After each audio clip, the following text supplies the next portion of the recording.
This is Mission Control Houston coming to you live from the Artemis Flight Control Room here at the Johnson Space Center.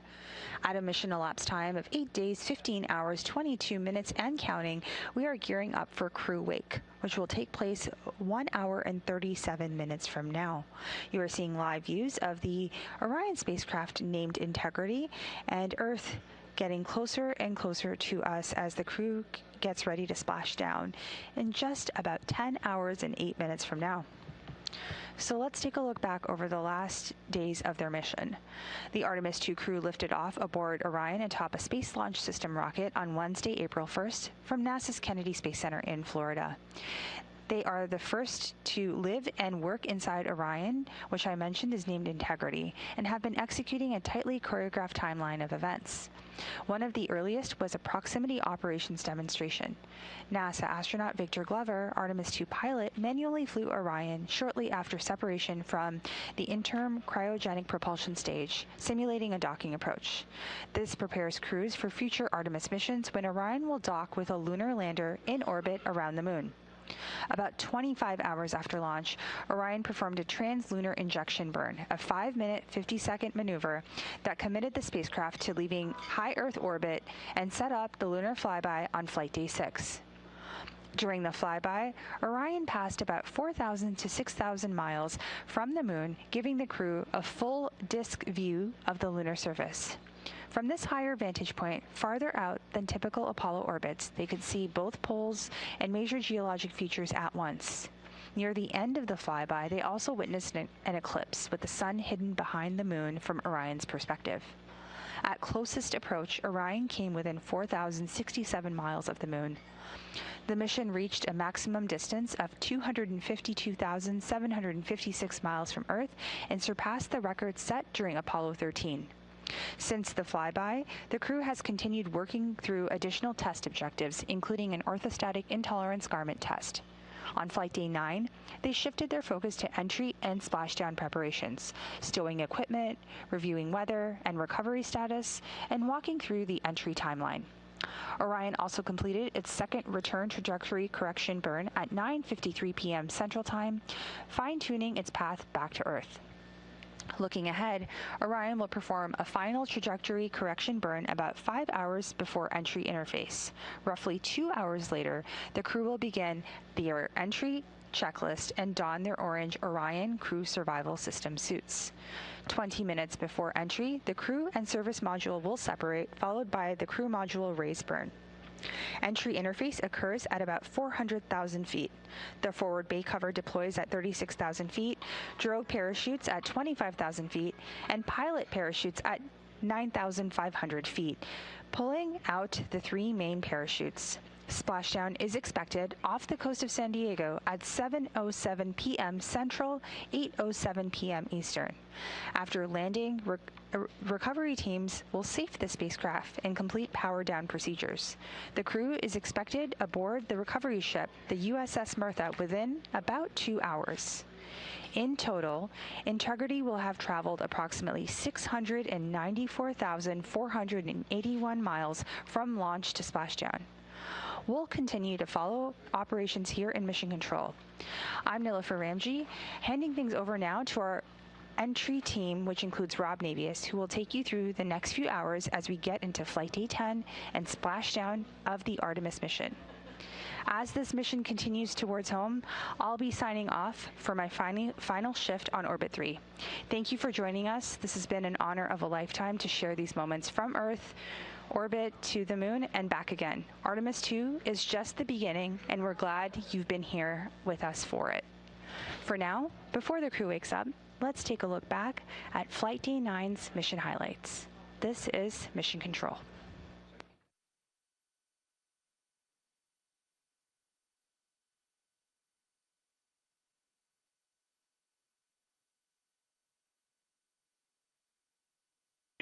Integrity crew, when you are able, could you give us an indicator or an indication if you are bumping up against or touching the smoke detector in any way when you're over in that area of the cabin?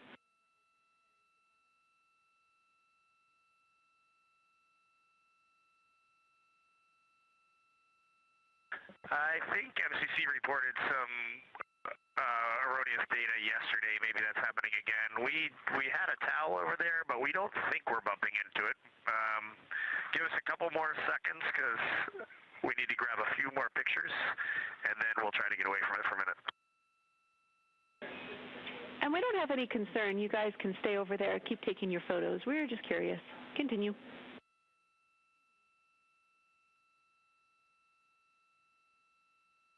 This is Artemis Mission Control in Houston, Texas. We're currently 7 days, 5 hours. All right, sounds good, Jenny. Yeah, we caught a view of Earth in window 1, and now we're completely distracted for a little bit. You guys are looking great. Thanks. Yeah, we love that. We were just noticing it's really cool, actually. In the data that ECOM's seeing, they're seeing an indication on the smoke detector, and they think it's when the flash goes off. So we're just curious. Thank you. This is Artemis Mission Control in Houston, Texas. We're currently 7 days, 5 hours, and 22 minutes into the Artemis II mission. You can see the crew there on your screen inside the Orion spacecraft, which was named Integrity by its crew. They are currently capturing some images. It looks like they're capturing images of each other in front of one of the cabin windows with a view of Earth outside. And of course, we have been uploading and sharing imagery as we receive it from the crew. There on your screen from left to right, you can see NASA astronaut Christina Cook, NASA astronaut Reed Wiseman, and Canadian Space Agency astronaut Jeremy Hansen. And it looked like Reed was trying to show off the image that he was capturing just now.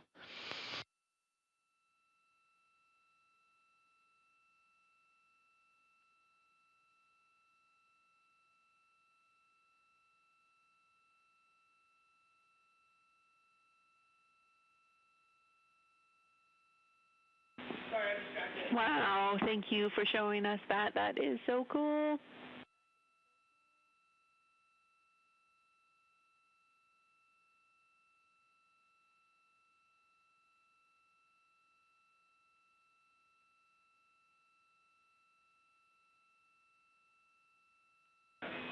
We look like we're smiling at you, like a little Cheshire cat.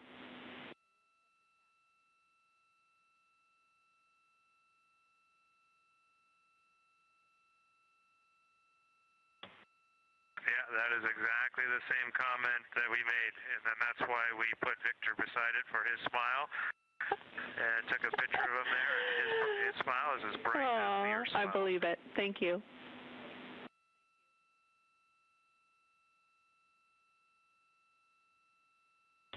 Sunny 16 when you need to take a picture of a happy hike.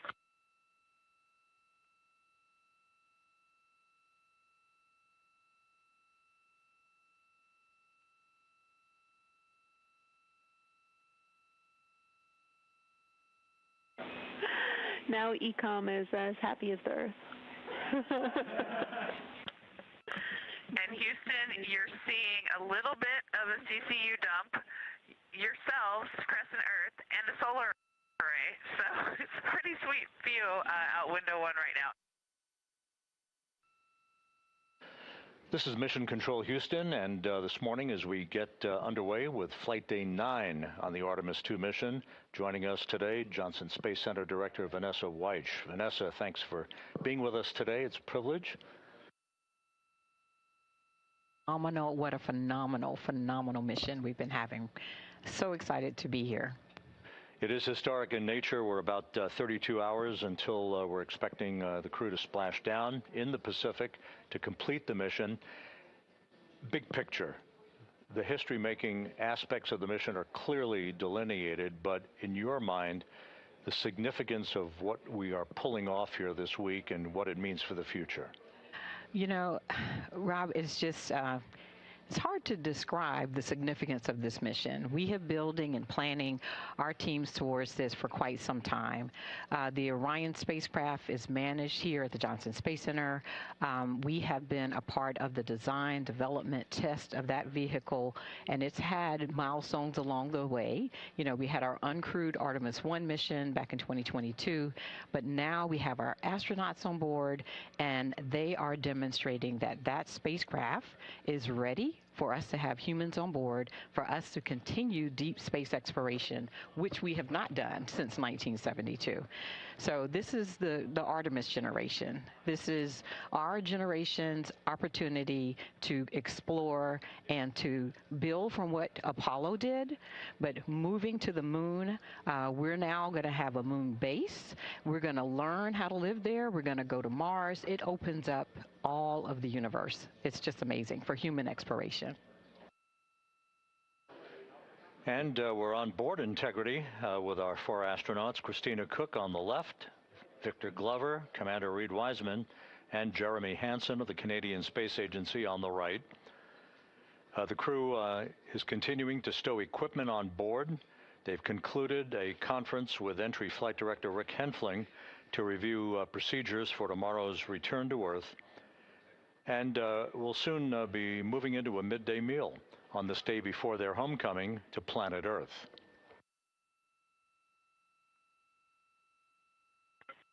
And Jackie, while I have you, we just wanted to express even more our gratitude for these awesome, I'll call them drink notes and drink messages. So many people wrote really cool, heartfelt messages on our bonus drinks, and we are just smiling ear to ear every time we look at one. So thank you so much. It was really fun to find these, and they're really giving us a boost for Entry Day. We will make sure that message gets heard by everyone who needs to hear it. Thank you.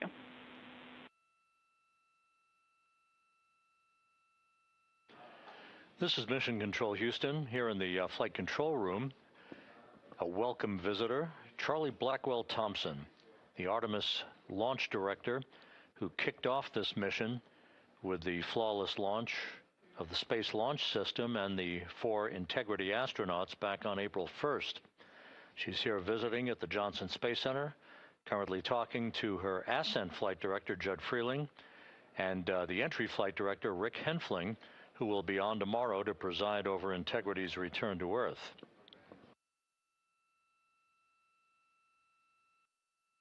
One other countdown clock that's ticking here in the mission control room is the halfway mark en route back to the moon.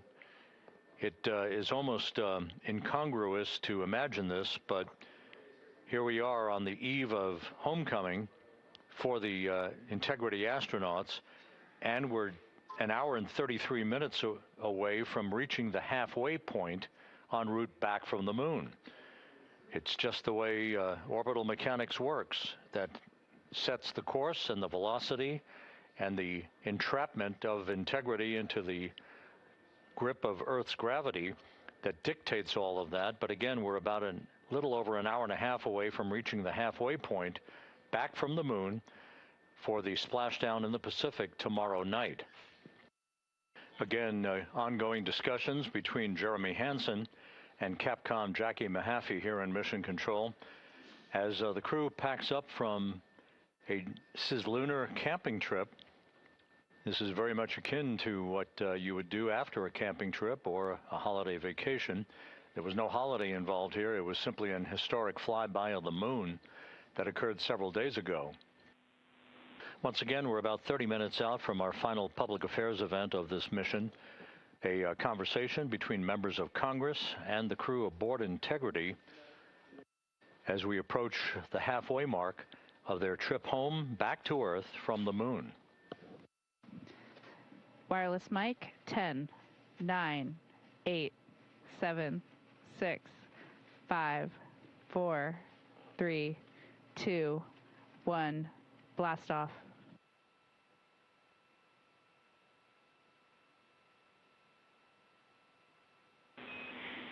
Copy blast off. Good scene and voice. We'll be ready on time. And we have the camera off just to prevent overheating and battery drain. Confirm you got a good image coming down. We do have an image coming down.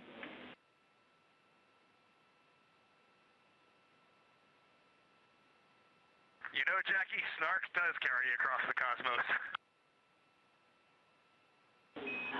That delayed smile It made me feel very good. Good evening, Artemis II crew. As you all approach your final day on this historic journey around the moon, the people of Earth remain inspired by your mission. They are energized by space exploration, and most importantly, they're eager to have you all home very soon. Now, NASA couldn't execute on our important mission without the steadfast support we received from the United States Congress, who work with the agency to make sure it has the right direction to expand American leadership in space and the necessary resources to execute on our world-changing mission. Now, we have several NASA congressional supporters online today, and they have a few questions they'd like to ask you on behalf of their constituents across the country. I can only imagine the awe and wonderment you feel, but I want to just start by saying thank you. You are inspiring. That is not hyperbole when Jared speaks about the people of Earth. Across the planet, people are watching you and amazed, watching you put food packets away, as we were doing just a few minutes ago, watching you float around with the floating head, and you are bringing people together all across our globe. So thank you. Thank you for your good cheer. Thank you for your eloquence. Thank you for inspiring people. I have two questions. Number one, if you could go back in time and talk to yourself at age 10, what would you tell yourself about going to the moon? And then question two, if and when they make a movie about this, who do you want to play you? Well, sir, it's an honor to be with all of you, and please say hello to all of our colleagues there at Johnson Space Center. We can't wait to be back.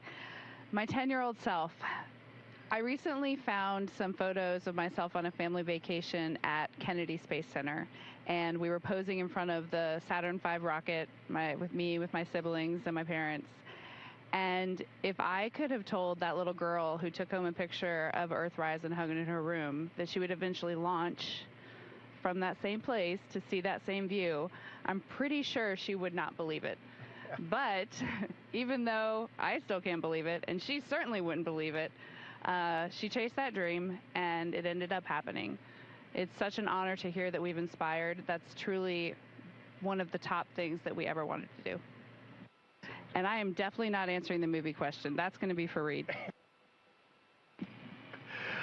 Senator Cruz, it's great to talk to you, and thank you for visiting our friends and family there at the Johnson Space Center. That is fantastic.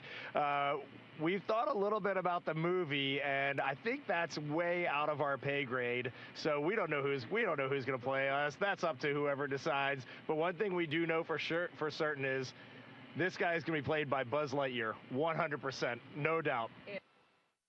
I have a question from one of our local voters here in Indian River County. Her name is Renee, and she said, what were you thinking when you were going around the moon, the furthest ever from Earth, on the dark side of the moon? We'd love to hear your thoughts as you made your way around the moon out of radio contact. So during the time of the nearest approach to the moon, we were doing so much science. I took a brief moment to say a short prayer of gratitude for being sent on this mission and trusted with, bringing back scientifically relevant information. And I also just felt like I was hoping that people looked up and were watching to see when we came back into communication, and that maybe there was a chance that folks would feel a sense of togetherness. We have a moment of silence whenever something solemn and that requires reverence or someone that we love has passed away, but maybe we could call it a moment of togetherness. As we were in radio silence, I was really hoping that we could just have a sense. You heard the word togetherness a lot from our crew, and really was hoping that while we were waiting to get back in contact, that people could just feel that sense of togetherness, that we were all a crew on Spaceship Earth. And integrity, just over 10 minutes ago, as you were having that event, you passed the halfway home mark.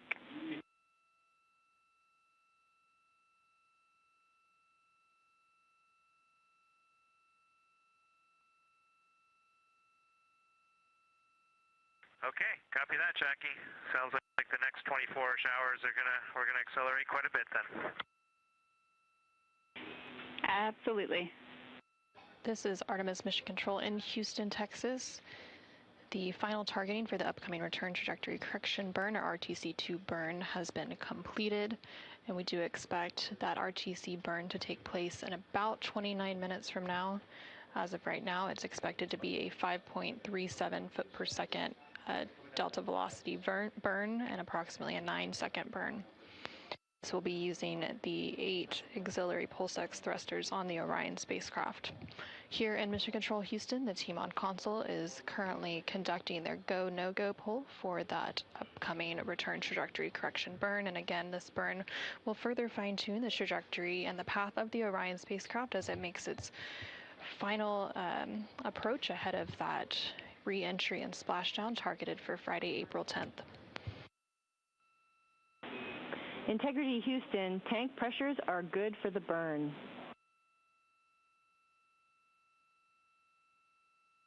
Integrity copies. Integrity Houston, maneuver to burn attitude starting in approximately 3 minutes.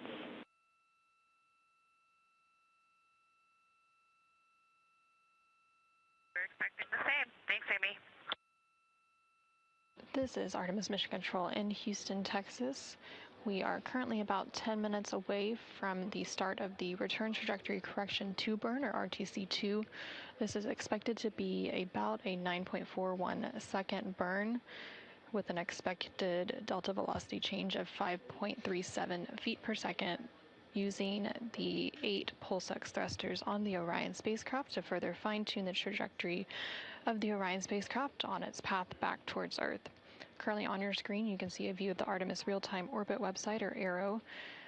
The Orion spacecraft is currently traveling at a velocity of about 3,400 miles per hour, and it is about 114,000 miles away from Earth. Earlier today, it did pass the halfway point of its return back to Earth. Again, it is expected to splash down off the coast of San Diego, California on Friday, April 10th around 7:07 p.m. Central Time, 8:07 p.m. Eastern Time. In just a few moments, we should hear confirmation called up to the crew that Orion is in burn attitude. The Orion spacecraft is currently maneuvering to that burn attitude. Integrity Houston, Integrity is in burn attitude.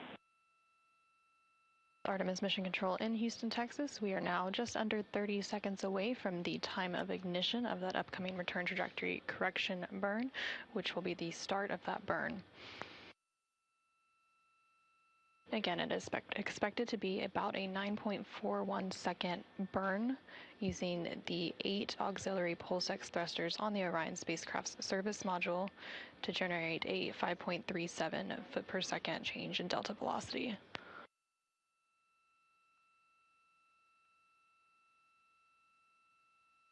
And we do have confirmation that the return trajectory correction burn has started, that taking place at 9:53 p.m. Central Time, 10:53 p.m. Eastern Time. And we also now have confirmation that the burn has completed, again, that taking place at 9:53 p.m. Central Time, 10:53 p.m. Eastern Time.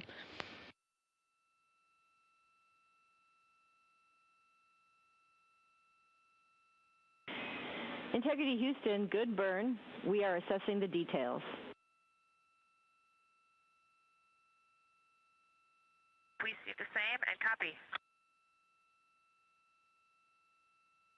This is Artemis Mission Control in Houston, Texas, and we do have that confirmation that the recent return trajectory correction burn was completed, and it was a good burn. Teams on the ground assessing the details, but it was expected to be a 9.41 second burn for a 5.37 foot per second delta velocity. Again, these return trajectory correction burns help to fine-tune the Orion spacecraft's path as it makes its way back to Earth, and this was the second in a series of 3 return trajectory correction burns, with that first return trajectory correction burn taking place on flight day 7, and the final return trajectory correction burn is expected to take place on flight day 10, about 5 hours prior to entry interface. Integrity Houston, confirm a good burn, and prop post-burn reconfiguration is complete.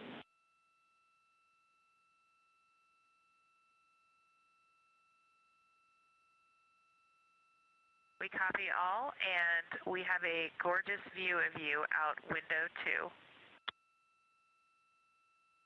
Awesome. We're waving at you.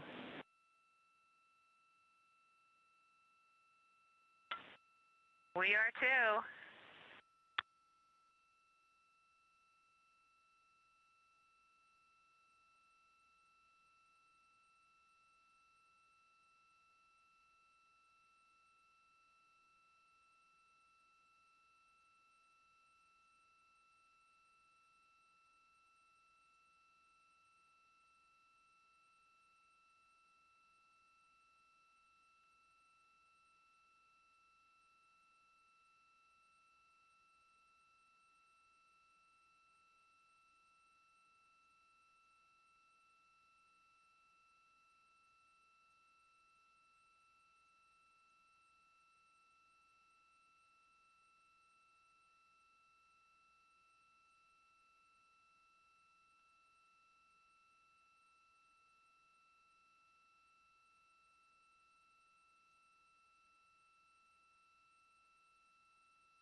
On December 19th, 1972, at 2:25 p.m. Eastern Standard Time, the Command Module America splashed down to the Pacific with Gene Cernan, Ron Evans, and Jack Schmitt aboard as the Apollo 17 mission came to an end along with humanity's first series of expeditions to the moon. Today, at this hour, 4 astronauts are barreling home for a splashdown in the Pacific to complete a mission of more than 694,000 miles to fly around the moon, setting the stage for future expeditions with a splashdown of the Pacific off the coast of San Diego. Good day from the Artemis Flight Control Room, known as the White Flight Control Room at Mission Control here at the Johnson Space Center at Houston, as we begin our coverage of Entry Day for the Integrity astronauts, Commander Reed Wiseman, pilot Victor Glover, and mission specialists Christina Cook and Jeremy Hansen of the Canadian Space Agency. The crew at this hour still asleep. They're scheduled to wake up in about an hour or so at 10:35 a.m. Central Time to begin their final hours on orbit. As you can see from this computer-generated graphic based on real-time telemetry, we are currently just 67,000 miles from the Earth. We have passed that halfway mark last night between the Earth and the Moon, and 186,000 miles from the Moon as we close in on the planet Earth. This view from a solar array wing camera on the Integrity spacecraft showing the Earth. It will grow larger and larger in the field of view as we continue to move throughout the day. Let's talk about a few highlights that lie ahead for Integrity's astronauts. As we mentioned, we will have a shift handover here in Mission Control in an hour, in which the entry team will come on, led by Flight Director Rick Henfling. The Orbit 3 team has been on console throughout the overnight hours, presiding over any minor tweaks to the final hours of the flight plan for Integrity's astronauts.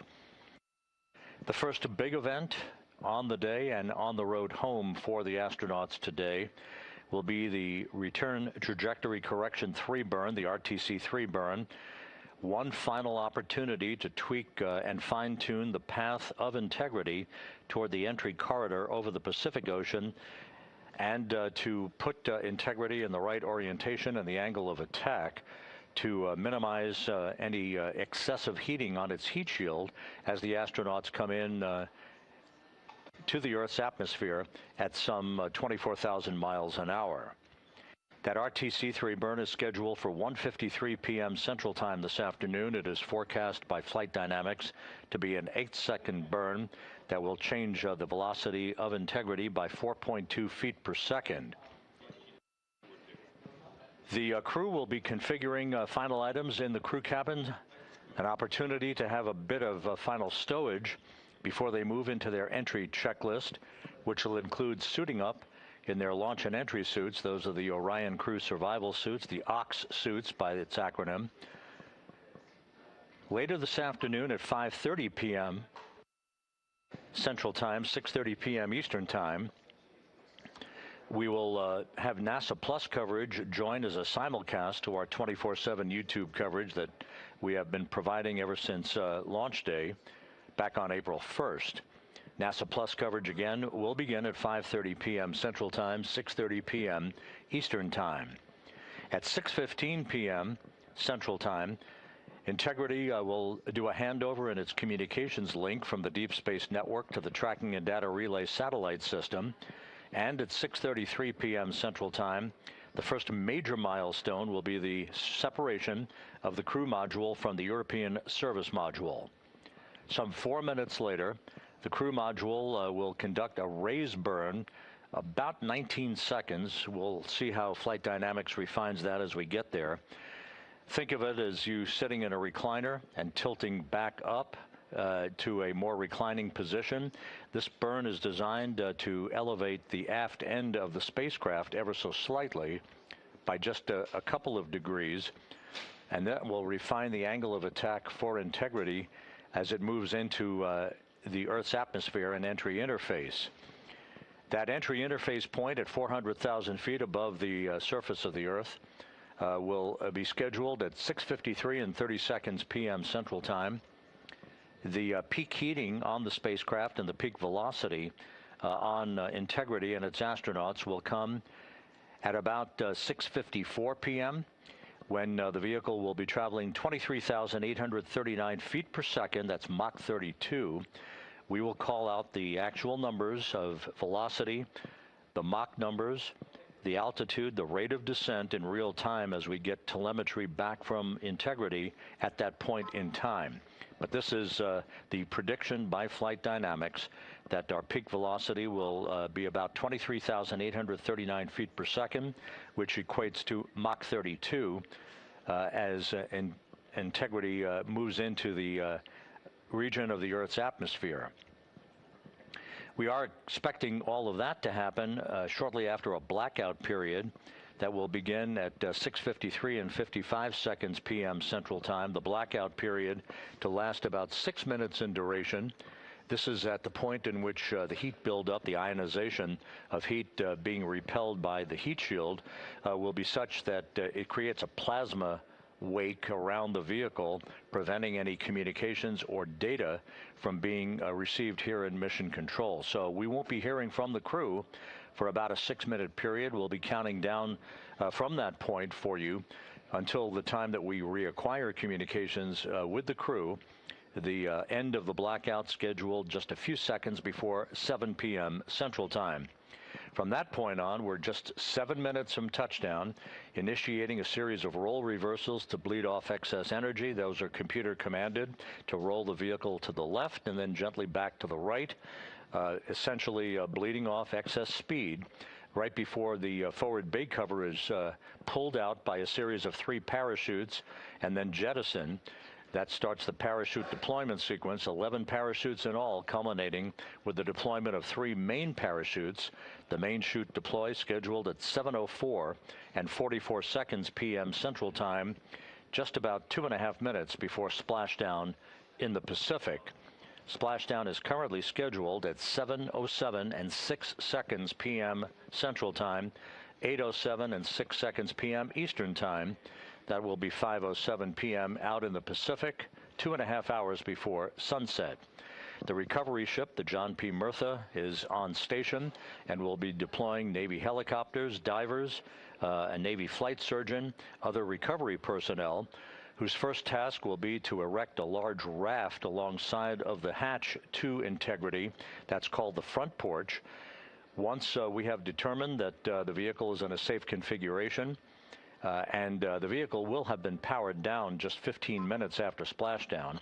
So it will take a few minutes, probably 45 minutes to an hour, to extract the crew and get them on that front porch so they can be harnessed and hoisted onto a pair of Navy helicopters hovering overhead in a sequential fashion, an alternating fashion as well, so that the crew can be flown back a short distance to the deck of the John P. Murtha and then brought into medical bay for comprehensive medical exams and to stay on board the ship for an unprescribed period of time at this point. That will be dependent on their condition post-splashdown. So that's a snapshot as to where we're headed for the rest of the day. We'll carry every minute. We have coverage also on the ship, on the USS John P. Murtha. My colleague Megan Cruz, who is on the ship, she'll be providing reports once we begin our NASA Plus coverage later this afternoon. For the moment, everything is in great shape on board integrity. No vehicle issues being worked whatsoever. The crew to be awakened just over an hour from now to begin their final hours in space as Integrity sets its sights on the planet Earth and a splashdown in the Pacific at 7:07 p.m. Central Time tonight. For now, this is Mission Control Houston.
This is Mission Control Houston. The Orion spacecraft, dubbed Integrity by its crew, is heading home today for a splashdown of the Pacific off the coast of San Diego at 7:07 p.m. Central Time, 5:07 p.m. Pacific Time, 2.5 hours before sunset at the splashdown site. Everything aboard Integrity is in great shape. The crew is to be awakened about 23.5 minutes from now, and will begin at that point to review their morning messages and to complete the configuration of the crew cabin for their high-speed entry back into the Earth's atmosphere this evening, and a splashdown under parachutes within sight, hopefully, of the USS John P. Murtha, the recovery ship that will begin the process of extracting the crew, hoisting them on Navy helicopters, and bringing them back to the ship for medical exams before they are brought back to shore in San Diego for a flight back to the Johnson Space Center. Following Wake Up, we'll get into more details about the timeline and about the heat shield that everybody is focusing in on today, a very important facet of the mission, as heat will build around the spacecraft to about 5,000 degrees Fahrenheit during that peak heating point when we enter the Earth's atmosphere. We are on a free return trajectory, so there's no turning back as the Earth looms large in the field of view already and will only get larger with each passing minute. So once again, we're standing by to wake the crew up for its final hours in space as they head home for a splashdown in the Pacific later this evening. Crew wake-up schedule just 22 minutes from now. This is Mission Control Houston.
This is Mission Control Houston. Here in the Artemis Flight Control Room, we are just a few minutes away from waking the crew up. Commander Reed Wiseman, pilot Victor Glover, and mission specialists Christina Cook and Jeremy Hansen. The countdown clocks here in Mission Control ticking backward toward the splashdown and the return home of these 4 crew members just 8 hours and 38 minutes from now. We're preparing to wake the crew up in about 6 minutes for their final hours on the Orion spacecraft they have named Integrity. You will be hearing a lot more about Integrity. We'll be identifying the key voices you will be hearing, and we're going to run down all of the specifics of timeline, heat shield, comparisons between Artemis I and Artemis II as the morning moves into the afternoon hours. So stay tuned. We are preparing to wake the crew up in about 6 minutes with our final wake-up call of the mission. This is Mission Control Houston.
as free.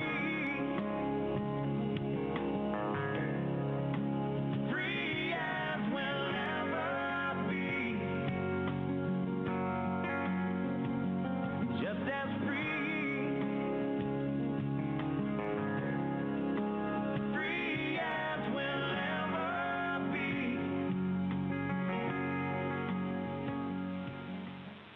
Good morning, Reed, Victor, Christina, and Jeremy. Zach and Zach Brown Band here, checking in from the USA. We hope that piece of our song, Free, helps start your day with the right kind of lift. We just want to say how proud we are of you. It takes courage, grit, and freedom to chase the unknown. It's the purest kind of American spirit. Millions back home are looking up and feeling more inspired because of you. Keep flying strong, keep flying safe. We can't wait to welcome you home. Come see us on the road.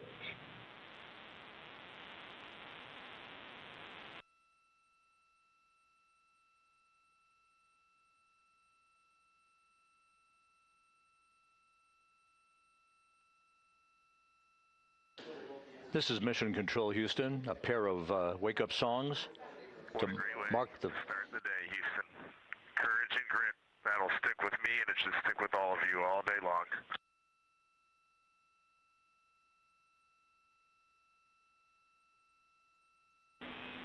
long. We got it loud and clear, Integrity. Can't wait to see you run to the water. See you soon. Good morning.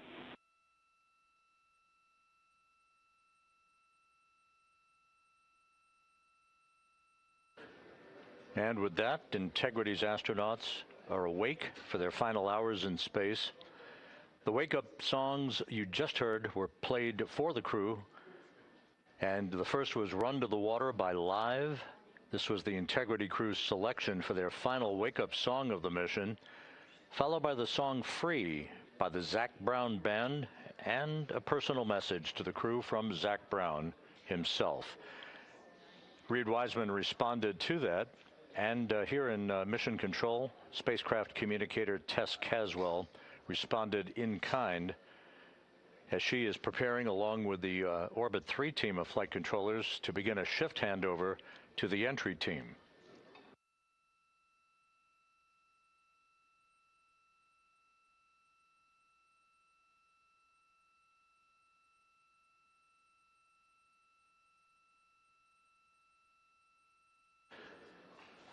This view from a solar array wing camera on Integrity, showing the Earth growing larger and larger in the field of view. Now just 8 hours and 27 minutes until splashdown.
Once again, shift handover is about to begin as the entry team of flight controllers, led by Flight Director Rick Henfling, will take over for the remainder of this flight.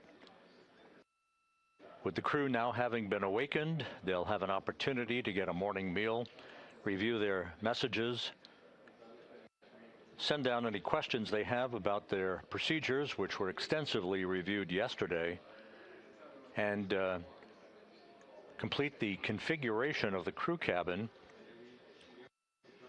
stowing final items and preparing their flight data files and their personal computing devices with all of their entry procedures on those tablets. The next major event is going to be the RTC-3 burn. That's the return trajectory correction burn number 3. That is the final major maneuver of this mission. That is scheduled to be an 8-second firing of the reaction control system thrusters to change the velocity of integrity by 4.2 feet per second and further fine-tune the angle of attack and the trajectory of integrity to hit the sweet spot in the entry corridor over the Pacific Ocean for entry interface later today. The RTC-3 burn is scheduled at 1:53 p.m. Central Time, just 3 hours and 10 minutes from now.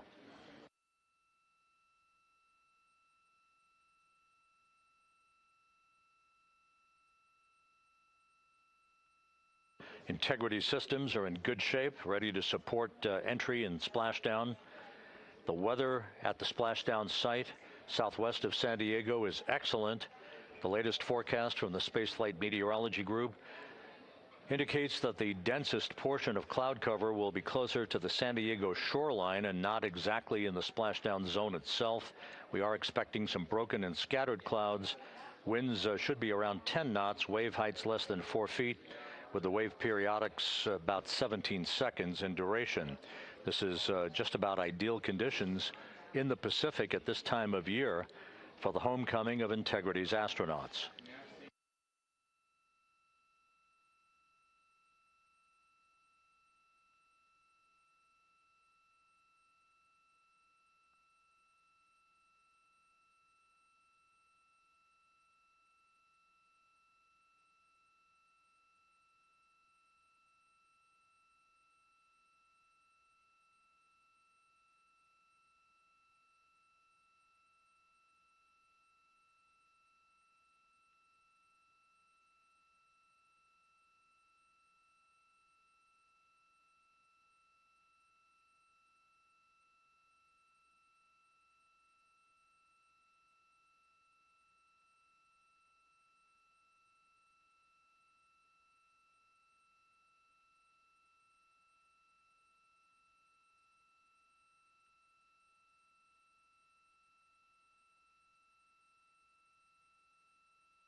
This is Mission Control Houston at a mission elapsed time of 8 days, 17 hours, 51 minutes into the flight of Integrity on the Artemis II mission.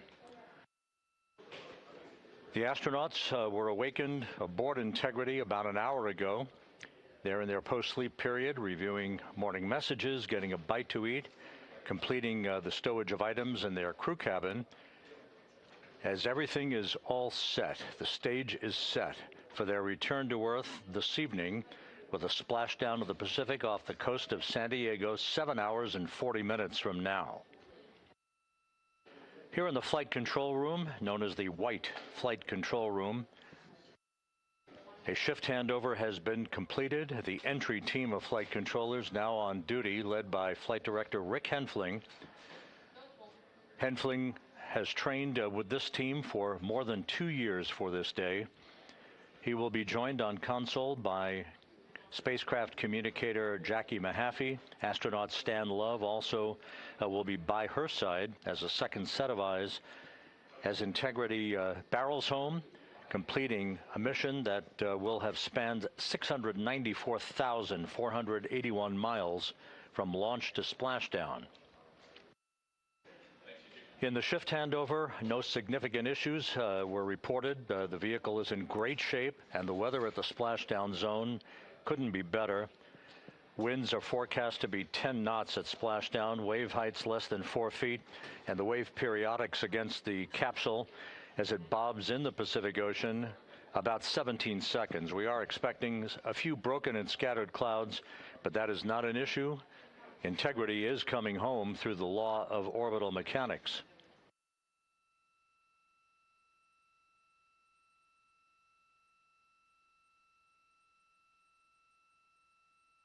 The next major milestone for Integrity's astronauts and the flight control team here in Houston will be the RTC-3 burn. That is the return trajectory correction number 3 burn. That is scheduled 2 hours and 25 minutes from now at 1:53 p.m. Central Time. It's an 8-second firing of the reaction control system jets to essentially fine-tune the path of Integrity down the corridor for its entry into the Earth's atmosphere. There will be a change in velocity of 4.2 feet per second. That is the last major maneuver of the mission. The crew will continue to configure the crew cabin. They'll climb into their launch and entry suits later today and move into their entry checklist.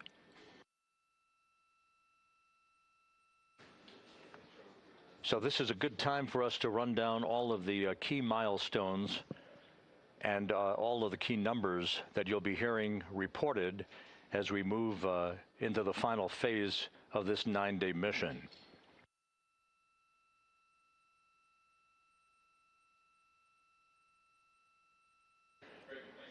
Following the RTC-3 burn and the crew climbing into their launch and entry suits, we will have NASA Plus coverage joining in a simulcast of our 24/7 YouTube coverage at 5:30 p.m. Central Time, 6:30 p.m. Eastern Time.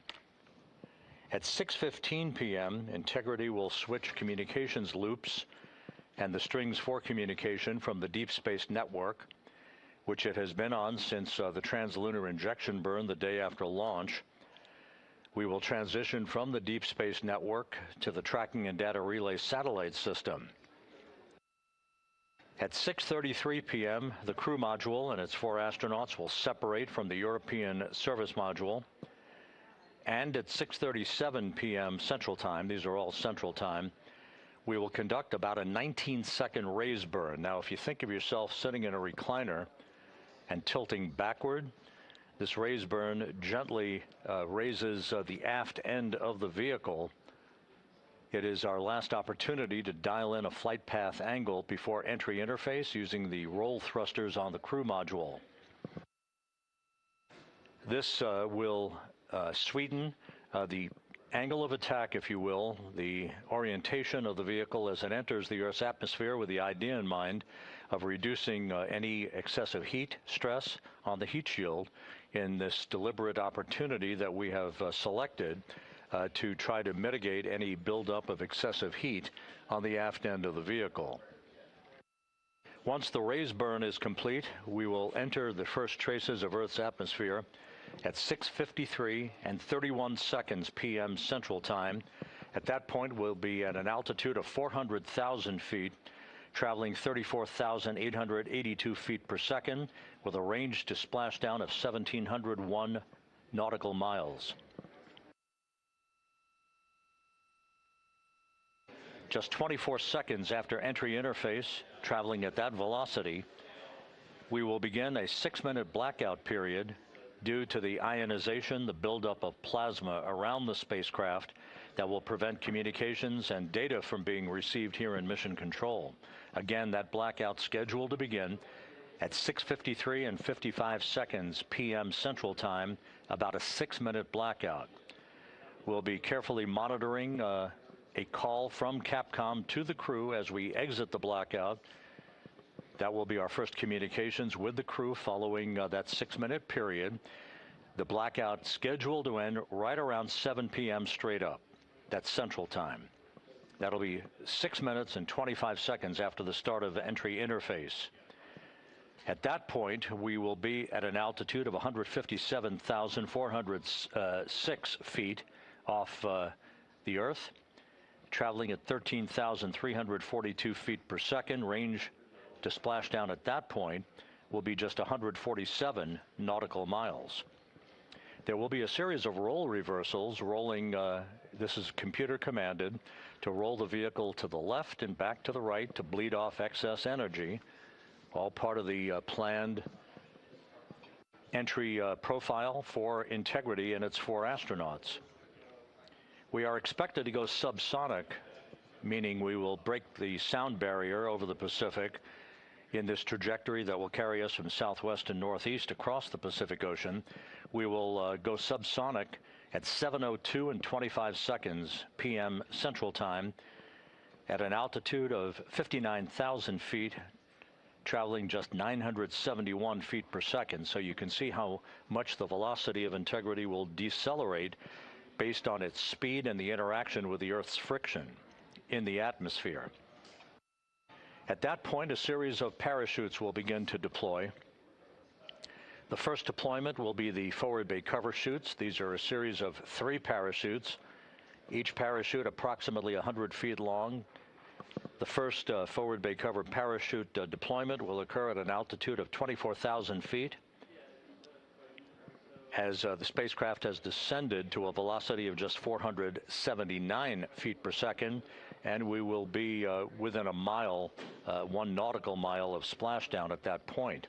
In rapid fire succession then, we'll deploy 2 drogue parachutes used to slow and stabilize the crew module during descent to establish the proper conditions for main parachute deployment that will follow. A trio of pilot parachutes then deploy. They'll be used to lift and deploy the main parachutes from the forward bay of the crew module. That's the top portion of the crew module. And finally, 3 large main parachutes will deploy. The main chutes are scheduled to deploy at 7:04 and 44 seconds p.m. Central Time at an altitude of just 5,400 feet from splashdown. The velocity for the astronauts aboard Integrity at the time of splashdown expected to be just 19 miles an hour. So in just 13 and a half minutes from the start of entry interface to splashdown, we will have decelerated from what is expected to be a peak velocity of some 23,783 miles an hour to just 19 miles an hour for a gentle splashdown.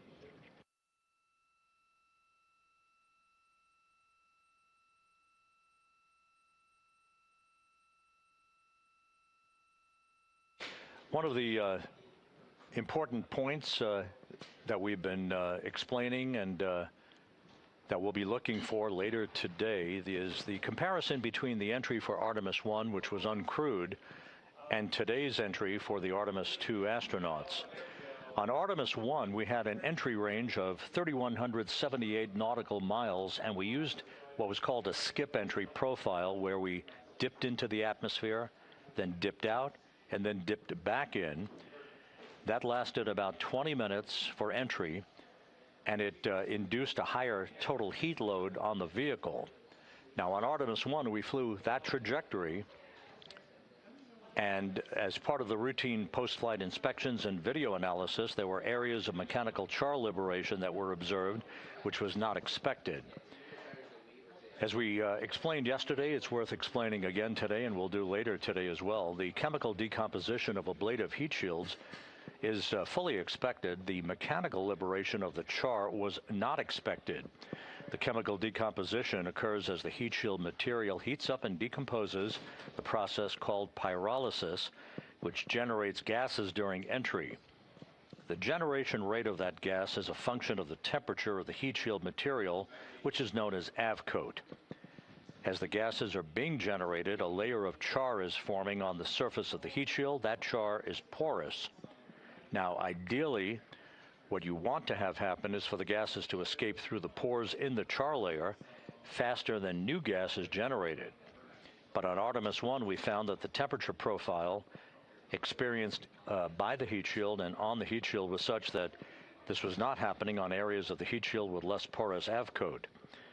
That resulted in a pressure buildup under the surface of the char layer, and when the pressure gets high enough, the portions of the char layer would liberate from the heat shield. That's what we observed. As a result of all of this, NASA gathered experts from across the agency and private industry, including establishing an independent review team to investigate this issue, and after extensive analysis, everyone agreed with the conclusion that we should plan to fly a shorter entry trajectory to avoid a temperature profile conducive to high rates of gas generation as that avcoat chemically decomposes. Now, for Artemis III and beyond, we're redesigning the heat shield, different heat shield, and redesigning the manufacturing process such that we will have material that starts out more porous and will allow a more efficient gas dissipation as that char layer forms, which will be a critical feature for a longer duration skip entry trajectories returning from the south pole of the moon. The bottom line of all of this is today, instead of a 3,178 nautical mile entry range, we're targeting a 1,701 max entry range to our splashdown zone off the coast of San Diego, 1,701 nautical miles. We're using a lofted entry profile. That's being done through the raise burn. The duration of the entry is about 14 minutes rather than 20 minutes, and that induces a much lower heat load on the heat shield to allow it to do its job to maximum efficiency.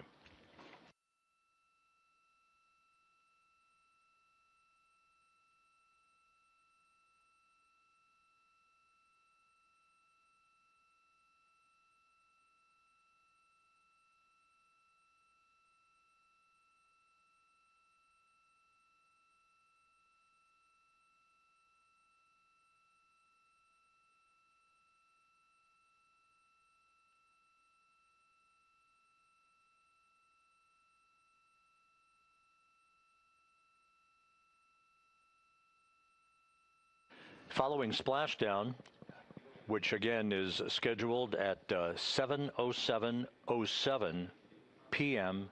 Central Time. That's 7:07 and 7 seconds p.m. Central Time, 5:07 p.m. Pacific Time, 2.5 hours before sunset at the splashdown site. Following splashdown, we will get a call from the crew. The communications will transition to what you'll hear called VLDR. That's the acronym for Very Low Data Rate, because we no longer have the antennas pointing toward the Tracking and Data Relay satellite system at that point. Now, whether the vehicle is upright in the so-called Stable 1 configuration, or whether it's upside down in Stable 2, we will quickly activate the CMOOS system, the acronym for the Crew Module Uprighting System. The Crew Module Uprighting System consists of 5 large balloon-like airbags located under the capsule's forward bay cover. These airbags will be inflated with helium, providing additional buoyancy to flip the capsule upright if it's in Stable 2, or to maintain it in a Stable 1 configuration. Navy helicopters, Navy paradivers, a Navy flight surgeon and a NASA flight surgeon will all be on the scene and will be erecting a large raft called a front porch alongside the spacecraft. That is similar to what you've seen in the movies and in the past in historic footage from the Apollo missions.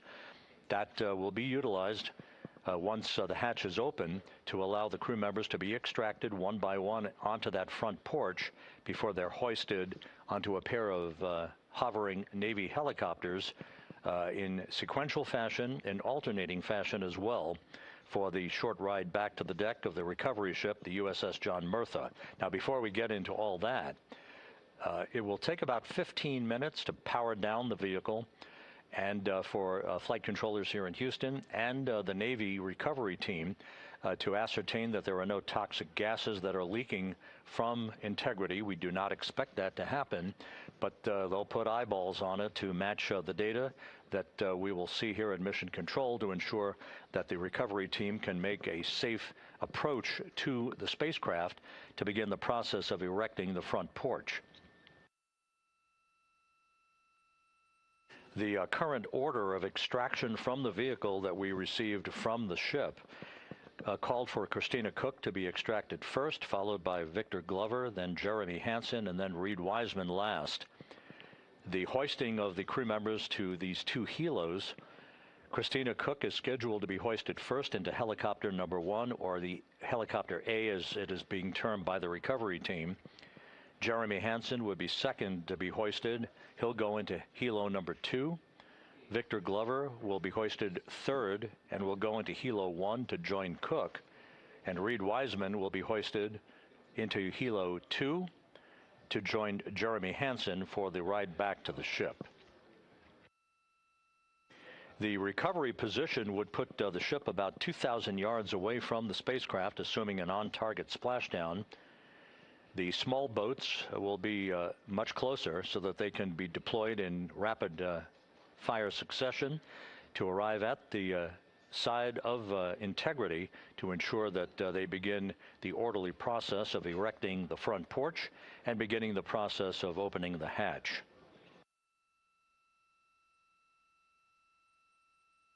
The John P. Murtha, the recovery ship, is expected to be about 5 miles away from the spacecraft at the time of splashdown. That will expedite the helo flight for the 2 helicopters back to the deck of the ship. Once on the ship, the crew will emerge from the helos and they'll be brought into the medical bay on the ship for comprehensive medical exams that will set the stage for them to be flown off the ship at a subsequent hour. We just don't know exactly what that hour will be at this point. It will depend on the condition of the crew and other factors. But once they depart the ship, they'll be flown by helicopter to the San Diego Naval Air Station to board a NASA plane to fly back to the Johnson Space Center in Houston. So that's your snapshot rundown of the activities that lie ahead. The next major activity just over 2 hours from now, that will be the RTC-3 burn, the return trajectory correction burn number 3, the final in the series of fine-tuning maneuvers to pinpoint Integrity's precise path down the middle of the corridor for entry into the Earth's atmosphere.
This is Mission Control Houston. This computer-generated visualization based on real-time telemetry from Integrity showing the distance from Earth decreasing with each passing second, now just 54,000 miles from Earth, and the distance traveled by Integrity's astronauts since they arrived at the moon earlier this week.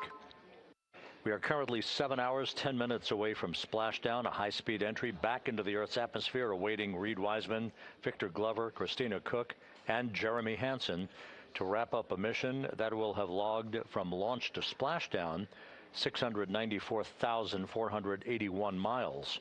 That, of course, includes that high Earth orbit that carried Integrity to an altitude at apogee of about 43,000 miles above the Earth for the first 24 hours of the mission to enable flight controllers to ring out all of the systems on Integrity and collect data that gave them the confidence to give approval for the translunar injection burn that sent the crew on its way to the moon and an historic flyby of the lunar surface.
This is Mission Control Houston.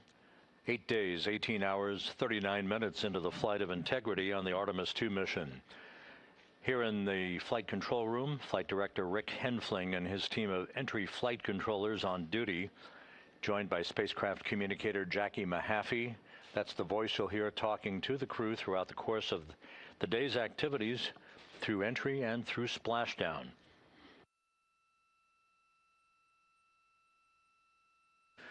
Aboard Integrity, the astronauts, Commander Reed Wiseman, pilot Victor Glover, and mission specialists Christina Cook and Jeremy Hansen are wrapping up their post-sleep period, having an opportunity to review their morning mail, getting a bite to eat, and getting things set up for final cabin stowage of items no longer needed on this flight prior to the time they move into their entry checklist a few hours from now. The next major milestone will be 1 hour, 38 minutes from now. That will be the firing of the reaction control system thrusters on Integrity in what is called the RTC-3 burn, the return trajectory correction number 3 burn, the final in the series of mid-course correction maneuvers to fine-tune Integrity's path so that it reaches the center of the entry corridor at the orientation we want the vehicle in, as it approaches and enters the Earth's atmosphere at an altitude of 400,000 feet later today. This will be an 8-second burn to change the velocity of Integrity by 4.2 feet per second. And again, will be the final major maneuver of this mission.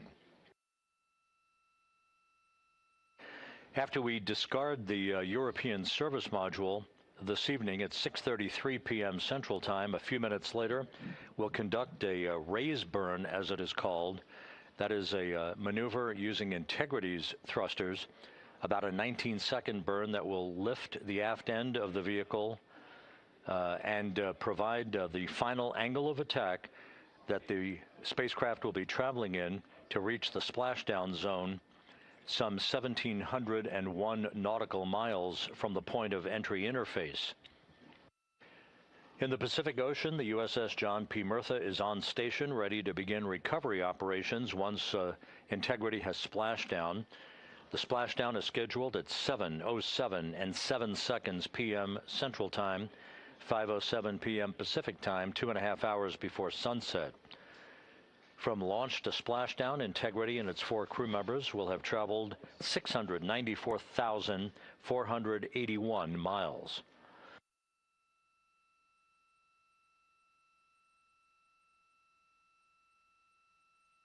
Communication with the crew on the voice loops will pick up considerably in the next short period of time here, as we move out of the post-sleep period into the final hours of the cabin configuration, the preparations for the return trajectory correction burn, and then the crew moving into its entry checklist. All of Integrity's systems are in excellent shape. The latest weather forecast from the Spaceflight Meteorology Group here at the Johnson Space Center for the splashdown zone southwest of San Diego calls for winds at about 10 knots, wave heights less than 4 feet, wave periods, that's the periodic raise and subsidence of the waves against the spacecraft, that should be about 17 seconds in duration. Just some broken and scattered clouds expected in the splashdown area. The weather is go, the vehicle is go, and we are set for splashdown 6 hours, 48 minutes, and 50 seconds from now. This is Mission Control Houston.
Integrity Houston, good morning. Comm check, post ACU swaps.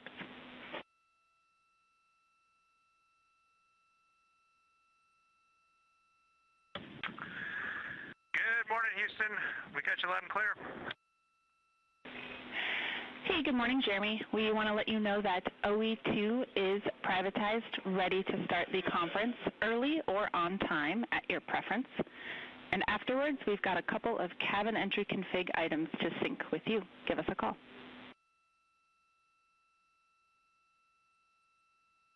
Okay, Jackie. How about we take those cabin config items right away, and then we'll do the PMC. We can do that. So looking at the cabin entry config procedure, step 5 for the AGAs is no perform. Based on your battery activities last night, AGA is in good shape through splashdown. And in step 10, we would that tracks with our thinking. We would like you to get going early on step 10. In particular, for the post-landing LIO, we'd like you to perform the battery check that is in step 1 of your post-landing LIO mounting and routing procedure. Okay, we can get started on the LIO.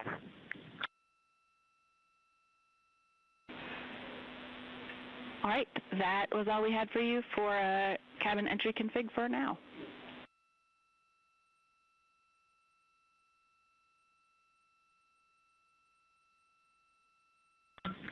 Houston, speaking of cabin config, one thing for you, the contingency urine CWC, that has, we had a plan so that we could actually complete that stowage as a get-ahead last night, and that's been done. We did not use a hefty bag, but it is empty, and it is sealed in 2 Ziplocs inside the JSB. We feel that it's unaccessible now, and we'd like to keep it in that config.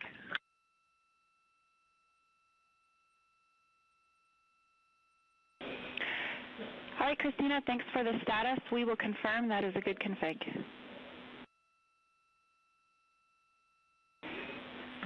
Thank you, ma'am.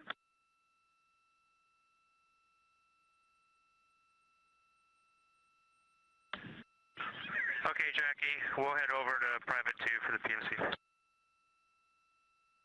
Staged out in the Pacific Ocean, just west of San Diego. We are staged about 6.5 miles from where we expect Orion to splash down.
This is Mission Control Houston at a mission elapsed time of 8 days, 18 hours, 58 minutes into the flight of Integrity on the Artemis II mission. On board the spacecraft, as we slowly but surely make our way back to Earth for a splashdown later this evening, the crew on board, Commander Reed Wiseman, pilot Victor Glover, and mission specialists Christina Cook and Jeremy Hansen, are emerging from their post-sleep period. They are about to begin a private medical conference that has been planned all along with the flight surgeon here in Mission Control to make sure that there are no issues associated with their high-speed entry back to Earth later today, with splashdown scheduled at 7:07 and 7 seconds p.m. Central Time, 5:07 p.m. Pacific Time, 2.5 hours before sunset at the splashdown site off the coast of San Diego. The crew has been in great shape ever since launch, and the vehicle is in excellent condition. It's very quiet here in the flight control room, no issues being worked as we count down toward the next milestone prior to entering the Earth's atmosphere, that being the return trajectory correction burn. This short 8-second firing of the reaction control system thrusters to change the velocity of Integrity by 4.2 feet per second and slightly adjust its orientation, fine-tuning its position to properly enter the entry corridor across the Pacific Ocean later today. That burn... Integrity you can normalize too.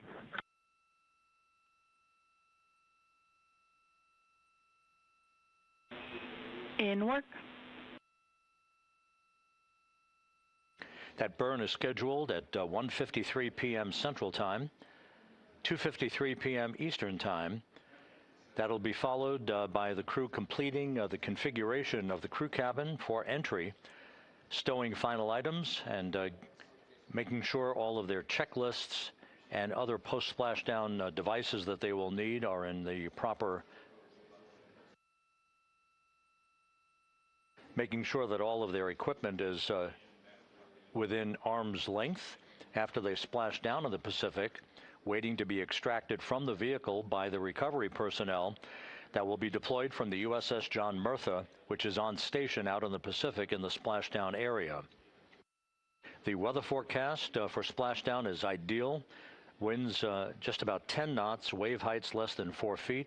Those are very benign conditions that will await Integrity's astronauts when they emerge from the spacecraft. Following splashdown, the 5 crew module uprighting system airbags will be inflated with helium to ensure that the spacecraft remains in an upright and rather benign situation as it bobs in the Pacific Ocean. This will expedite the ability of the recovery teams to erect a large raft called the front porch along the side of Integrity prior to the time that the hatches open and the crew is extracted from the vehicle that they have been aboard since April 1st for their launch for their lunar flyby.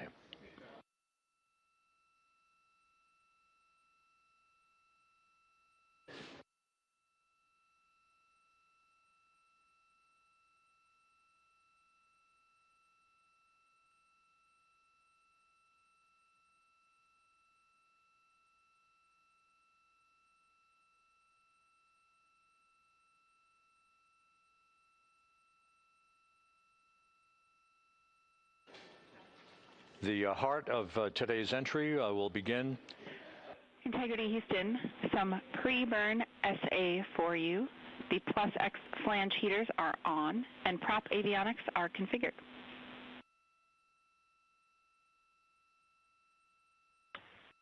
Okay, we copy, Jackie. Jeremy Hansen from the Canadian Space Agency acknowledging the call from Capcom Jackie Mahaffey. It is her voice that you'll be hearing throughout entry and splashdown, calling all the major milestones and talking to the crew when required.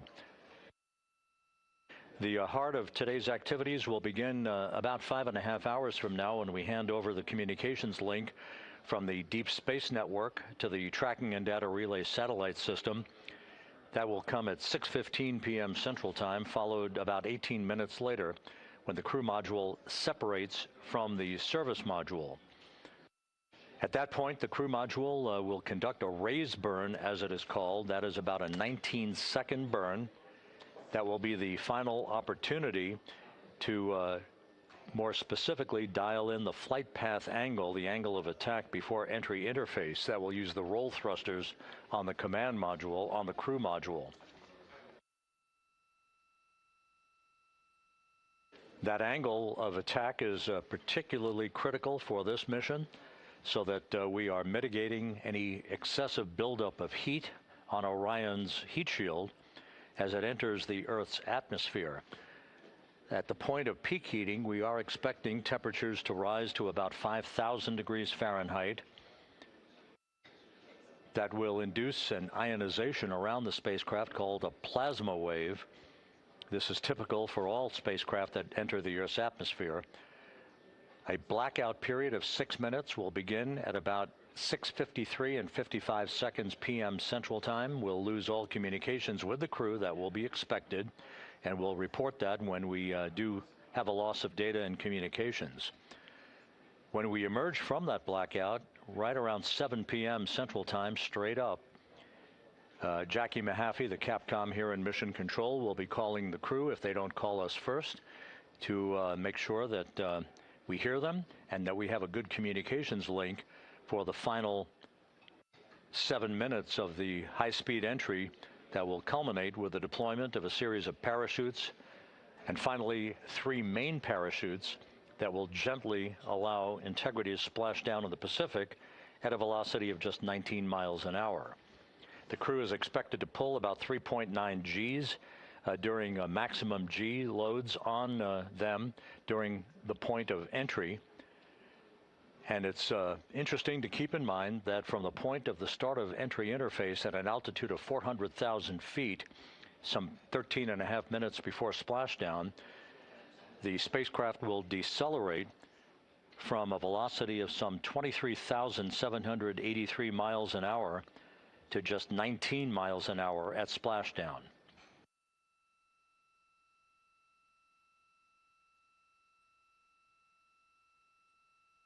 So everything is in order aboard Integrity. We have a solid spacecraft and a solid go weather forecast in the splashdown zone as the world awaits the return of Artemis's astronauts from this historic lunar flyby. Splashdown scheduled 6 hours, 25 minutes, 30 seconds from now. This is Mission Control Houston.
Houston Integrity, both LiO, or all 4 LiO battery units are fully charged.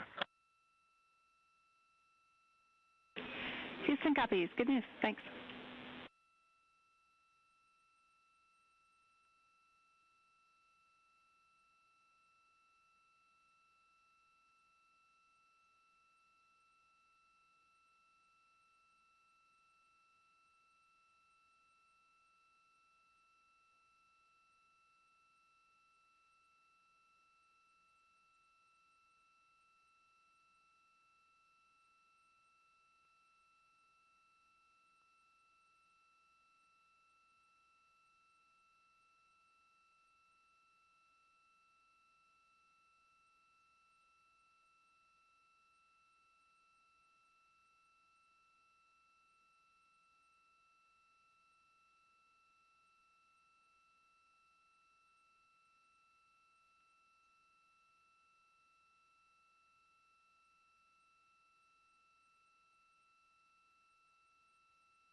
And Houston Integrity, we're ready to secure the cobalt brick and the WAP, but just want to check with you that you don't need the network on board before we do that.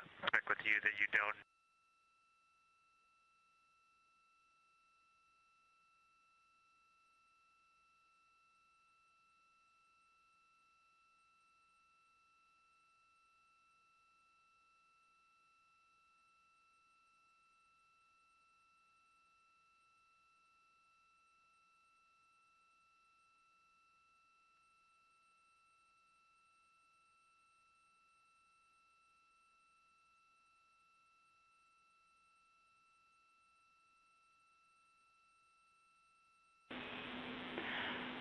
Integrity, for Jeremy, we copied your question. We were in a data rate handover, but we can confirm no further ground use for the WAP or cobalt brick, so go to tear those down. A follow-up for Christina, the empty CWC stowage config that you called earlier is a good config for entry, so no need to go find that. And finally, we can support a camera downlink if and when you are willing.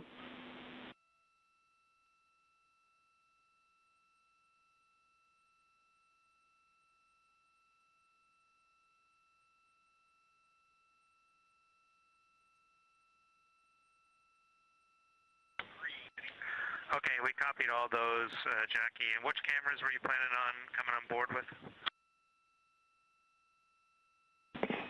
Yeah, good question. We just wanted to use cab 3.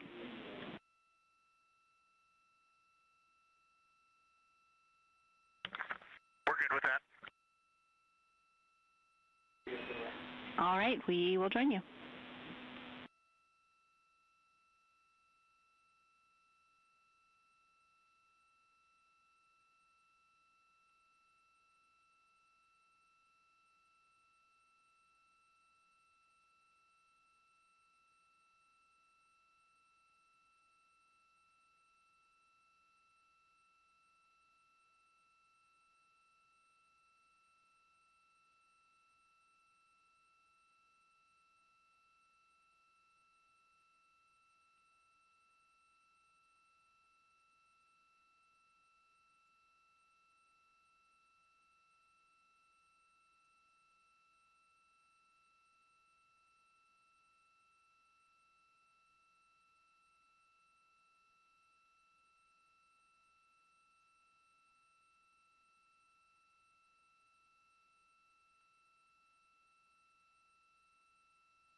Houston integrity for CBA pressure. Go ahead. CBA pressure is 2,500 psi.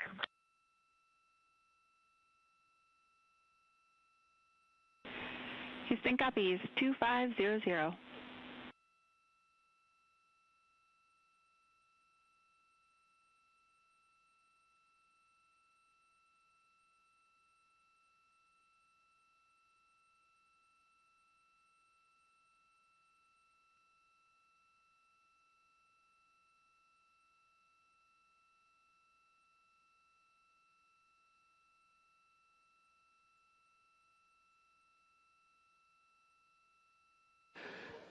This is Mission Control Houston. You just heard Mission Specialist Christina Cook aboard Integrity offering some parameters of cabin atmosphere readings. Everything on board is in great shape. We're just 56.5 minutes away from the return trajectory correction 3 burn. This will be the final major maneuver of the mission for Integrity, an 8-second burn of Integrity's thrusters to change its velocity by 4.2 feet per second, and further fine-tuning its path for the entry interface into the Earth's atmosphere later today. Just so we can identify some of the key players you'll hear and see here in Mission Control throughout the course of the day.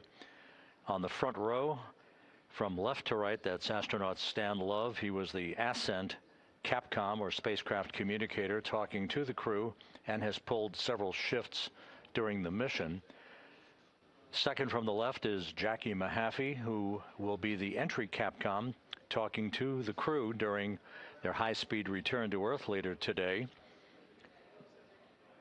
Then to her left is entry flight director Rick Henfling, and to his left is Judd Freeling, who presided as flight director over the ascent of Integrity 9 days ago from the Kennedy Space Center. In the back row is the lead flight director for the mission, Jeff Radigan, and to his left is the chief of the flight director office, Emily Nelson.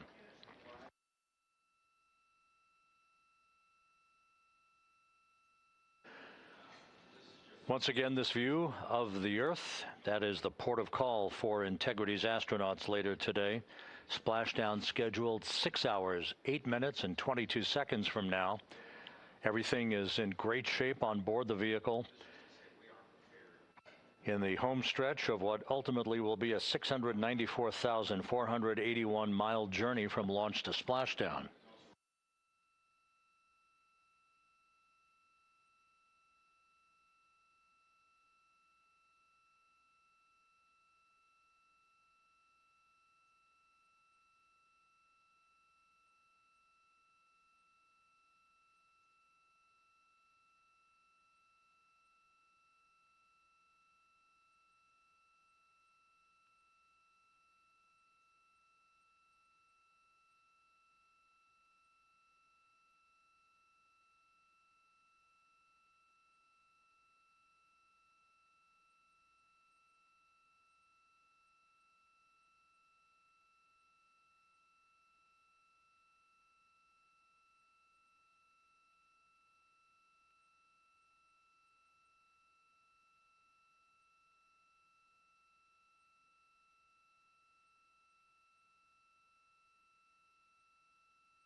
This is Mission Control Houston, our first view of the crew today.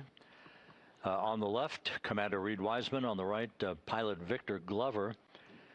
They are reviewing some of the timeline parameters and some of the systems status boards on their computers on the flight deck of Orion.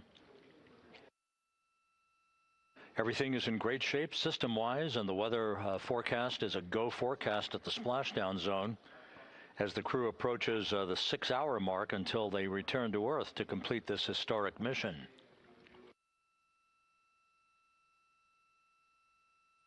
The crew will monitor the RTC-3 burn. That's just 52 minutes from now. And then we'll move into the heart of completing the configuration of the crew cabin, stowing some final items, and reviewing their entry checklist as they march down the timeline towards the point at which they will don their launch and entry suits, the Orion Crew Survival Suits, or OCSS, the OX suits as they are called, and prepare for the final key elements of this mission that will start with entry interface at 6:53 p.m. Central Time today, when they reach the first traces of the Earth's atmosphere at an altitude of 400,000 feet, with a range to splashdown of 1,701 nautical miles.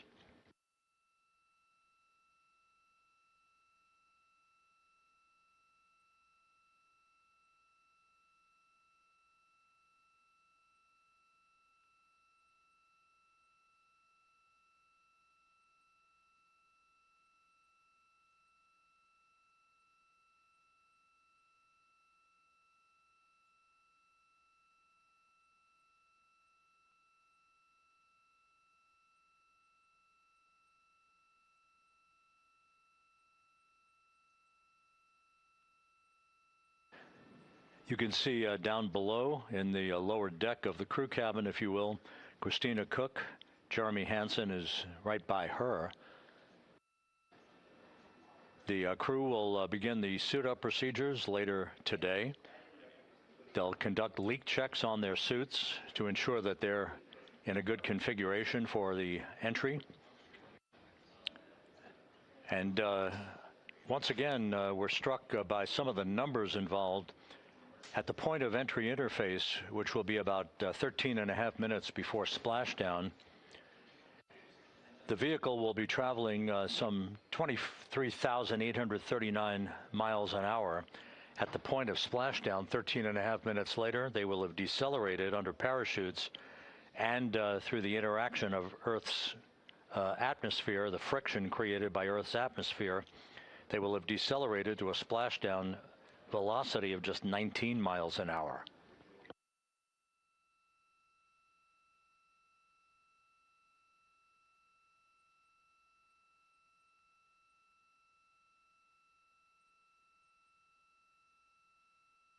All preparations on the USS John P. Murtha, the recovery ship out in the Pacific, are complete. Everyone is at the ready. The Navy recovery teams, the flight surgeons who will greet the astronauts for their initial medical exams. There will be Navy helicopters and fast boats that will be deployed from the Murtha to move alongside the spacecraft. It will take about 15 minutes, perhaps a bit less, for the flight control team here in Mission Control to power down the vehicle once it splashes down, and the airbags, the inflatable airbags, 5 of them at the forward bay cover at the top of the spacecraft, are inflated to ensure that the vehicle remains in an upright orientation in the Pacific. The airbags will be deployed. The vehicle will be powered down. That's not the end for Mission Control here in Houston. They will not hand over to the Exploration Ground Systems folks until the crew has been extracted from the vehicle onto a large raft that will be erected alongside the hatch to integrity. That is called the front porch. Each of the crew members will leave the vehicle, Christina Cook first, followed by Victor Glover, then Jeremy Hansen, then Reed Wiseman. Once in the raft, they'll spend a few minutes as they get their land legs back before they're harnessed and hoisted one by one in alternating fashion to a pair of hovering Navy helicopters overhead.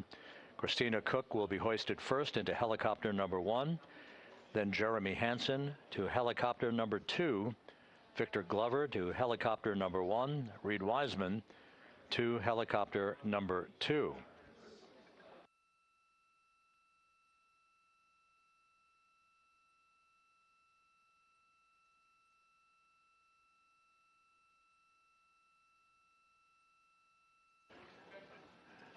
We're about to have a quick burn conference with the crew to review the parameters of the upcoming return trajectory correction burn. Again, a final opportunity to fine-tune Integrity's path towards its splashdown zone and to make sure the orientation of the spacecraft is correct for its angle of attack into the Earth's atmosphere.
Integrity Houston, 2 minutes to Starfield maneuvers.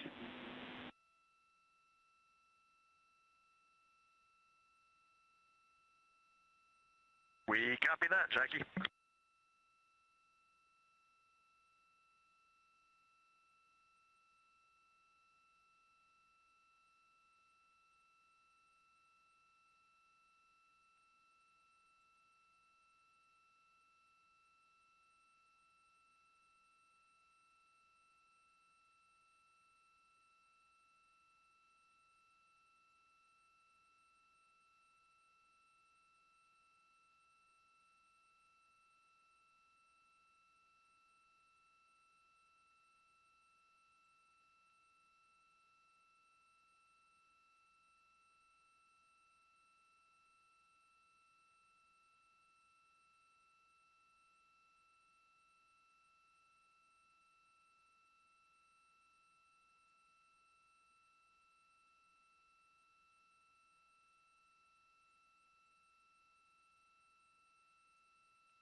Integrity currently maneuvering to what is called the Starfield calibration orientation to set the calibration correct for our GPS system on board the vehicle, as well as other navigation aids that will be used during Integrity's plunge back through the Earth's atmosphere toward its splashdown site.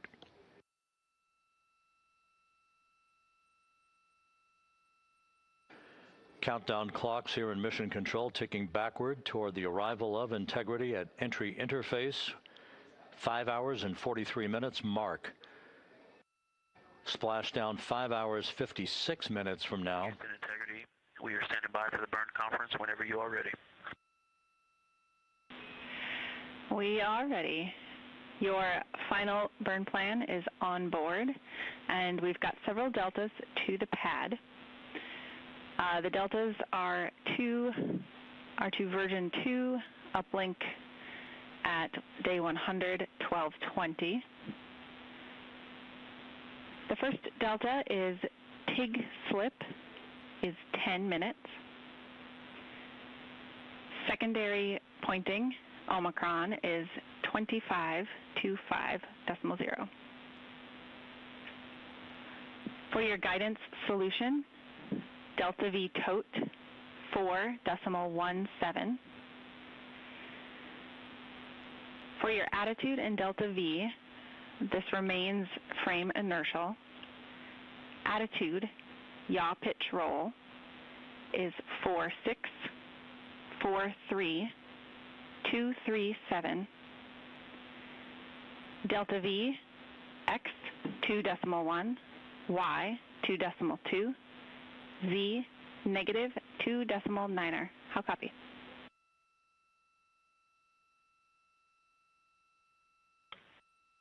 Okay, Jackie, we caught the in material. Can you give us the trim number that you started with and Omicron, I believe, were the two? Or maybe TIG slip and Omicron. TIG slip is 10 minutes. Omicron is 25.0.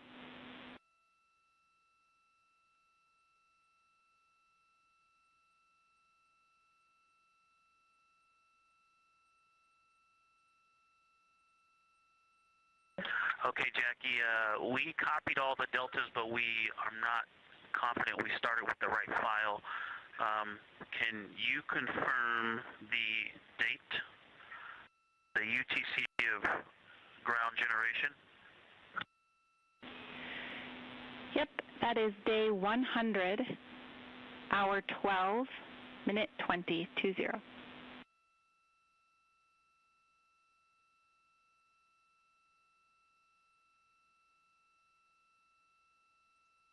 So Jackie, that ground generation date time is what we had as version 1, and you said version 2, so that's what's throwing us off. We were looking for a version 2, but we saved version 1 as version 2 to get ready for these deltas. Did you uplink a new burn pad, or were you just instructing us to save it as version 2?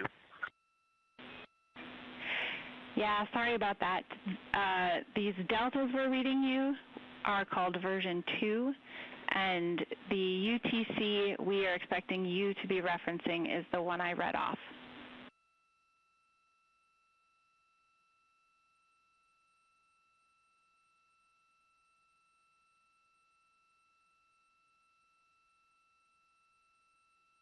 Okay, copy. We wrote those deltas on the Excel file that was labeled version 1, and we have saved it as version 2.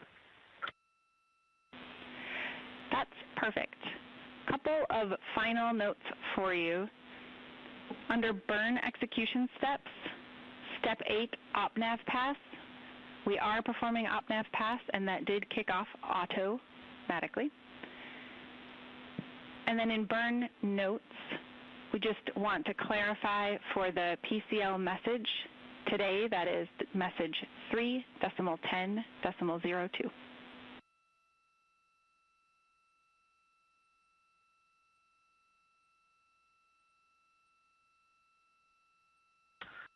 Okay, we copy step 8 auto and 3.10.02, which we all read. Thank you. Any other deltas to the steps, burn execution steps? No deltas. One final note, the cell in the burn notes that talks about if BFS engages does have about 2 rows worth of text, so you may need to expand it to see all of it.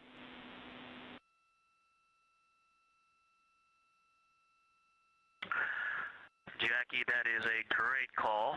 Thank you for that information. And that is everything we had for the burn conference.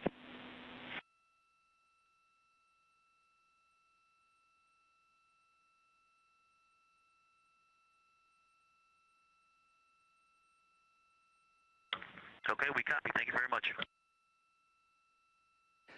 This is Mission Control Houston. That exchange between Capcom Jackie Mahaffey here in Mission Control and pilot Victor Glover aboard Integrity, reading off all the critical numbers for the upcoming Return Trajectory Correction 3 burn. That's on tap just 37 minutes from now at 1:53 p.m. Central Time. This final major maneuver will be an 8-second burn of the reaction control system thrusters to amend the velocity of Integrity by 4.2 feet per second.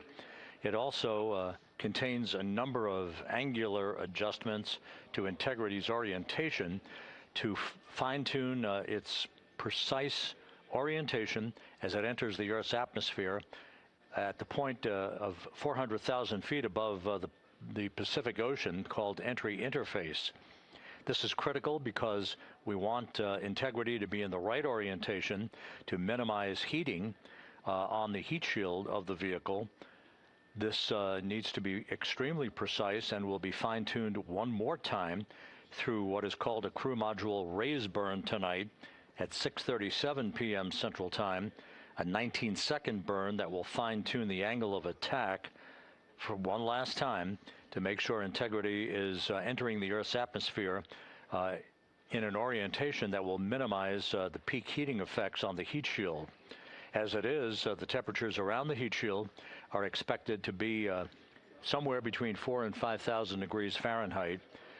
However, at the angle at which we are entering the Earth's atmosphere, it is a much more benign heating effect on the heat shield than what was experienced during the Artemis I mission.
Integrity, are we go for secondary wastewater line dump?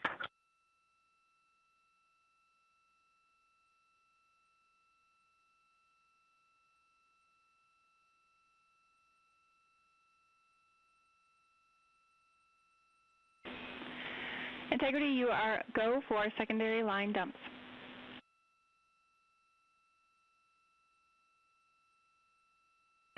We copy, thank you.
Integrity Houston, for the burn, SM prop helium ISO valves are configured.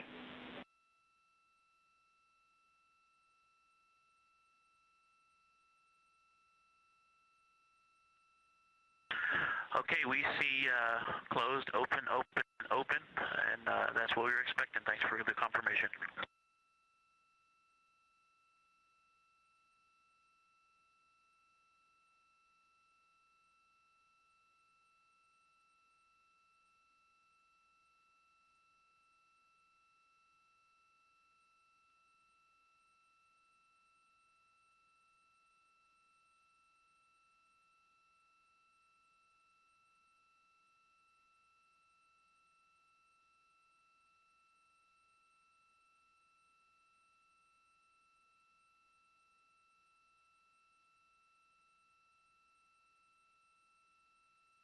This is Mission Control Houston.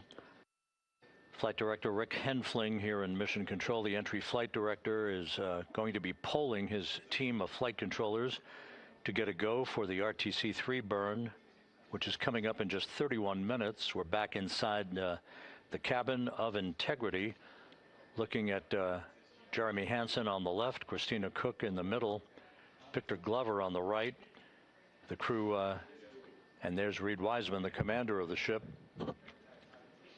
Everything is in great shape as we await splashdown 5 hours and 44 minutes from now. The entry profile for Integrity is a source of great interest because of some of the heat shield damage that was unexpected during Artemis I. We have deliberately created a trajectory which is essentially a lofted entry profile rather than a skip entry.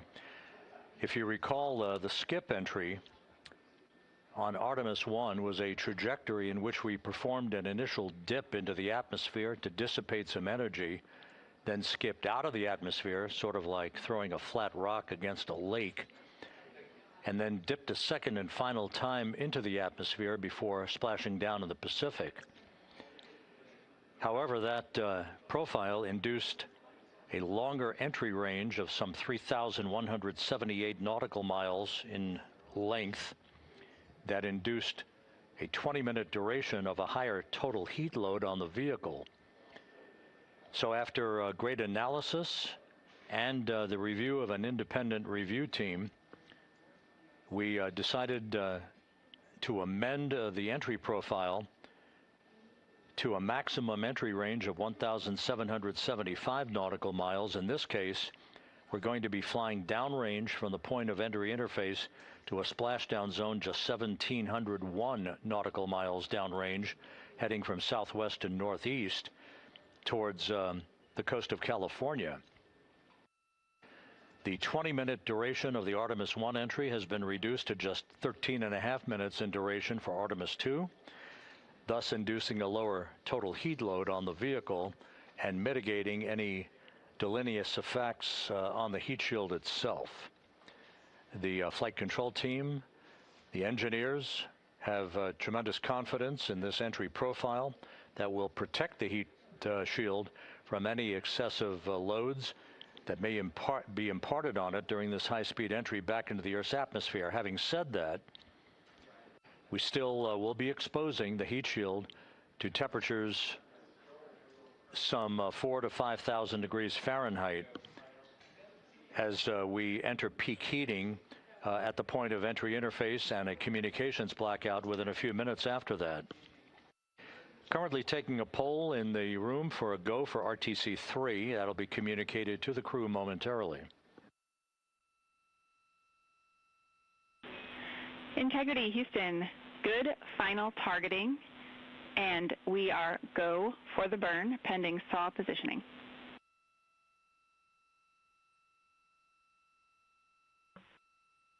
We copy. Houston, go for the burn. Thank you.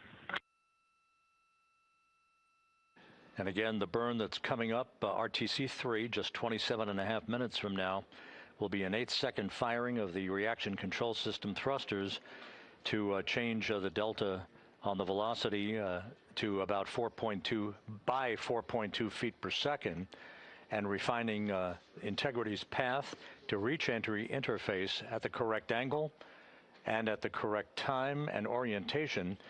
If you think of a cone across the Pacific Ocean, that's the entry corridor. We want to hit right into the middle of that corridor. I said yesterday it was like splitting the uprights, and that's exactly what it is. We want to make sure that we're right down the pike, heading toward the splashdown zone off the coast of San Diego. This burn and the subsequent crew module raise burn, that will be a final amendment to the angle of attack of Integrity, all designed to minimize heating effects on Integrity's heat shield.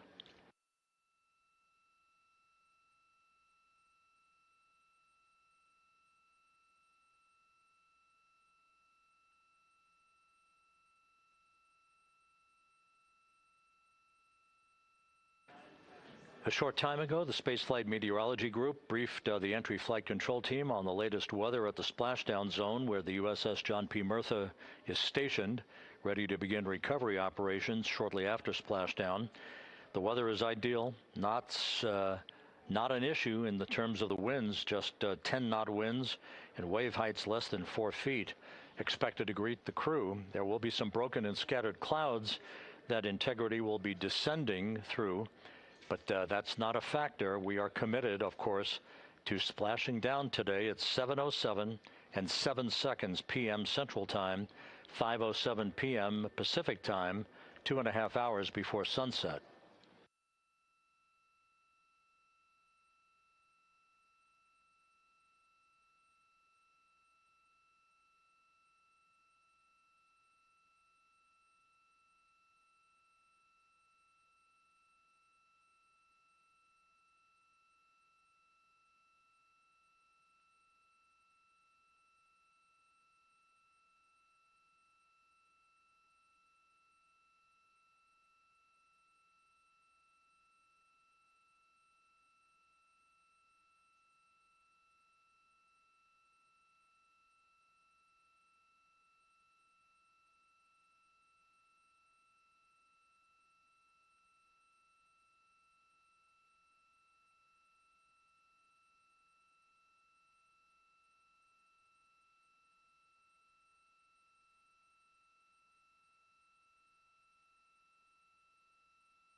At this hour, Flight Dynamics reporting that Integrity is 45,534 nautical miles away from Earth.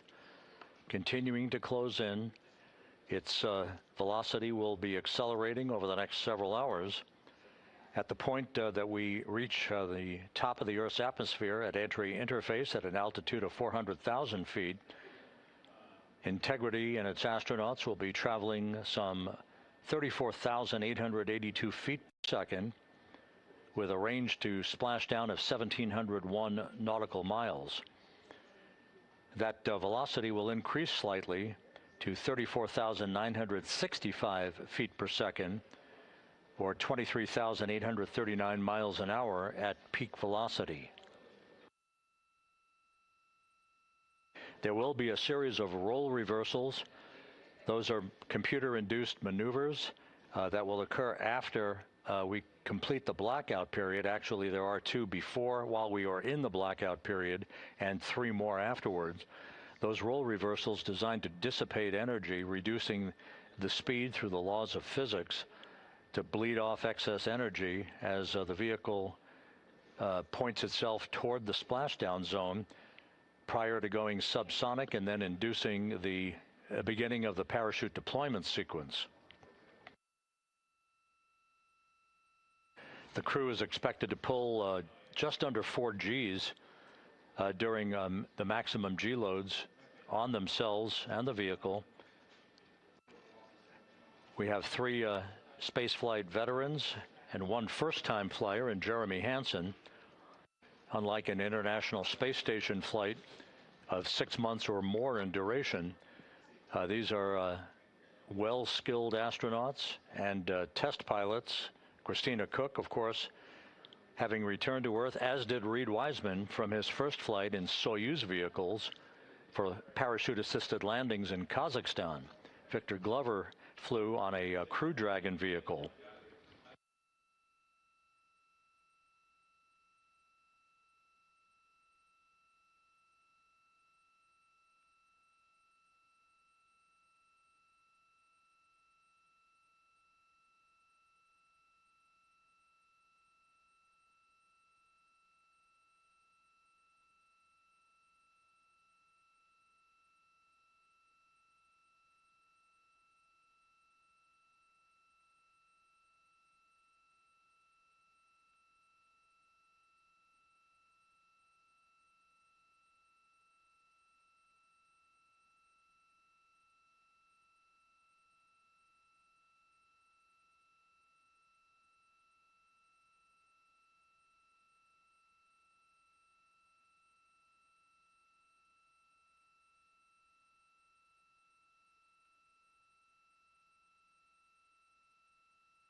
For those keeping track, once again, one of the key periods during the entry into the Earth's atmosphere will be this 6-minute communications blackout that is predicted and is typical.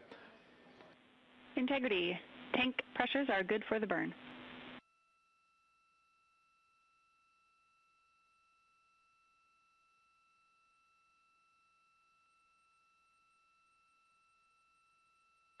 Copy that, Jackie. Thank you. Capcom Jackie Mahaffey saying that all of the systems, including the pressures in the propellant tanks, are in good shape, ready for the RTC-3 burn coming up just 18.5 minutes from now. Once again, the blackout period that will be of great interest to those listening and watching this evening is typical for any spacecraft re-entering the Earth's atmosphere because of the buildup of heat against a returning spacecraft, whether it's Integrity today or a Russian Soyuz vehicle or a SpaceX Dragon. These vehicles have heat shields that are designed to repel the heat. However, there is an ionization around the spacecraft, a buildup of plasma that is caused by the interaction of the velocity of the spacecraft entering the Earth's atmosphere and the friction of the Earth's atmosphere itself. This ionization period, or the blackout period, is expected to last 6 minutes tonight. It is expected to begin at 6:53 and 55 seconds p.m. Central Time, just 24 minutes or 24 seconds after the beginning of entry interface. That blackout of 6 minutes is the period of time where we will not be in communications with the crew or receiving data from Integrity itself as it barrels through the atmosphere. We will be communicating with the crew toward the end of that 6-minute period and reestablishing communications just as quickly as atmospheric physics will allow us to. The blackout period is expected to end at 6:59 and 56 seconds p.m. Central Time, which would be 6 minutes and 25 seconds from the start of entry interface. Now, after splashdown, several activities will be occurring. First will be to ensure that the vehicle is upright in what is known as a stable 1 configuration. Whether it's upright or in some other orientation, the CMOOS bags, the crew module uprighting system bags, 5 of them that are surrounding the vehicle at the forward bay cover in a circumferential orientation. Those 5 large airbags will be inflated with helium and be inflated. Integrity, Houston. Solar arrays are in position for the burn. We see the same, Jackie. The CMOOS bags, again, 5 large inflatable airbags that are inflated with helium right after splashdown. Those bags designed to maintain an upright orientation for the spacecraft.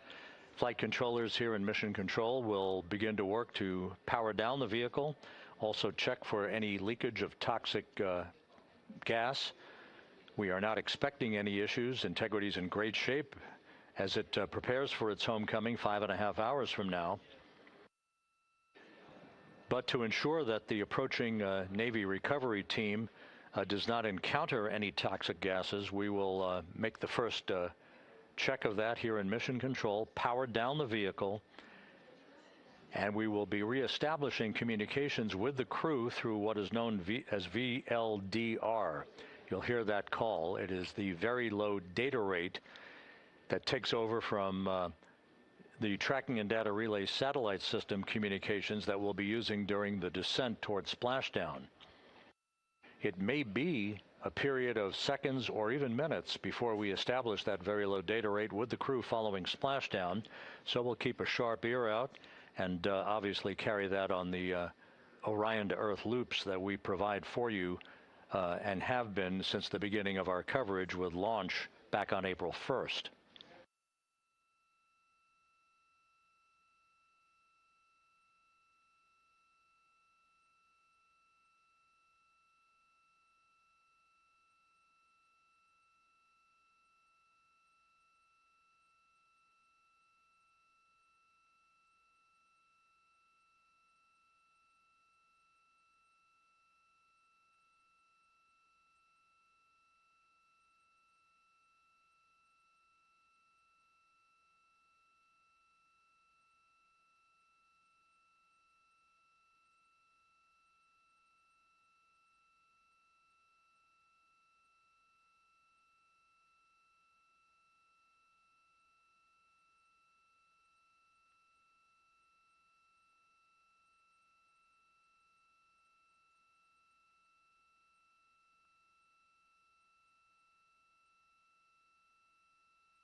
Here in Mission Control, the focus of attention is the upcoming return trajectory correction 3 burn.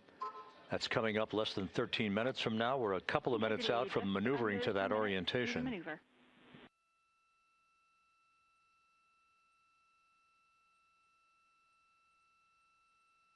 Copy that. All is calm on board, Jackie. Thank you.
This is Mission Control Houston. While we wait for the burn, this view from the deck of the USS John P. Murtha showing some of the armada of helicopters.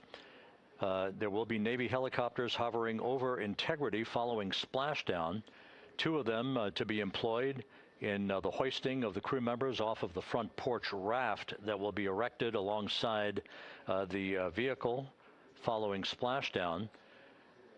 2 crew members, 2 astronauts for each of the 2 helicopters for the short ride back to the deck of the Murtha, where they will be brought into the medical bay for comprehensive post-flight medical exams.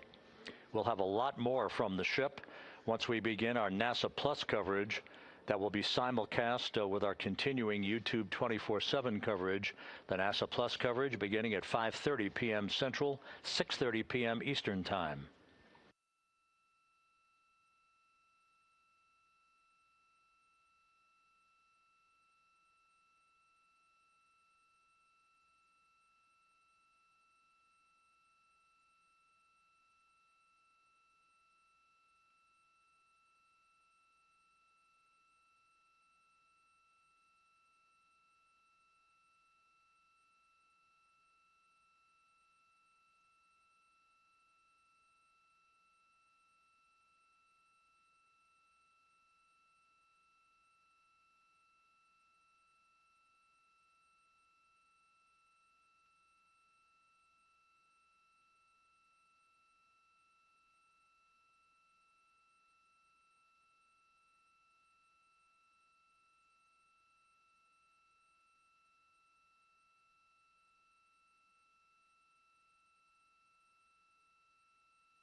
Continuing with the view of the crew in the cabin of Integrity, as we are almost 7 minutes away now from the return trajectory correction number 3 burn.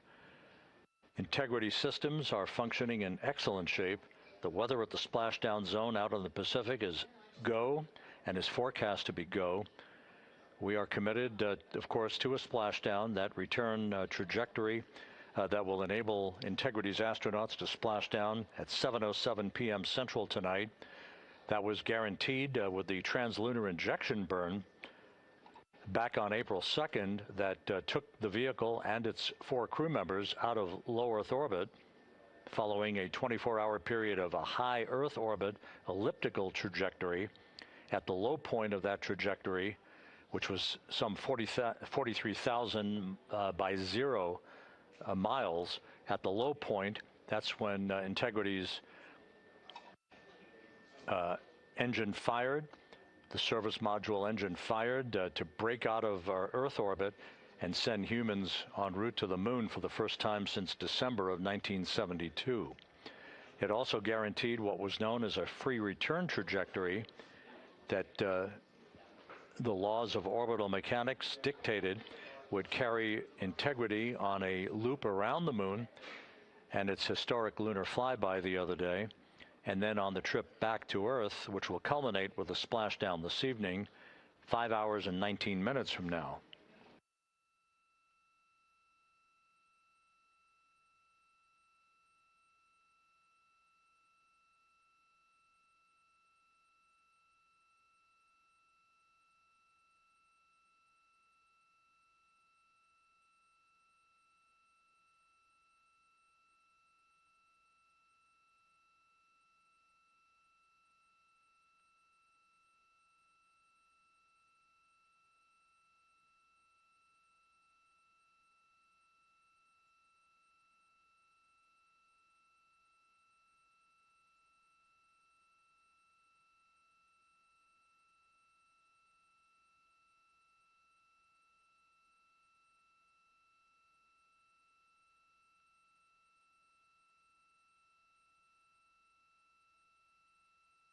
As you can see, the maneuver to the burn attitude has induced quite a bit of sunlight coming into the crew cabin. We're now under 5 minutes until the burn.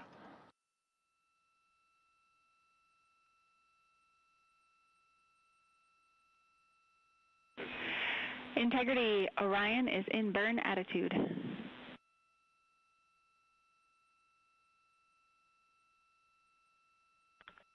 And it is an unbelievably spectacular view. Thanks, Jackie.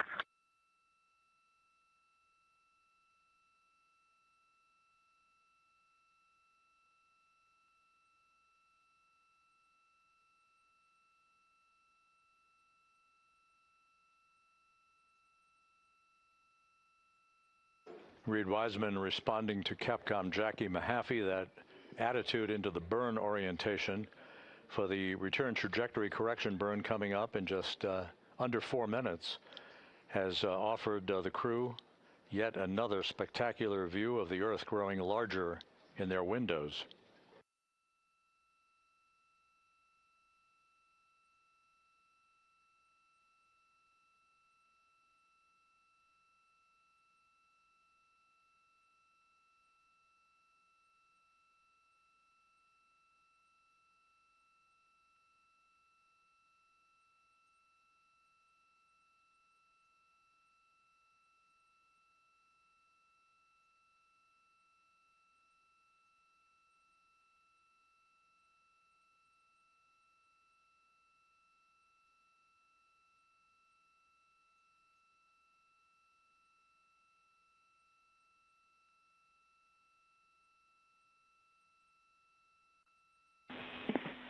Integrity Houston in 22.3 critical Q card. We're looking for the BFS burn ATP to no go. To go, excuse me, to go.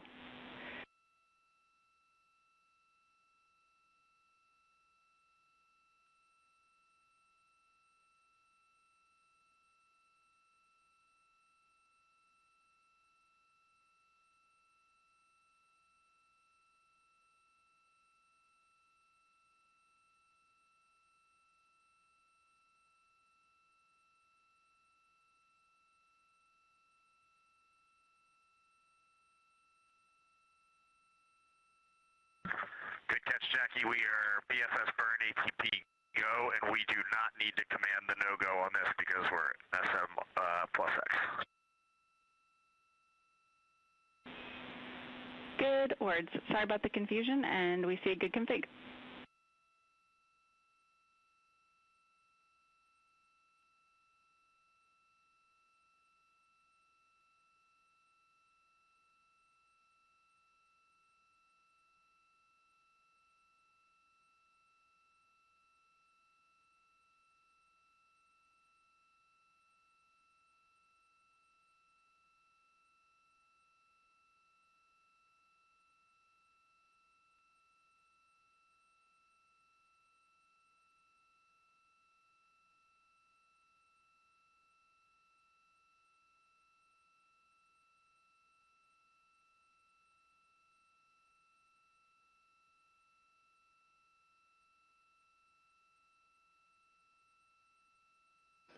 Coming up on 1 minute till the burn.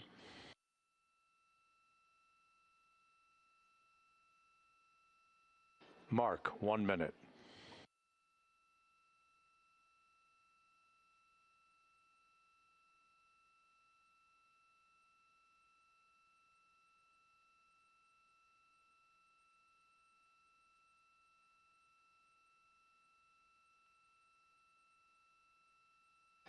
This is an 8-second burn with a change in velocity of 4.2 feet per second.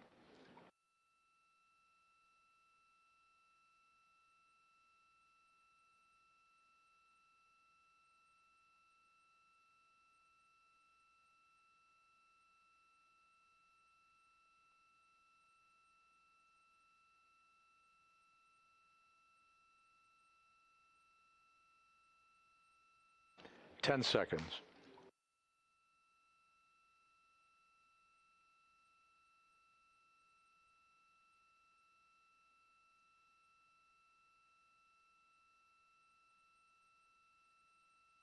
Burn underway.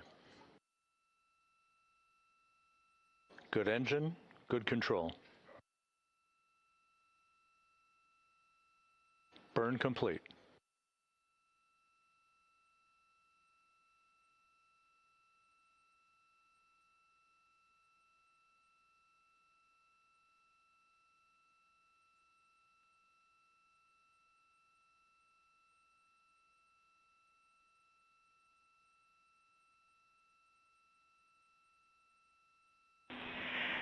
Integrity looks like a good RTC-3 burn, and we are assessing details. Hey, Jackie, we see the same on board, and we just wanted to give a huge shout-out to that ESA Airbus team, to our friends in the Netherlands and Germany and at the Glenn Research Center. This vehicle powered us, and it propelled us from the Earth to the Moon and back with extreme precision, and we are excited to be a part of your team. Houston and centers around the world, copy. Thank you.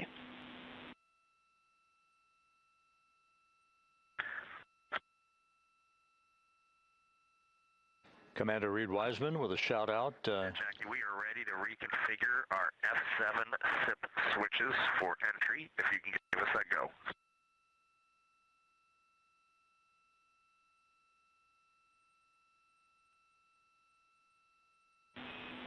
You are go for F7 switches. Reed Wiseman providing a shout out to the European engineering community. Copy the go. Which built the European service module. And you are now maneuvering back to biased tail to sun attitude. We see it. That European service module will separate from the crew module this evening at 6:33 p.m. shortly after we hand over communications from the Deep Space Network to the Tracking and Data Relay satellite system. And about 4 minutes before the crew module will use its thrusters in a 19-second raise burn to lift the aft end of the vehicle into the final angle of attack for entrance into the Earth's atmosphere and the mitigation of excessive heat loads on the heat shield of Integrity.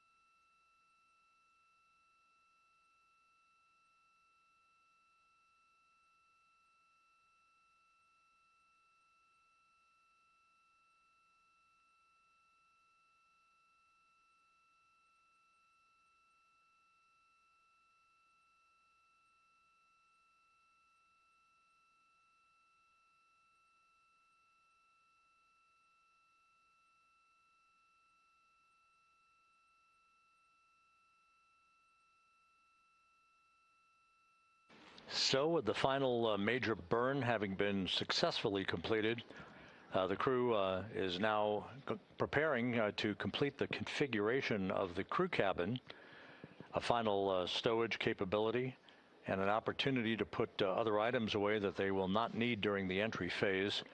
They'll move into their entry checklist about 2 hours from now at about 4 p.m. Central Time. Events will start to accelerate in terms of time as we approach the point at which entry interface will begin.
We're going to need a copy of that photo when you guys get back.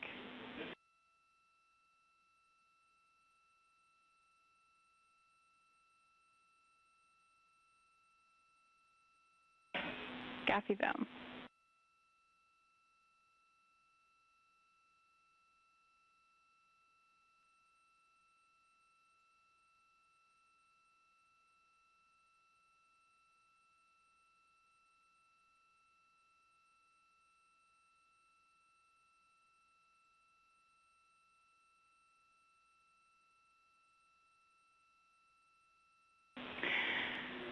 Integrity. FIDO confirmed that that was a great RTC-3.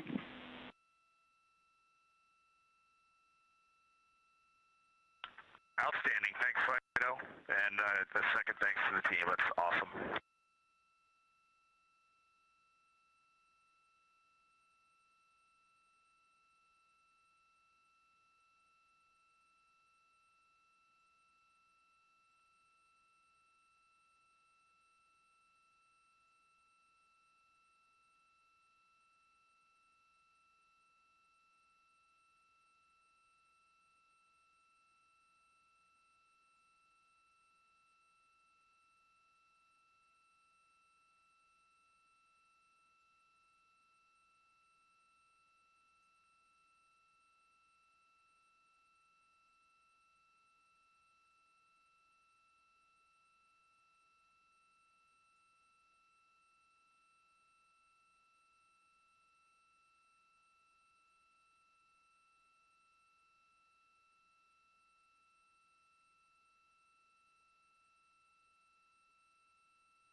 Integrity prop post-burn reconfig is complete.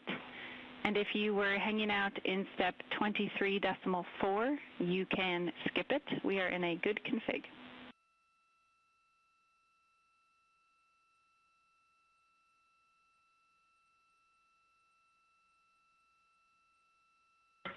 And Jackie, we were talking about seats. I'm in instruction 337 of 392, and then can you repeat that call? Yep, the prop post-burn reconfig is complete, and there is no need for the remainder of 23.4. You can consider that closed out. Remainder of 23.4, closed out, copy.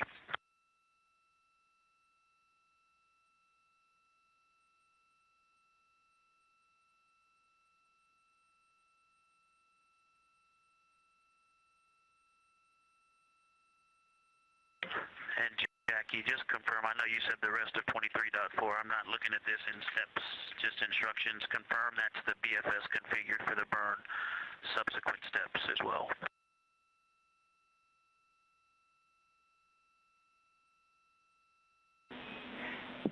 Affirm, all the way through instruction 347 can be skipped.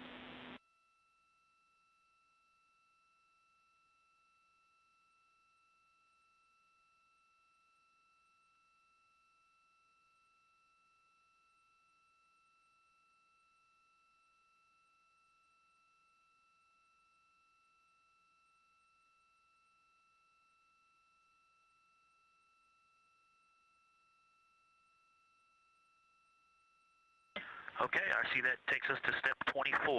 I did not do any of the remaining steps in step 23, and that is over to you, MCC.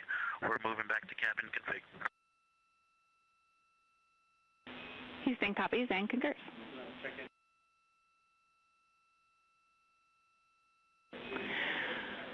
And Victor and the rest of the Integrity crew, the only DPC-related topic we had for you this morning was to sync up on cabin config and get a status of where you are in the procedure.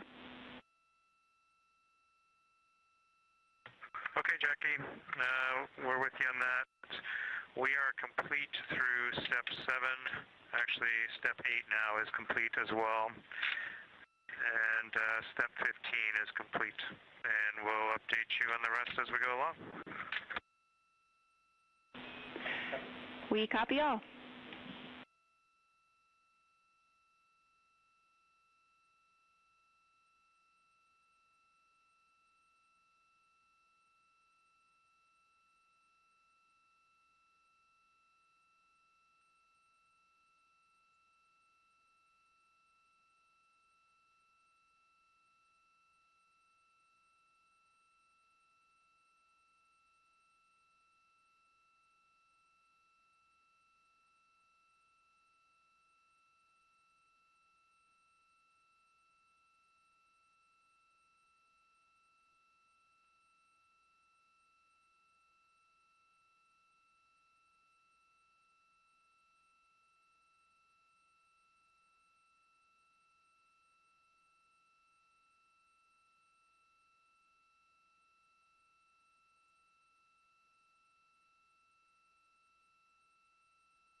This is Mission Control, Houston.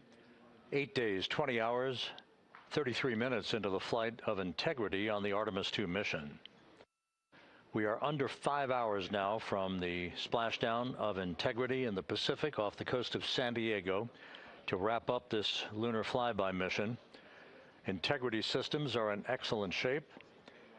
The recovery team on the USS Mertha out in the Pacific is at the ready. The ship is basically parked in the right position to be able to expedite a recovery of the crew following splashdown and after the vehicle has been powered down. Navy helicopters, divers, other recovery personnel will move alongside the capsule to set up a large inflatable raft called a front porch that will be used to extract the crew members in one by one after the hatch is opened. That process of extracting the crew is timelined at least and has been practiced to occur some 45 minutes to an hour after splashdown. The weather conditions out in the Pacific are ideal for today's splashdown. We're talking winds just 10 knots and wave heights less than 4 feet. You couldn't ask for better weather for this homecoming for Integrity, the first time that a crew will have splashed down in the vehicle in the Artemis program. We completed the final major maneuver of the mission using the European Service Module's thrusters a short time ago. That was the return trajectory correction number 3 burn that basically fine-tuned ever so slightly the trajectory and the path of Integrity and sweetened the angle of attack so that we hit the right corridor coming in over the Pacific Ocean with onboard computers honed in on the splashdown zone some 1,701 nautical miles downrange from the start of entry interface. Splashdown is scheduled at 7:07 and 7 seconds p.m. Central Time, 5:07 p.m. Pacific Time, 2.5 hours before sunset at the splashdown site.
This is Mission Control Houston at a mission elapsed time of 8 days, 20 hours, 39 minutes into the flight of Integrity on the Artemis II mission.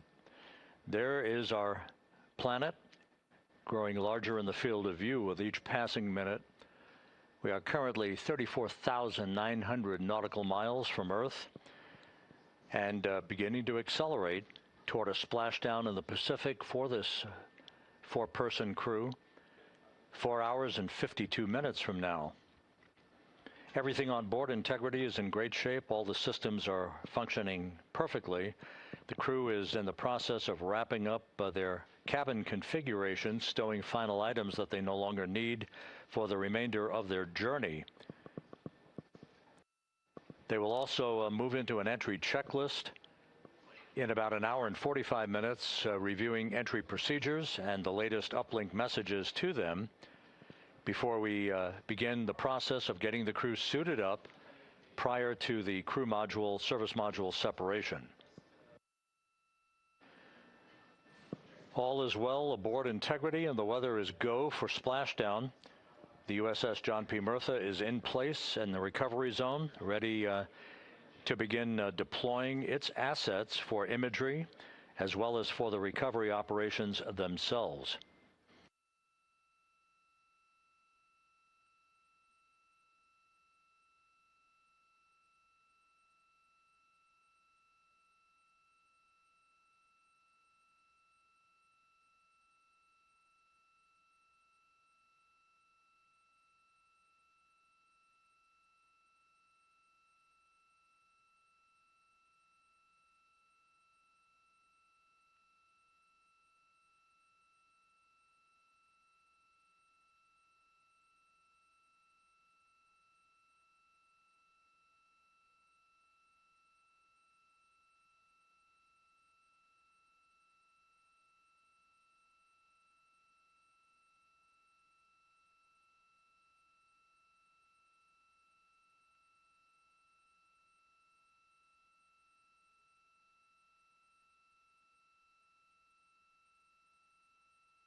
Integrity Houston, for the TLT unconverged caution, we were running orb guide post-burn to look at post-burn targeting, and that particular sequence did not include running TLT. That is what triggered the caution. We have no concerns. Okay, outstanding. Thank you.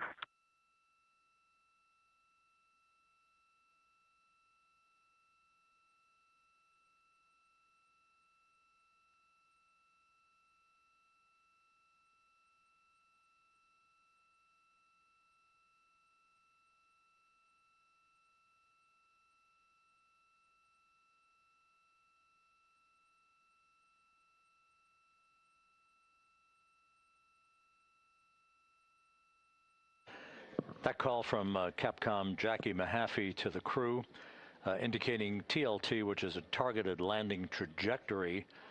That is simply a value that was placed on board on the onboard computers, but is not being used for today's entry by the crew. The last maneuver that will be conducted by Integrity will occur at 6:37 p.m. Central Time tonight. That is the crew module raise burn. That occurs about 4 minutes after the crew module will have separated from the service module. This will be about a 19-second burn with a velocity change of about 9.9 feet per second as the precursor to entry interface. The raise burn designed as a final opportunity to sweeten the flight path angle, the angle of attack, if you will, of the vehicle as it enters the Earth's atmosphere, placing the vehicle in the proper orientation perfectly with precision to mitigate any excessive heat loads on the heat shield of the spacecraft. Entry interface will begin at 6:53 and 31 seconds p.m. Central Time at an altitude of 400,000 feet, while Integrity is traveling 34,882 feet per second with a range to splashdown of 1,701 nautical miles. Within 24 seconds after entry interface, which is essentially the top of the Earth's atmosphere where the crew will begin to feel the tug of gravity, we'll start a 6-minute blackout period, that is expected, in which we'll lose communications with the crew and data here in the flight control room. The blackout is induced by the buildup of ionization from the interaction of the velocity of the vehicle with the friction of Earth's atmosphere. It creates a plasma shield around the vehicle, preventing communications from occurring. That 6-minute blackout is scheduled to end right around 7 p.m. straight up. And at that point, the vehicle will have descended to an altitude of 157,000 feet above the Earth, traveling at 13,300 feet per second.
Houston Integrity, could you go off board on the cameras for a couple, please? In work.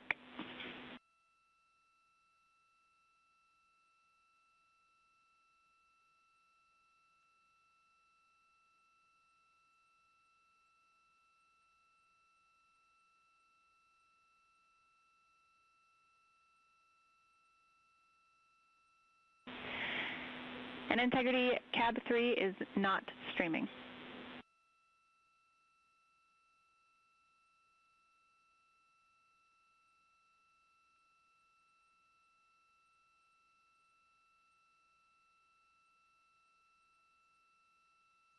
Thank you, Jackie.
Houston integrity, step 9 is complete. The seats are configured. Houston, copy seats.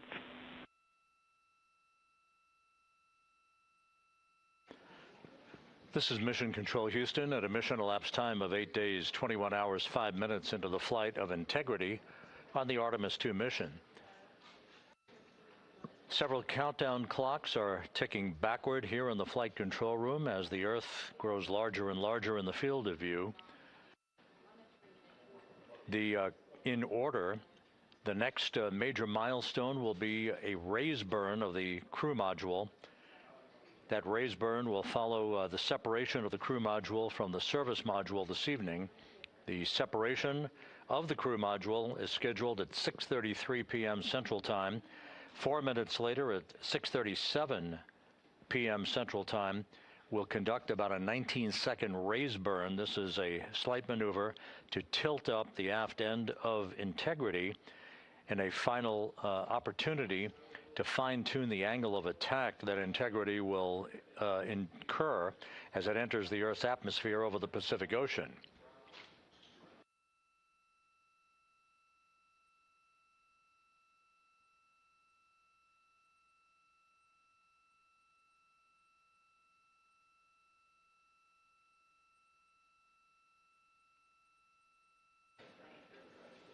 The entry path for Integrity today is portrayed here in this graphic. Basically, entry interface is 1,701 nautical miles uprange, if you will, from the expected splashdown point near the USS John Murtha, the recovery ship, and off the coast of San Diego. The entry interface point is critical because what we want to do is put Integrity in an orientation that will mitigate peak heating on the heat shield. For a point of comparison, during Artemis I, we had an entry range of 3,178 nautical miles from the point of entry interface and a 20-minute entry profile. That was the so-called skip entry, in which the Artemis I vehicle dipped into the atmosphere to dissipate some energy, then lofted or skipped out of the atmosphere, then dipped a second and final time back into the atmosphere before splashing down. What that resulted in was a higher heat load on the heat shield, which caused unexpected char liberation. So rather than design the heat shield or replace it for Artemis II, we elected to go into a different trajectory profile. This one with a max entry range of 1,775 nautical miles, or in today's case, all of our maneuvers and orbital mechanics will take us 1,701 nautical miles downrange from the point of entry interface. This will only be a 13.5-minute entry profile for Integrity and its astronauts, and results in a much lower heat load on the heat shield. This is deliberate so that we have the lessening effect of charring on the heat shield, should there be any at all, and we do expect some. But this will more than protect the astronauts from the effects of peak heating, which will be some 4,000 to 5,000 degrees Fahrenheit during the maximum peak heating around the vehicle. That will also cause a 6-minute blackout because of ionization, as heat is repelled or thwarted from the heat shield while the vehicle flies in the direction of travel towards splashdown. The raise burn that places us in our final orientation for angle of attack into entry interface, that raise burn is scheduled at 6:37 p.m. Central Time.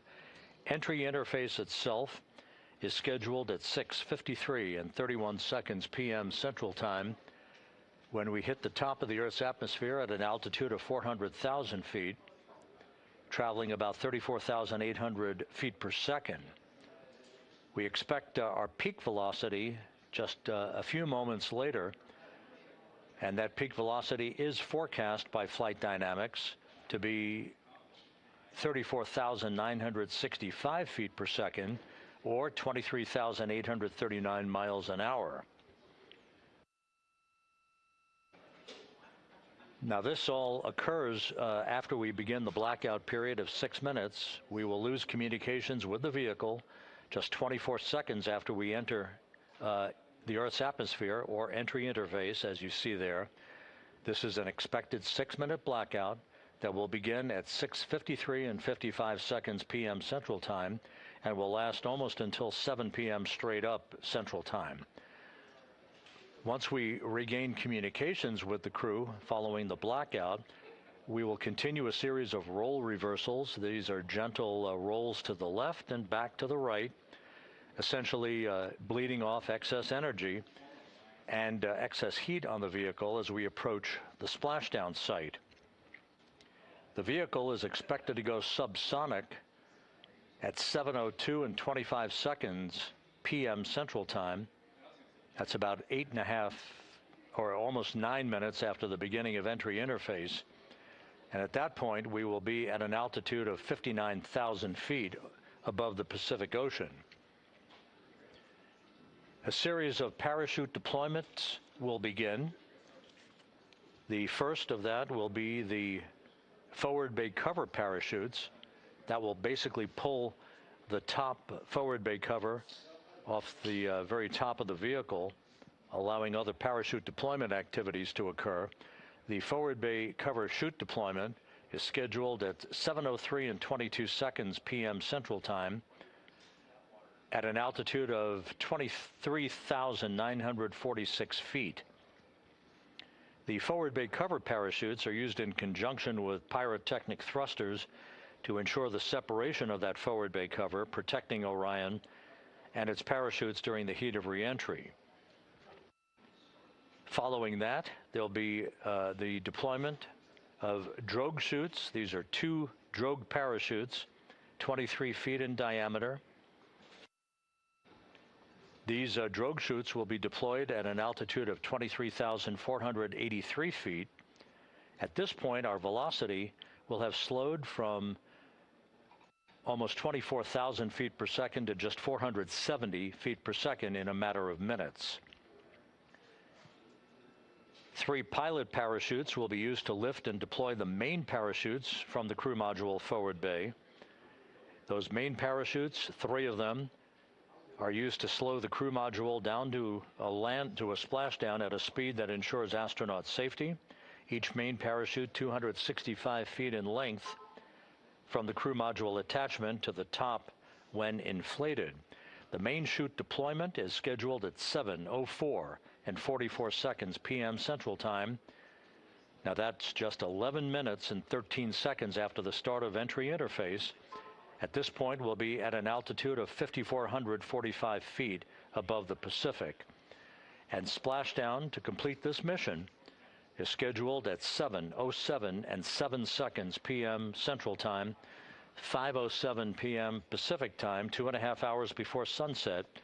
The crew will splash down in the Pacific southwest of San Diego at a gentle rate of just 19 miles an hour.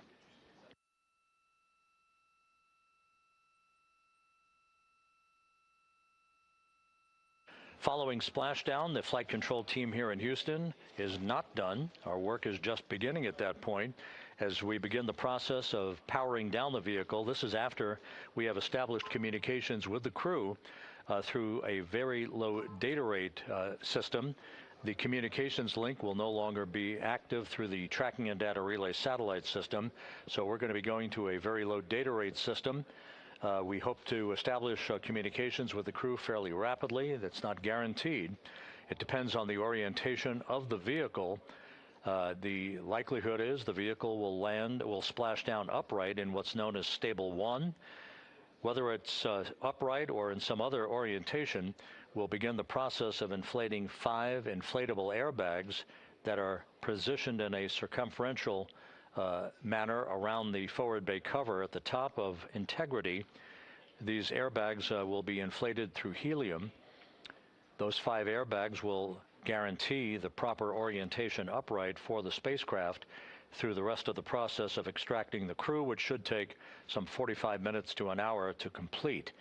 Navy divers, fast boats, a pair of Navy helicopters, other recovery personnel will come alongside the vehicle to begin erecting an inflatable raft called the front porch that the crew will be extracted into. You've seen that in movies. You've seen it in the Apollo program and archival footage. And one by one, the crew will be hoisted in alternating fashion to 2 hovering Navy helicopters for the trip back to the deck of the USS John Murtha, where they will leave the helicopters and move into medical bay on the ship for comprehensive medical examinations.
As the astronauts aboard Integrity are in the process of stowing final items in the cabin before they move into their entry checklists, a final review of the procedures and the timelined activities for the rest of this mission. The next major milestone, once again, will be the separation of the European Service Module, which has performed valiantly throughout the course of this flight, from the crew module. That pyrotechnic separation scheduled 3 hours and 41 minutes from now. Just 3.5 minutes after that will be the crew module raise burn. That raise burn is scheduled at 6:37 p.m. Central Time. It's expected to be about a 19-second firing of the crew module thrusters in one final opportunity to fine-tune the angle of attack for Integrity as it enters the Earth's atmosphere. Splashdown 4 hours, 14 minutes from now, southwest of San Diego, where the weather is forecast to be ideal. Just some broken and scattered clouds expected, 10-knot winds, wave heights less than 4 feet. You couldn't ask for a better day out in the Pacific for the homecoming of the first crew to fly aboard the Orion spacecraft. At a mission elapsed time of 8 days, 21 hours, 18 minutes into the flight, this is Mission Control Houston.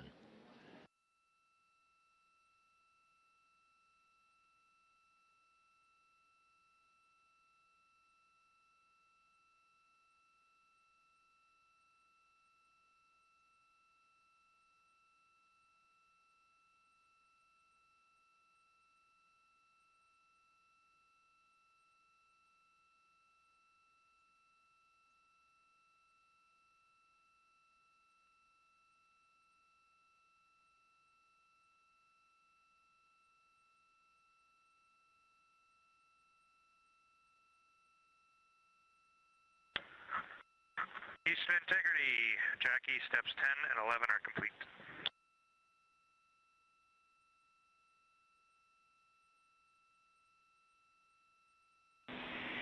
Houston copies steps 10 and 11. You guys are on track, looking great.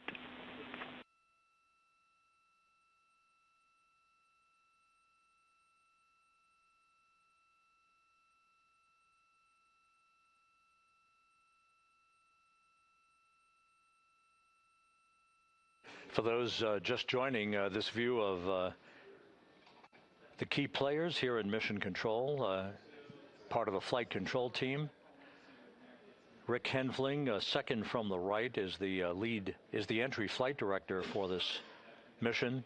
Seated to his left is Judd Freeling, who was the flight director for Ascent back on April 1st. Jackie Mahaffey is second from the left. She is the Capcom whose voice you'll be hearing throughout the course of the afternoon and evening, talking directly to Integrity's astronauts through splashdown. Stan Love, a veteran astronaut, is on the far left of your screen. He was the Ascent Capcom.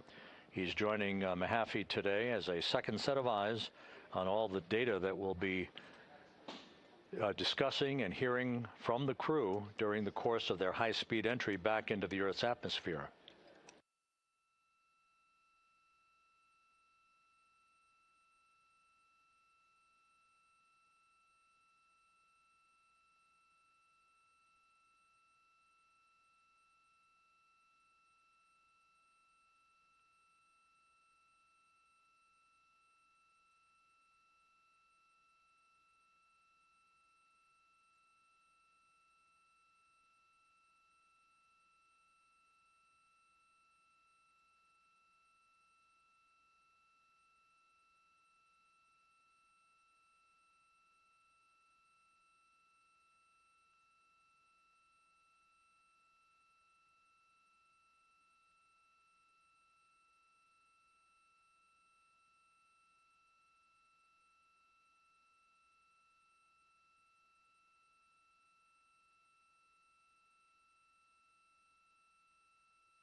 And this is Mission Control Houston. You can see one of the helicopters that will be involved in the recovery operations, having taken off from the deck of the USS John P. Murtha.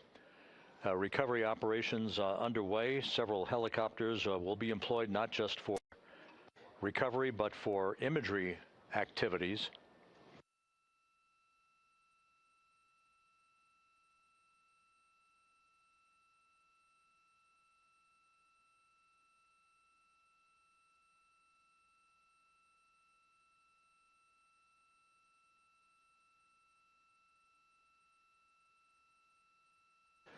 On the deck of the John P. Murtha, a view of multiple views, camera views, that are being provided to us courtesy of the USS John P. Murtha that we'll be utilizing throughout the course of the evening in our coverage.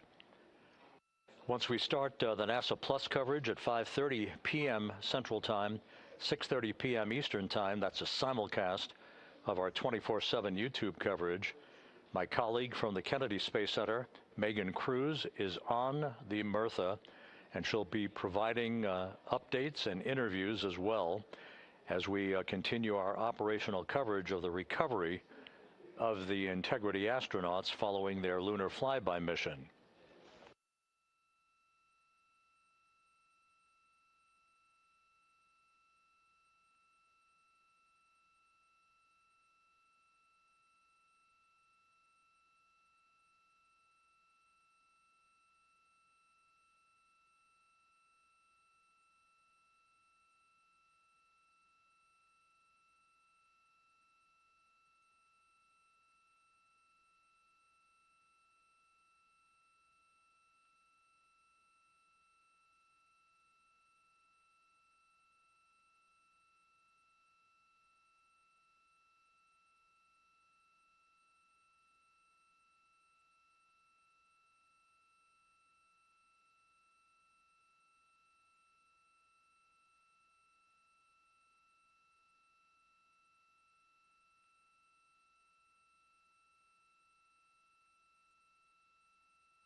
Houston integrity for toilet configure for return.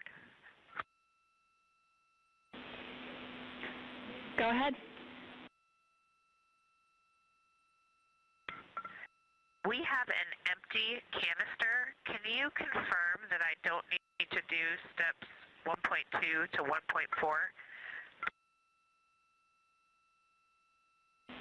Checking.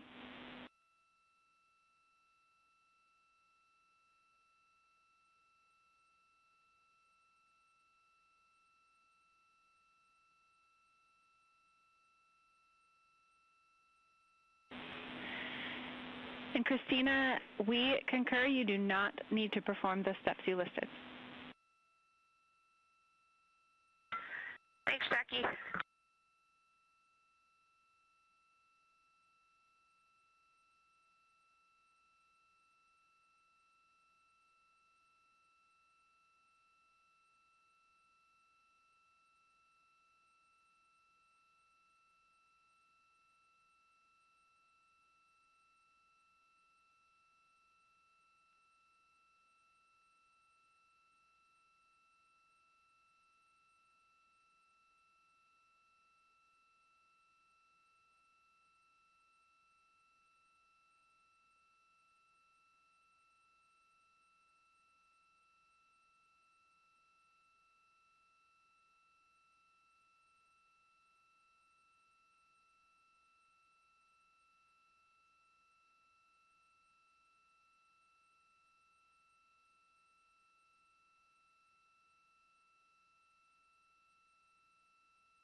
This is Mission Control Houston, 8 days, 21 hours, 38 minutes into the flight of Integrity on the Artemis II mission. On board, all is quiet, as it is here in Mission Control, with everything moving along in trip hammer fashion, in good shape, all of Integrity's systems in great shape, and the weather at the splashdown zone off the coast of San Diego couldn't be better. A forecast of go conditions with winds of just 10 knots, wave heights less than 4 feet, ideal conditions for the recovery of Reed Wiseman, Victor Glover, Christina Cook, and Jeremy Hansen following their splashdown, which is just 3 hours and 53 minutes from now. The next major milestone coming up in 3 hours and 19 minutes, that will be the separation of the crew module from the European service module that has performed perfectly during the course of the flight. The service module separation from the crew module scheduled at 6:33 p.m. Central Time. Just 4 minutes later, there will be a slight maneuver, a raise burn as it is called. This will tilt the aft end of the crew module upward ever so slightly in one final opportunity to refine the flight path angle, the angle of attack, if you will, as Integrity enters the Earth's atmosphere at the point called entry interface. That is at 6:53 and 31 seconds p.m. Central Time, or some 16 minutes after the raise burn itself. All of these events will be happening fairly rapidly as we move over the next few hours toward a splashdown of the crew and a completion of a mission that will have totaled 694,481 miles from launch to splashdown.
Houston, integrity for timeline. Christina, we're with you. Hey, Jackie. You guys okay if we start entry checklist 30 minutes early?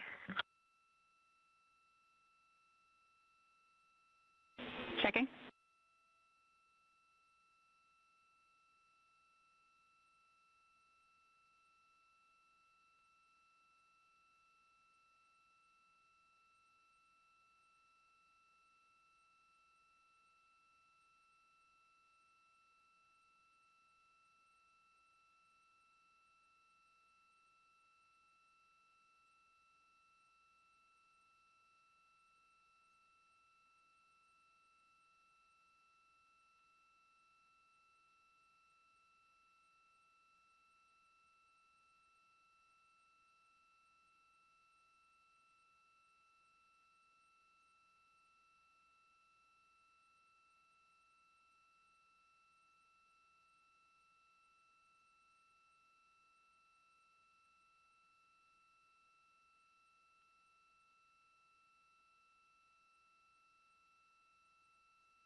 And Integrity Houston for entry checklist. We are ready for you to begin 18.0.1 entry checklist, steps 1 through 6.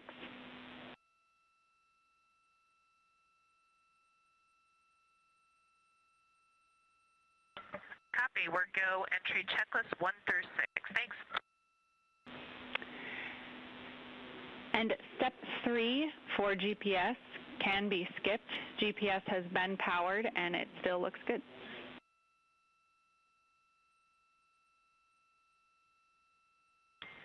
Copy. Step 3 is a skip.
This is Mission Control Houston at a mission elapsed time of 8 days, 21 hours, 50 minutes into the flight of Integrity on the Artemis II mission. The crew is completing the configuration of the crew cabin. Soon they'll be breaking out their launch and entry suits in preparation for donning those suits and conducting leak checks as we get a bit further along in the entry preparation time frame. Meanwhile, we're looking forward to the next major milestone. That will be the separation of the crew module from the European service module 3 hours and 7 minutes from now. That's scheduled to occur at 6:33 p.m. Central Time, 7:33 p.m. Eastern Time. 4 minutes after that, we'll conduct a raise burn. This will be about a 19-second firing of Integrity's thrusters with a change in velocity of 9.9 feet per second. That will adjust the angle of attack of the vehicle by gently tipping the aft end of Integrity higher, if you will, like sitting in a reclining chair and basically leaning back a bit. This angle of attack adjustment is specifically designed and pre-planned to enter the Earth's atmosphere at entry interface later this evening at the proper angle to minimize heating effects on Integrity's heat shield.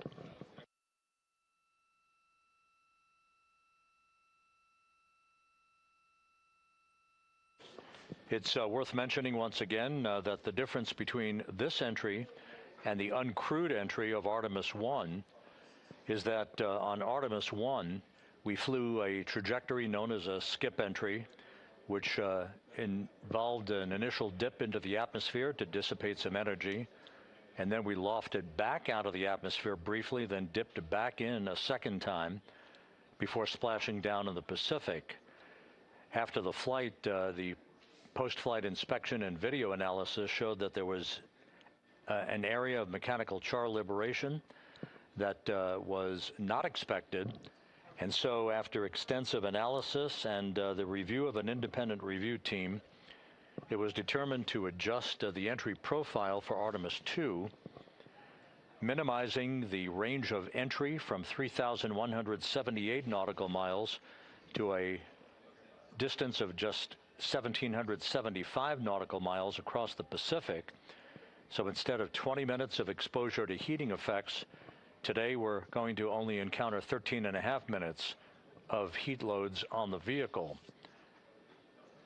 Our intended splashdown target is about 1,701 nautical miles downrange from the point of entry interface. It will be about 13.5 minutes from the time that we enter the Earth's atmosphere at an altitude of 400,000 feet at 6:53 and 31 seconds p.m. Central Time to the point of splashdown at 7:07 and 7 seconds p.m. Central Time. In that brief 13.5 minute period, peak heating on the vehicle should be about 4,000 to 5,000 degrees Fahrenheit. The heat to be repelled by Integrity's heat shield, as it is for any vehicle entering the Earth's atmosphere that has a crew on board. The crew should be experiencing a G load on their bodies of about 3.9 Gs at peak loads on the crew members, feeling the tug of Earth's gravity for the first time in 9 days.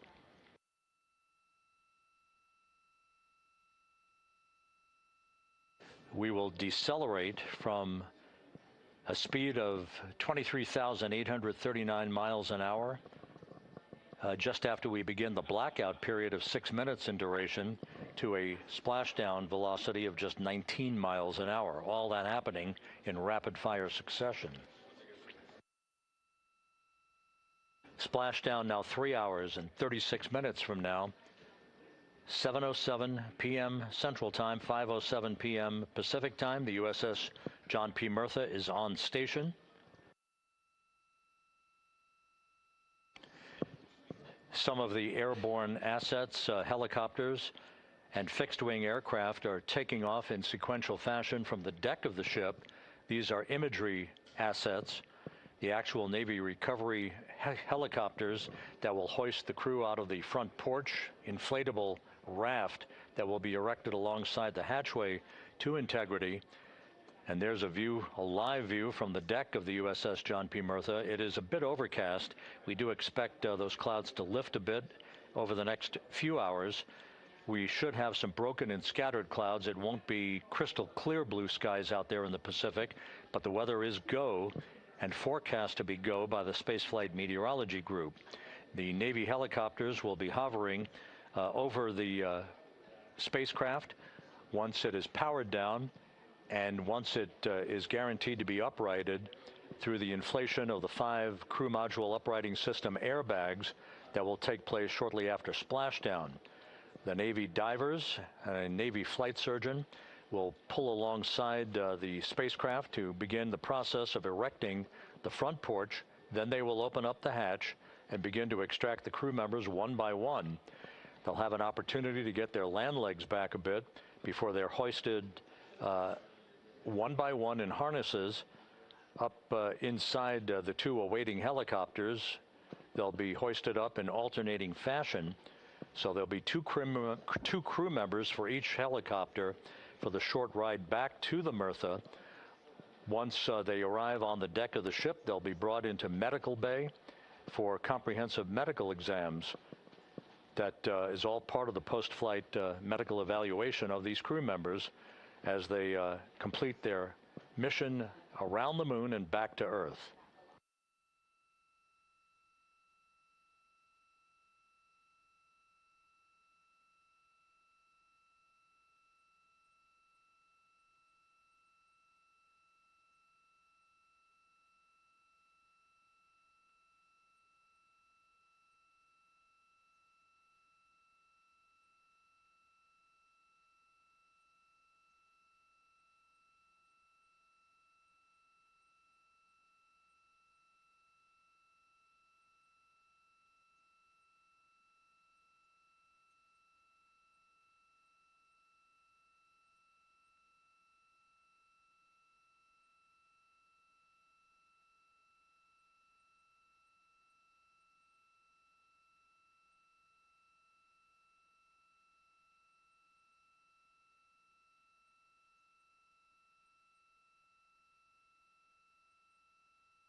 Integrity Houston for entry checklist.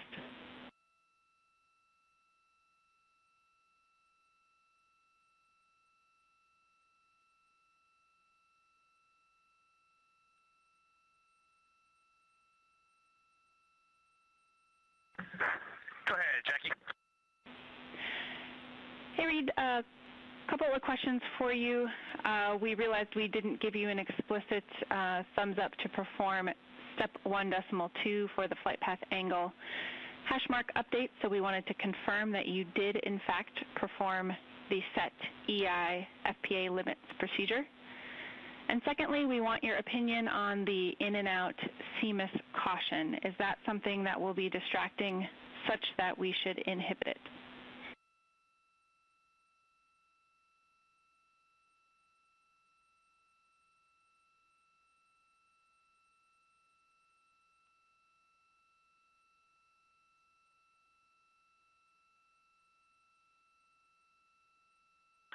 Okay, we are going to go execute 1.2. We had skipped that, and we would prefer to inhibit the CMIS caution on board.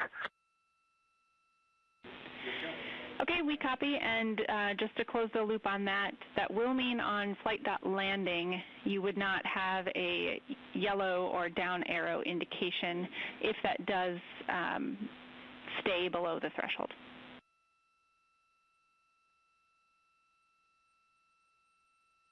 And that is totally fine.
Houston, integrity for toilet deactivation. Integrity. Jackie had to step off for a second. Go ahead for toilet.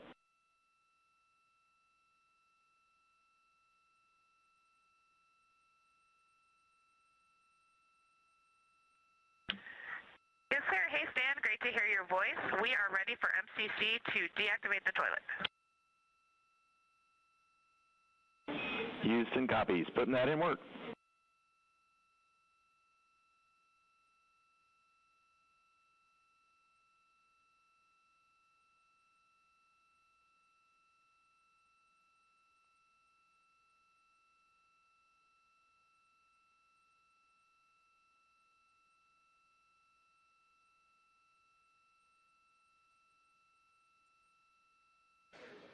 This is Mission Control Houston. That communication from Christina Cook on board Integrity to spacecraft communicator Stan Love. Integrity for burn telemetry on CM or raise burn. 2 questions.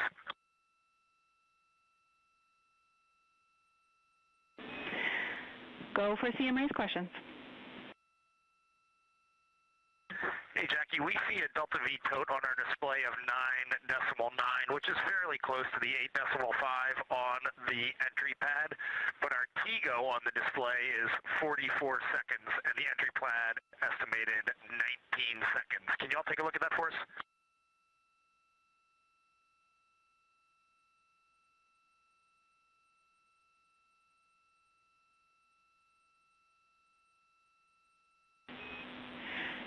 Hey, Reed, good catch.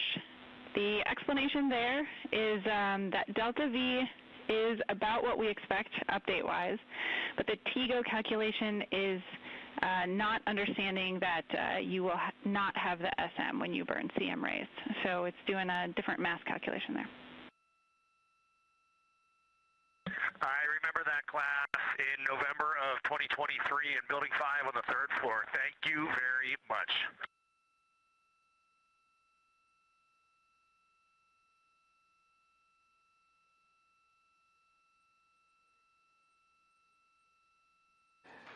This is Mission Control Houston. Commander Reed Wiseman inquiring about the values for the upcoming crew module raise burn. Again, as we've explained, this burn that's scheduled 2 hours and 51 minutes from now is designed to tilt the angle of attack a bit upward, basically raising the aft end of the vehicle prior to entry interface to improve the angle of attack and minimize heating effects on the heat shield for the Orion vehicle.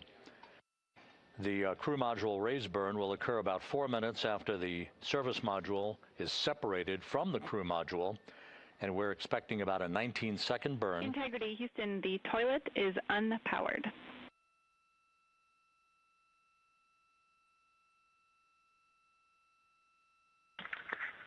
Christina Rogers, thank you. The crew module raise burn is expected to be 19 seconds in duration, with a change in velocity of about 9.9 feet per second. Once again, that's designed to fine-tune the angle of attack for Integrity as it enters the Earth's atmosphere, which will occur about 16.5 minutes after the raise burn itself.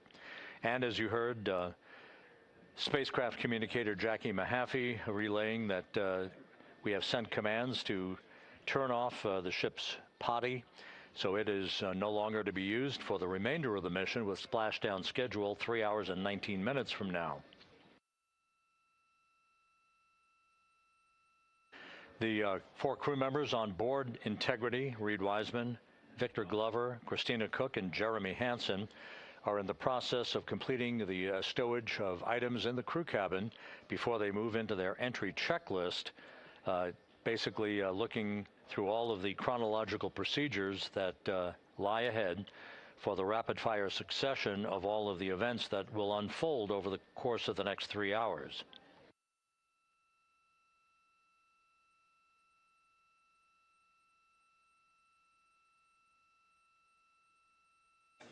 Integrity is about 25,000 nautical miles from Earth, continuing to accelerate towards a splashdown in the Pacific 3 hours and 18 minutes from now.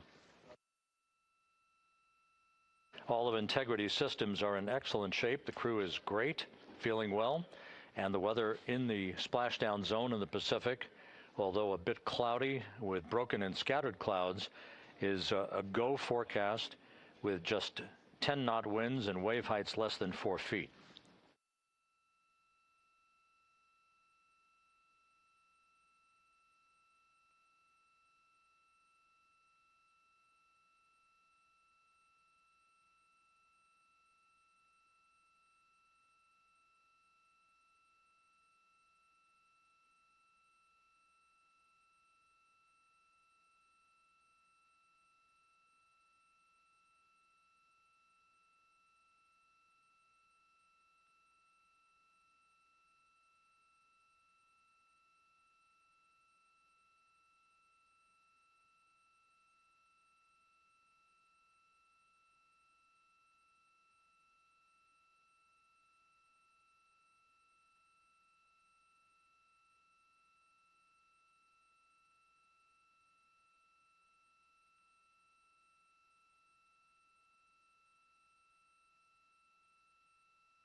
Views from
Integrity Houston for a post-RTC3 tracking update.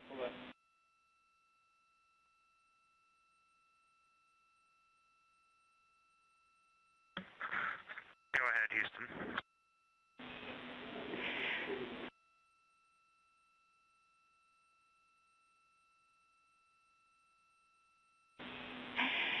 Hey, the post-RTC3 tracking looks great.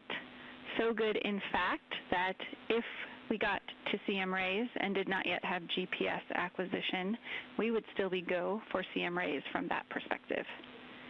And so overall, I can confirm the post-RTC3 trajectory is within EI limits. All right, Jackie, we love that. That says a lot about our FIDO folks in this vehicle.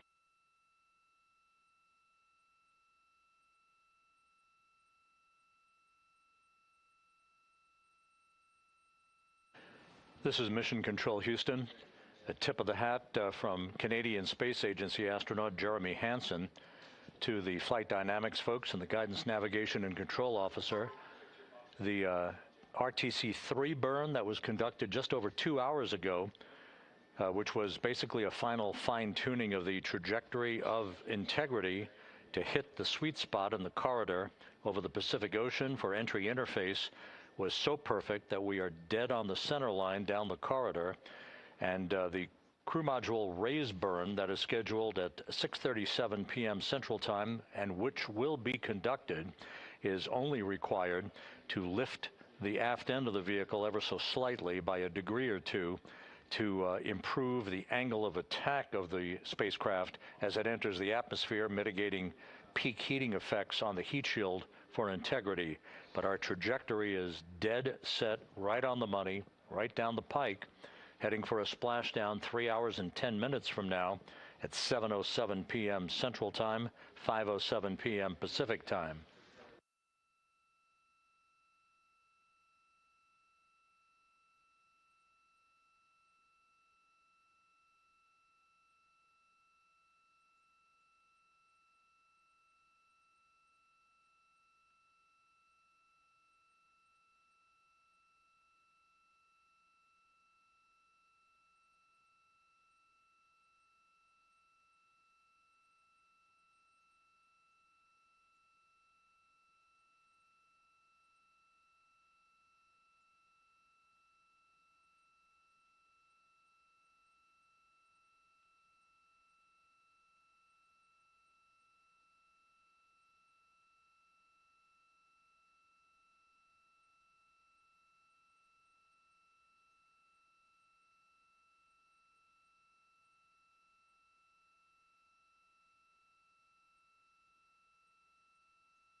Houston integrity com check from seat 1.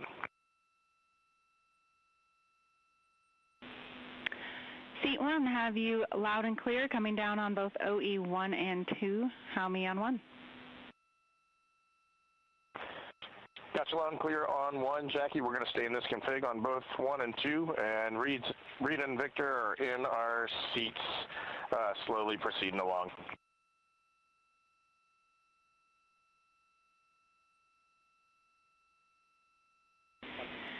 Okay, we copy, and just to confirm, that means that you've got the bulk of your suits donned, is that correct?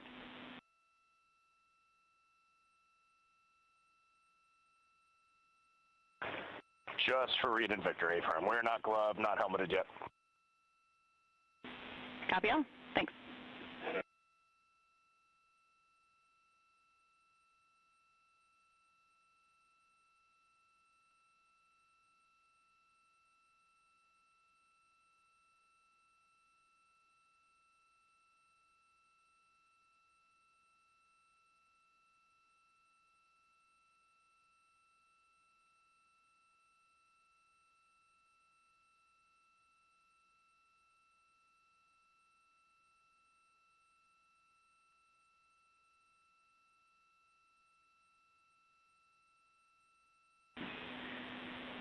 Integrity BFS is configured for entry with outputs inhibited.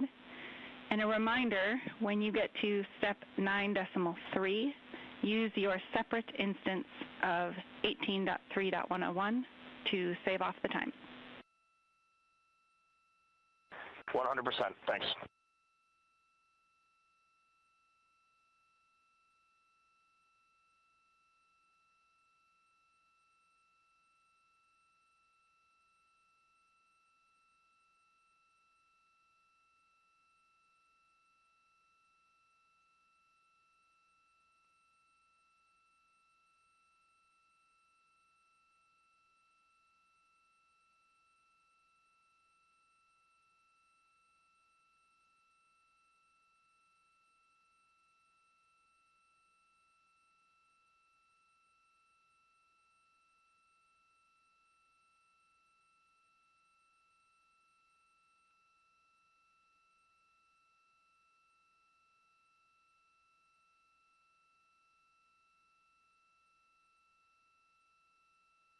Houston integrity com check from C2. Victor, have you loud and clear? I'm coming up on 1. How me?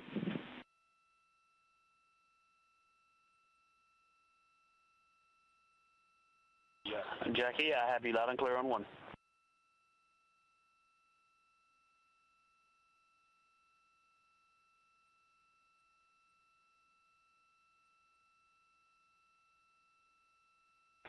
You are loud and clear on 2, Jackie.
Houston integrity steps 12, 13, 14, and 15 are complete.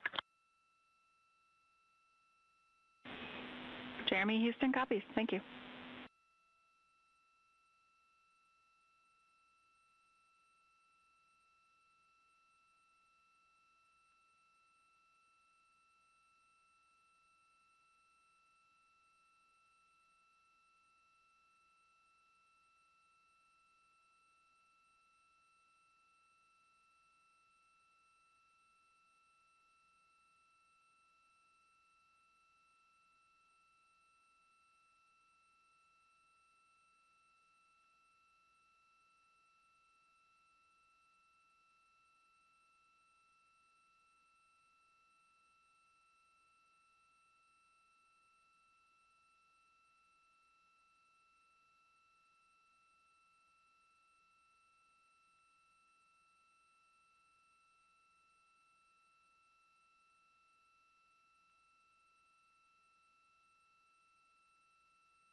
This is Mission Control Houston, 8 days, 22 hours, 55 minutes into the flight of Integrity on the Artemis II mission. On board the vehicle, the 4 crew members, Commander Reed Wiseman, pilot Victor Glover, and mission specialists Jeremy Hansen and Christina Cook are suiting up in their Orion crew survival suits, the launch and entry suits that they also wore during their launch from the Kennedy Space Center back on April 1st.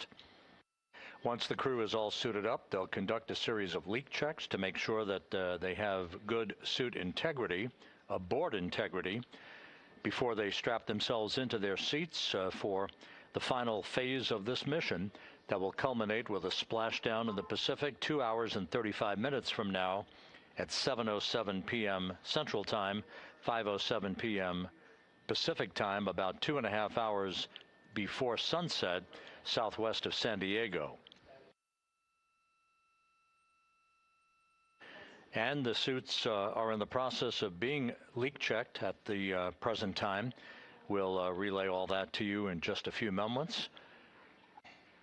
Right now, Integrity is just about 20,000 nautical miles from the Earth, continuing to accelerate towards the next major milestone, which will be the separation of the crew module from the European service module 2 hours and 1 minute from now. That separation maneuver, pyrotechnically, will occur at 6:33 p.m. Central Time. That will be followed just 4 minutes later by a raise burn, a 19-second burn of Integrity's thrusters to induce a change in velocity of 9.9 feet per second, slightly raising up the aft end of the vehicle to improve its angle of attack as it enters the Earth's atmosphere, and in the process mitigates the peak heating effects on the heat shield of the vehicle. Out in the splashdown zone, out in the Pacific Ocean, the weather is forecast to be go by the Spaceflight Meteorology Group here at the Johnson Space Center. Winds of just about 10 knots and wave heights less than 4 feet, which should be ideal for the recovery forces that are being deployed from the USS John Murtha to recover the crew, extract them, hoist them into 2 Navy helicopters, and fly them back to the deck of the Murtha to be brought into medical bay for post-splashdown medical checks. We now have a report from the environmental systems officer here that we have good suit leak checks. All 4 suits have passed the leak check, so we are in good shape here for entry and splashdown coming up just over 2.5 hours from now. One data point, just an update on some numbers that we've just received from Flight Dynamics, and these are unofficial and will not become official until post-flight. We now anticipate that the maximum speed that Integrity will encounter as it enters the Earth's atmosphere will be right around the same time as we enter a communications blackout of 6 minutes in duration. We're expecting Integrity's peak speed at 6:54 and 4 seconds p.m. Central Time, and at that point, the vehicle should be traveling at 24,661.21 miles per hour, which will be just 130 miles short in velocity of the record that was set back in 1969 by the Apollo 10 crew, Tom Stafford, Gene Cernan, and John Young, on their return from orbiting the moon. Once again, that peak speed expected to be reached just a few seconds after the start of entry interface, as the vehicle plummets back into the Earth's atmosphere. The peak speed expected to be reached at 6:54 and 4 seconds p.m. Central Time, and that peak speed now estimated by Flight Dynamics to be 24,661.21 miles per hour, which equates to about Mach 33. Houston Integrity, seat 1 and 2, leak check complete. Also, we powered up the AGA, and it's giving us a CO2 alarm at 4.4.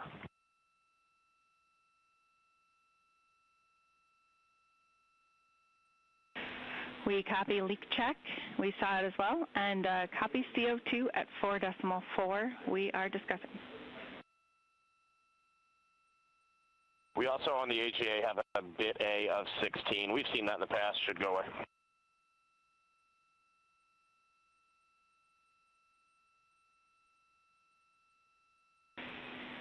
And Reed, is the AGA been powered for 5 minutes yet, or are we still in that wait period?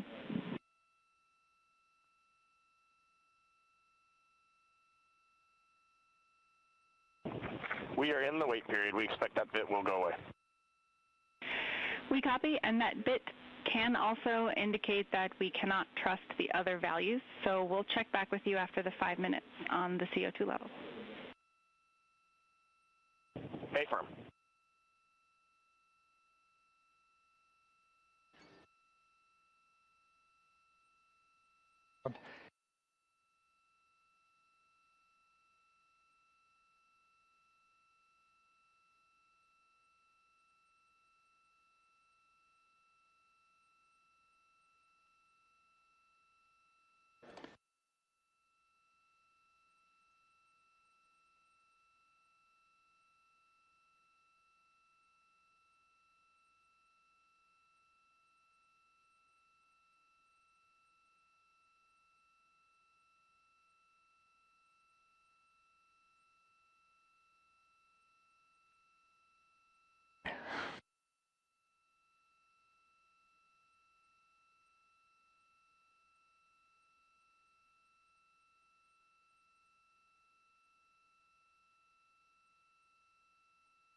This is Mission Control Houston. Mission elapsed time of 8 days, 23 hours, 2 minutes into the flight of Integrity on the Artemis II mission. While we have a moment here, just an opportunity to run down some of the chronological highlights that lie ahead over the next 2.5 hours before Integrity splashes down in the Pacific Ocean. Coming up at 5:30 p.m. Central Time, 6:30 p.m. Eastern Time, we will begin a simulcast of NASA Plus coverage that will accompany our 24/7 YouTube coverage that we have been providing ever since we began the mission with the tanking of the Space Launch System at the Kennedy Space Center for launch back on April 1st. Houston, Integrity, we are complete through steps 18. Seats 3 and 4 are yet to suit, obviously.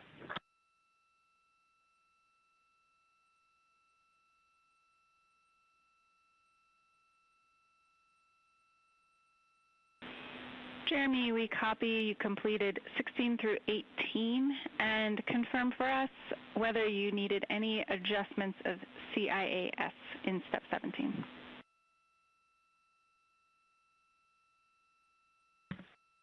Negative. All the settings were still in their launch config. Houston copies.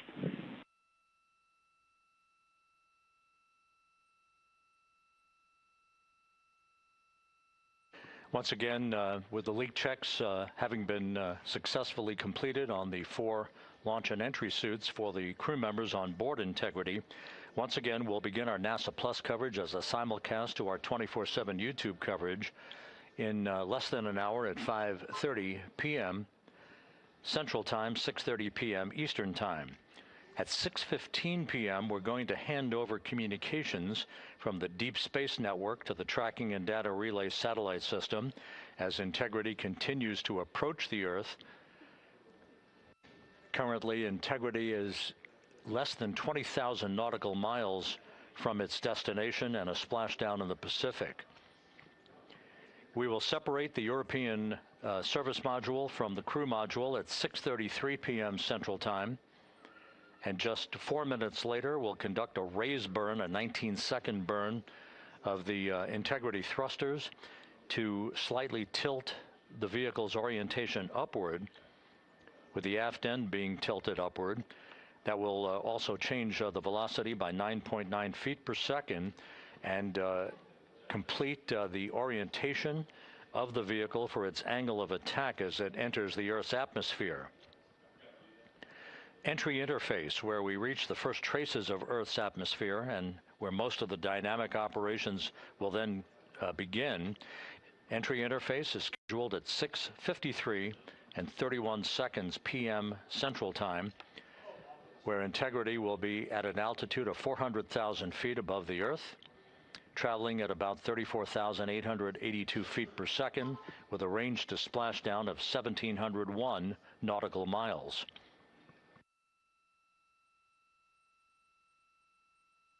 Just 10 seconds, just a few seconds later, about 24 seconds later, we'll enter a 6-minute communications blackout at 6:53 and 55 seconds p.m. That communications blackout will be due to the buildup of plasma around the vehicle, the ionization of the interaction of the velocity of Integrity with the friction of the Earth's atmosphere. So the communications blackout, to last about 6 minutes in duration, will start 24 seconds after entry interface.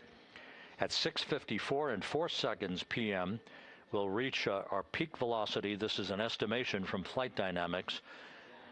We should be reaching a peak velocity of 24,661.21 miles per hour, or somewhere around Mach 33.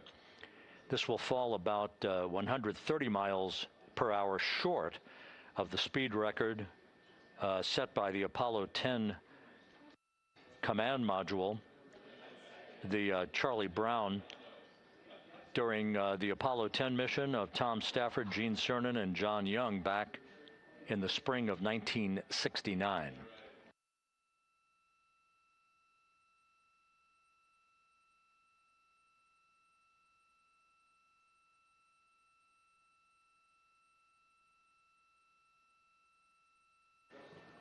Once the communications blackout ends, which is expected just a few seconds before 7 p.m. Central Time, 6:59 and 56 seconds p.m. Central Time, we will be at an altitude of 157,000 feet over the Pacific Ocean, and at that point we should be traveling at about 13,300 feet per second with a range to splashdown of just 147 nautical miles. There will be a series of roll reversals, first to the left, allowing Integrity to bank to the left. These are computer-commanded, not crew-commanded, but computer-commanded roll reversals to bank the vehicle first to the left, then to the right. That bleeds off excess energy and helps to reduce the speed and the heating effects on the vehicle during the final phase of flight.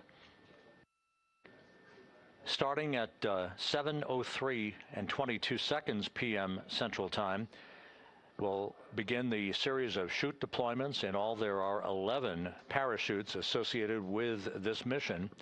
The first 3 will pull off the forward bay cover from the top of the vehicle. The forward bay cover chutes are 3. That'll be followed by the deployment of the drogue chutes at 7:03 and 23 seconds p.m. Then 3 pilot parachutes will pull the main parachutes, 3 of them, from the forward bay cover.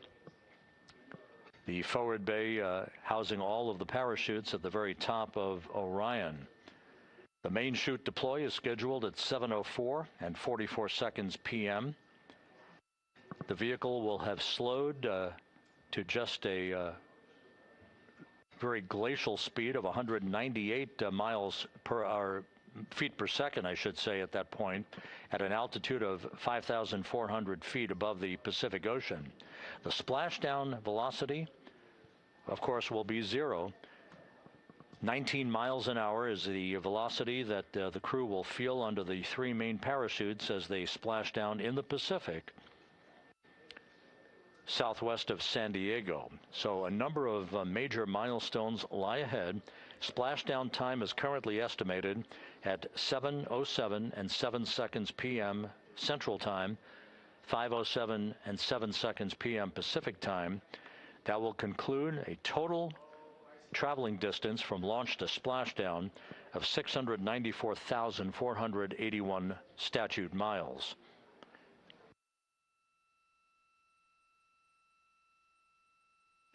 We're just 1 hour and 48 minutes away now from crew module, service module separation. The crew has donned their launch and entry suits. They've conducted leak checks. Everything is in order, and the weather is go at the splashdown site. Some of the flying assets that will collect imagery of the descent of Integrity towards splashdown have already been deployed from the deck of the USS John Murtha.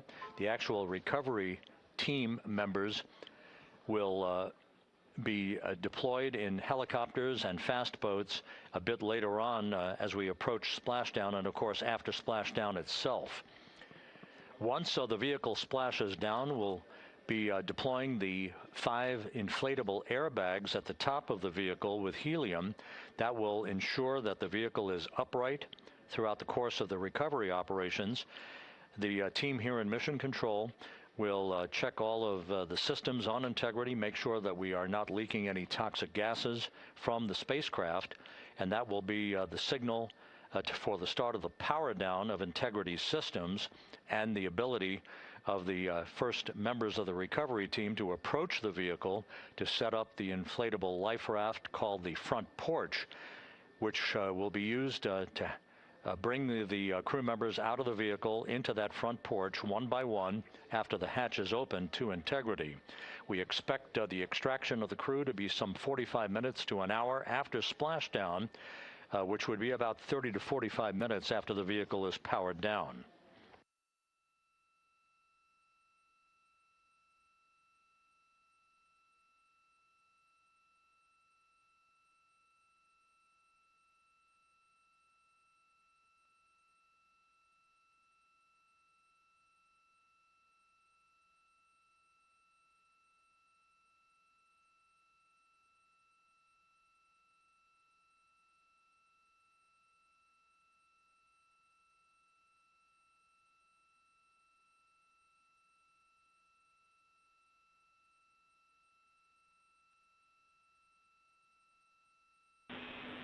Integrity, Houston, we are ready for another CO2 reading on the AGA.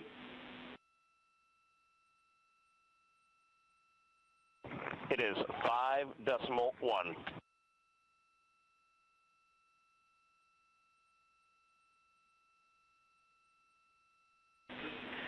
Houston copies. And Reed, earlier I did misspeak. The CO2 reading specifically would not have been affected by that particular bit.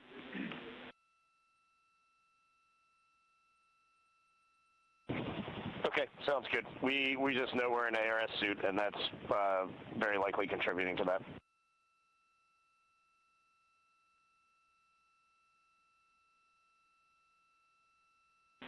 We concur.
Integrity, Houston, for CO2. Go ahead, Jackie. Hey, Reed, what we'd like to do is open the ARS ISO valve to mix the cabin and suit loop air for the time being. And we would just need a call from you all when Christina and Jeremy are getting in their seats and are a few minutes out from leak checks, and we'll get that back into a good config for you to start the next leak checks.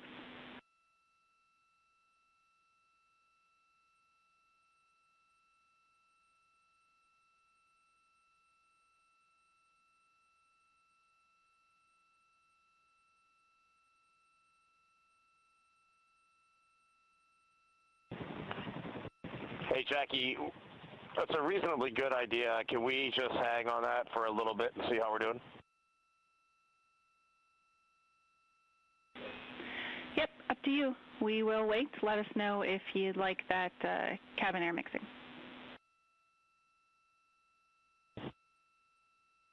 Is there a CO2 number where you guys would advise that?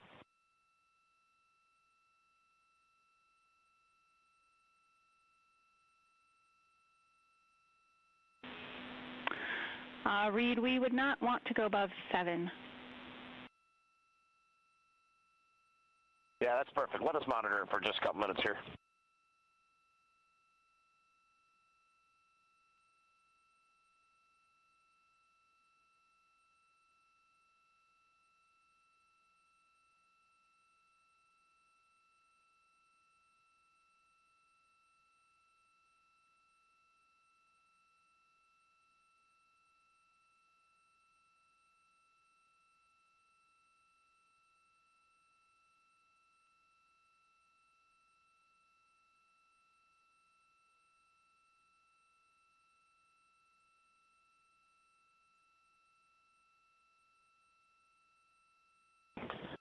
Houston, cabin entry config is complete, and Christina and Jeremy are about to start suit on.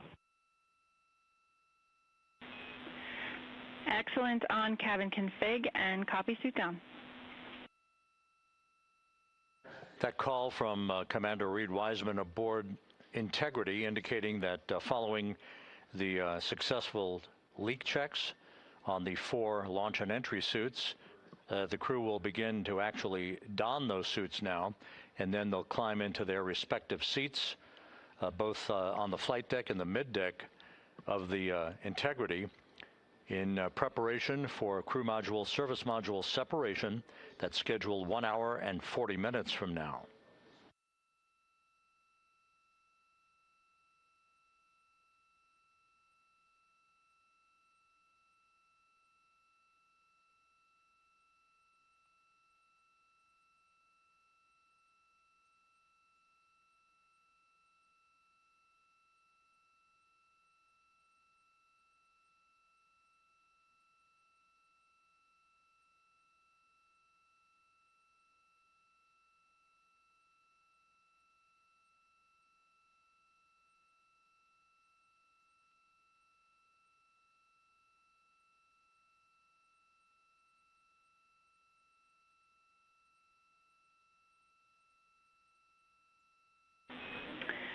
Integrity, Houston, for enter checklist. Your CMSM SEP ATP is set to go. We see that on the PFD, Jackie. And the call from Capcom Jackie Mahaffey here in Mission Control to Reed Wiseman, indicating that the pyros are armed for crew module, service module separation coming up 1 hour, 38 minutes, 52 seconds from now.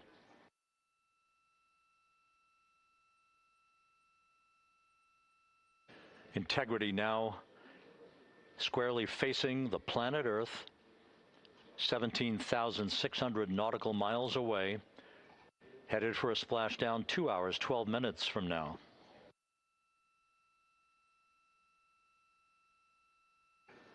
All of the recovery assets, the helicopters, the Navy P-3s, the para-rescue divers, they're all in place, ready to recover this crew following splashdown. And again, the chronology after splashdown will call for the flight control team here in Houston to assess integrity systems, make sure no toxic gases are leaking from the spacecraft.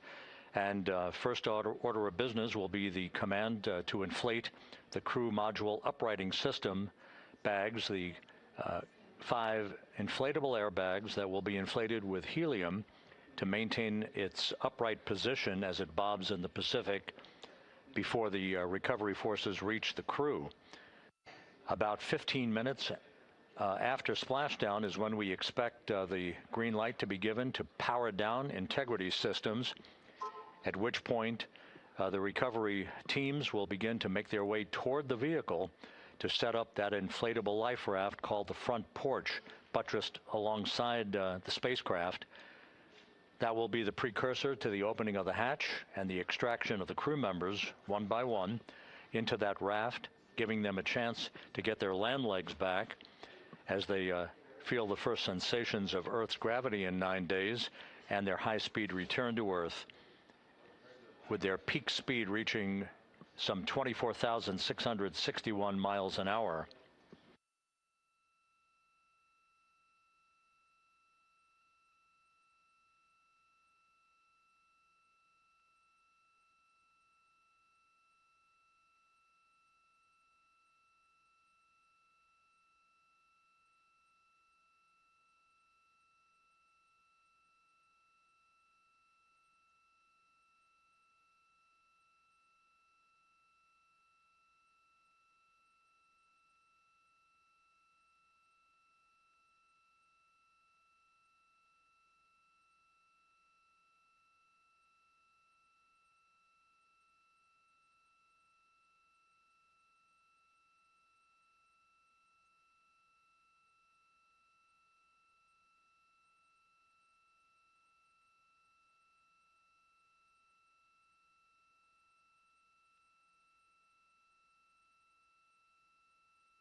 Houston, Christina's got an amazing view of home planet out the side hatch window, and it's lighting up the cabin, and it's just a great blue hue to it. It's beautiful.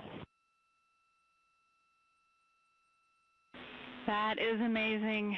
When you kicked us out of the cabin, we turned on one of the SAW cameras and also had the Earth's reflection on one of the arrays. It was very cool.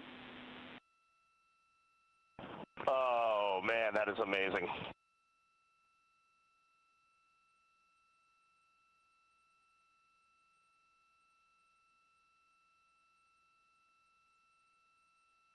This is Mission Control Houston.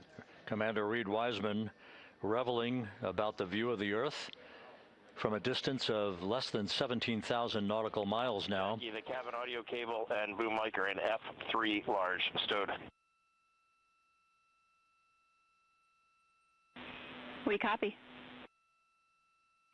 The view that Reed Wiseman is describing is the view you're looking at right now as the Earth grows larger in the field of view with each passing moment.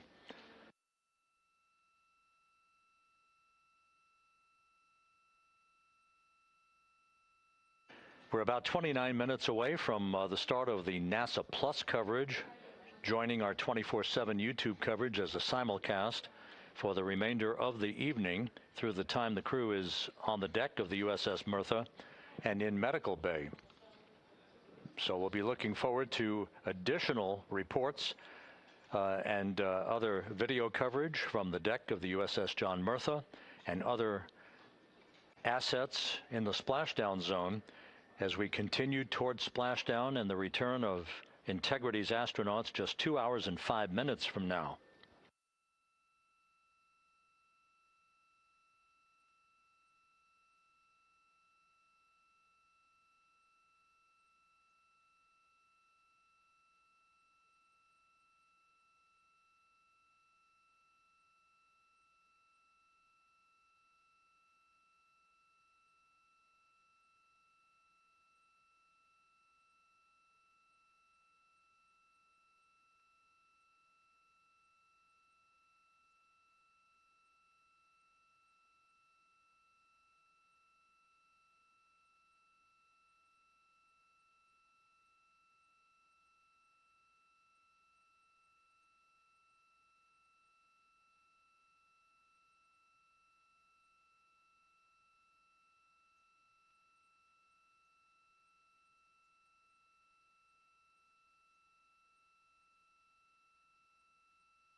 Couple of minor updates, just tweaks by a second or so for some of the key activities that will be coming up.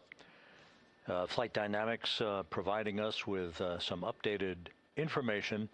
The start of the blackout period, just a 1-second change. It's going to be estimated now at 6:53 and 54 seconds p.m. Central Time.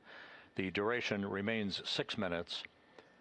That blackout will end at 6:59 and 55 seconds p.m. all Central Time.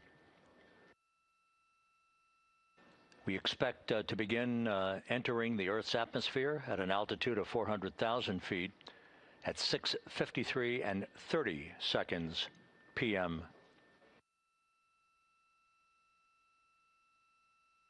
And 1 second difference now in our splashdown time, if everything unfolds the way we believe it will.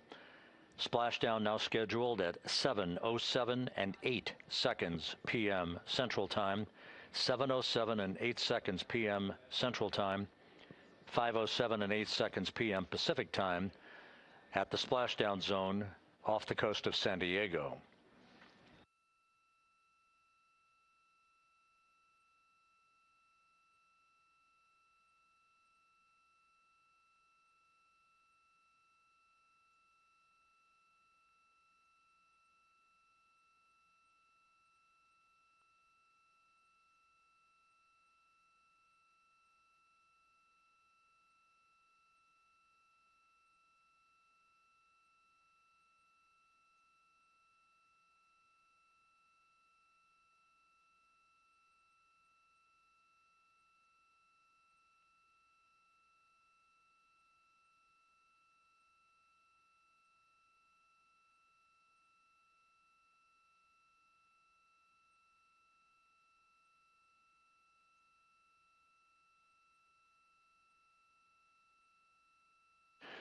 And one other update, the latest weather forecast from the Spaceflight Meteorology Group passed on to Flight Director Rick Henfling, calls for the clouds in the splashdown zone to be in the process of dissipating. The winds are somewhat reduced, now just 6 knots. The wave height's still less than 4 feet. All go forecast.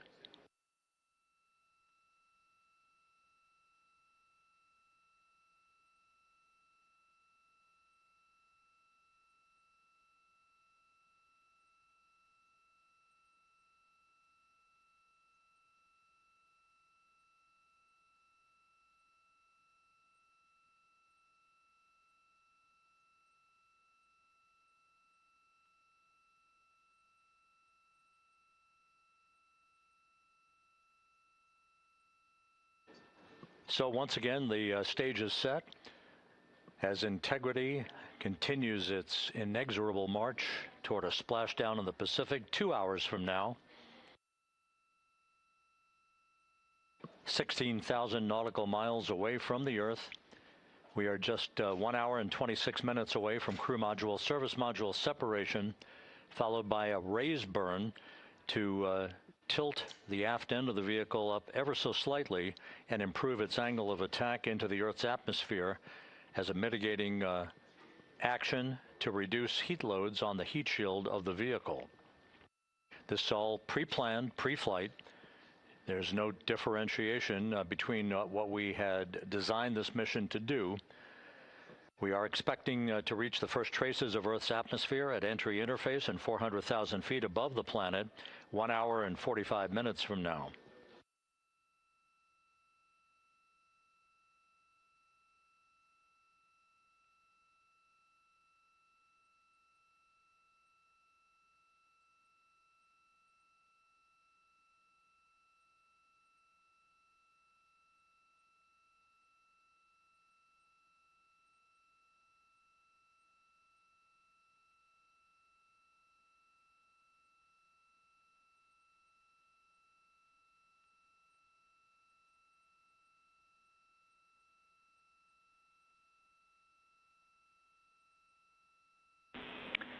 Integrity, Houston. Cabin temp cold soaking is initiated. Copy that, Jackie. CO2 is 5.5, and we are still doing good on board. Christina and Jeremy are beginning suit down.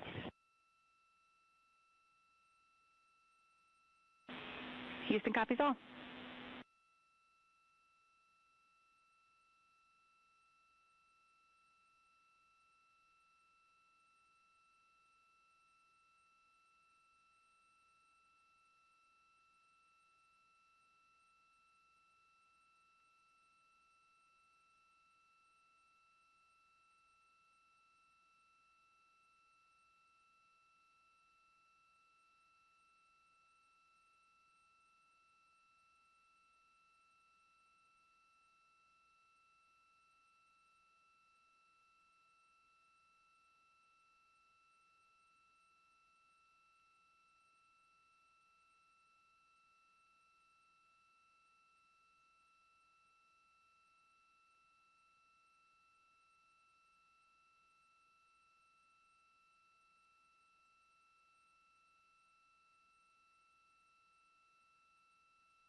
Integrity Houston for entry checklist.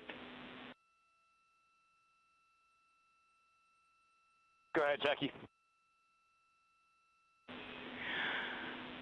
Reed, with this time to EI, we expect you're about to be stepping into steps 9 and 10 in the entry checklist. In step 10 for the SIP switch config, there are no deltas.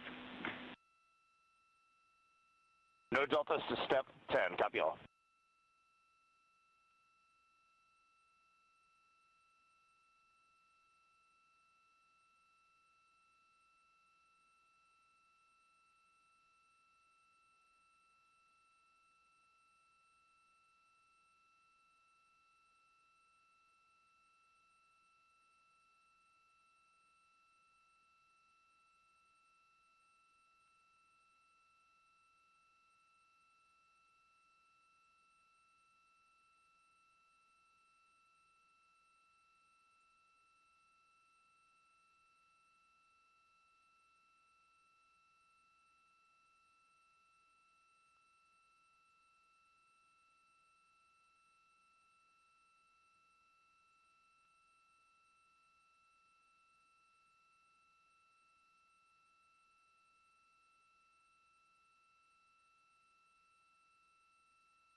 This is Mission Control Houston.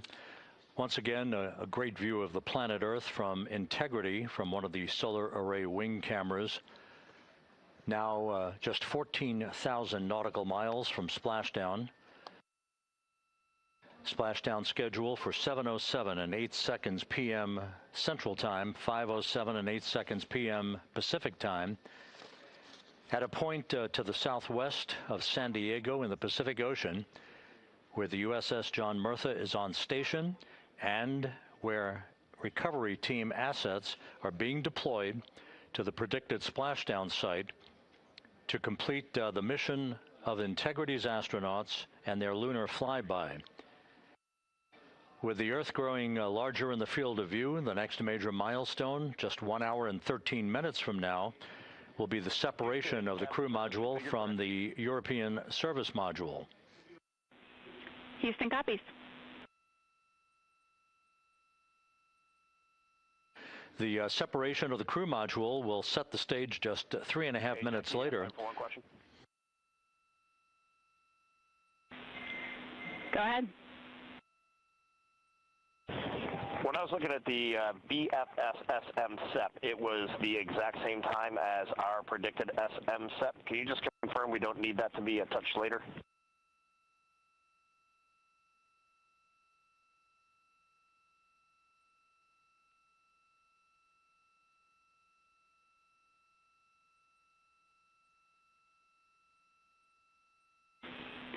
And Reed, matching is expected. That's when the sequence will begin for that whole SEP config. Outstanding. Thank you for the verification. Here in Mission Control in the Artemis Flight Control Room, Capcom Jackie Mahaffey confirming some of the timeline activities with Commander Reed Wiseman aboard the vehicle. The crew has suited up in its launch and entry suits, ready to begin the critical phase of this mission. Their homecoming to a high-speed entry and a parachute-assisted splashdown in the Pacific. Once again, the next major milestone, 1 hour, 11 minutes from now, the separation of the crew module from the European service module as Artemis's astronauts head home to complete this historic flight.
II mission is a test mission of the Orion space capsule.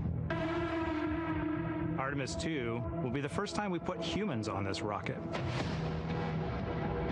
We're going back to the moon because it's the next step in our journey to Mars.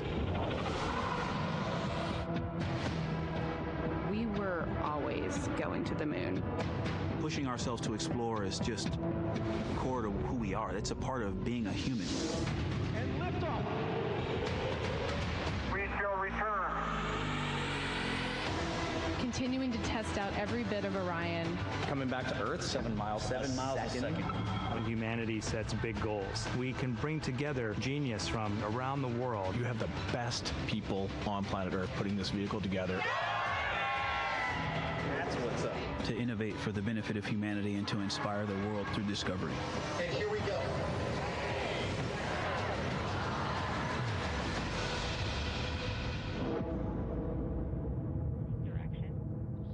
th 1972, 2:25 p.m. Eastern Standard Time. The Command Module America splashes down in the Pacific with Gene Cernan, Ron Evans, and Jack Schmidt aboard as the Apollo 17 mission came to an end, along with humanity's first series of expeditions to the moon. Today at this hour, you are looking live at our planet from the Integrity spacecraft, heading for a splashdown in the Pacific off the coast of San Diego just 1 hour and 35 minutes from now. And good day from the Artemis Flight Control Room here at the Johnson Space Center in Houston, where the entry flight control team is on duty at this hour, led by Flight Director Rick Henfling, joined on console with the voice you'll hear talking to the crew throughout the course of the day. That is Jackie Mahaffey, second from your left. Everything has gone extremely well as we are closing in on the return of Artemis's astronauts from their flight around the moon, an historic lunar flyby that will culminate with that splashdown in the Pacific off the coast of San Diego just 1 hour and 35 minutes from now. And with that, it's a good entry pad, and we can continue in the procedure. Integrity. You're looking at a live view inside Integrity. Reed Wiseman on the left doing a fist bump with pilot Victor Glover on the right, and down in the middeck area just below their feet, suited up in their launch and entry suits, are mission specialists Christina Cook and Jeremy Hansen of the Canadian Space Agency. A number of milestones yet to unfold before splashdown just over an hour and a half from now. Earlier today, the crew woke up at about 10:35 a.m. Central Time. They completed the final major maneuver of the flight, that being the return trajectory correction 3 burn. It was an 8-second burn that fine-tuned its trajectory to enter a corridor over the Pacific Ocean a short time from now. That will be the point of entry interface where the crew will reach the first traces of Earth's atmosphere at an altitude of 400,000 feet. The crew moved into its entry checklist just after 4 p.m. Central Time, suited up in those launch and entry suits, conducted leak checks, and now are in the final stages of their entry checklist. Instruction 115 of entry checklist. SM separation ATP is go. Houston copies. The next major milestone on the route home. Fully zipped, and they're working on EBS and then seating up. We copy. Thanks for the status. Jackie Mahaffey talking to Reed Wiseman aboard Integrity. The spacecraft now about 12,000 nautical miles from the Earth's surface. The next major milestone on tap for the crew will be the handover of communications from the Deep Space Network to the Tracking and Data Relay Satellite System. The Deep Space Network came into play after the translunar injection burn back on April 2nd that propelled Integrity toward its lunar flyby. We'll be back on the TDRS network here in about 41 minutes. Following that, the next activity will be the pyrotechnic separation of the crew module from the European service module.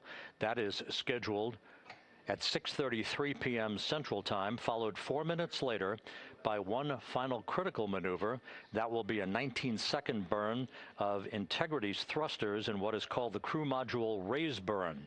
Now, what that does is it basically acts If you were sitting in a reclining chair, you'd basically tilt yourself back. It raises the aft end of Integrity ever so slightly, and that is the final opportunity for us to fine-tune the angle of attack of Integrity through the area of peak heating at entry interface that will come a bit later on, about an hour and 18 minutes from now.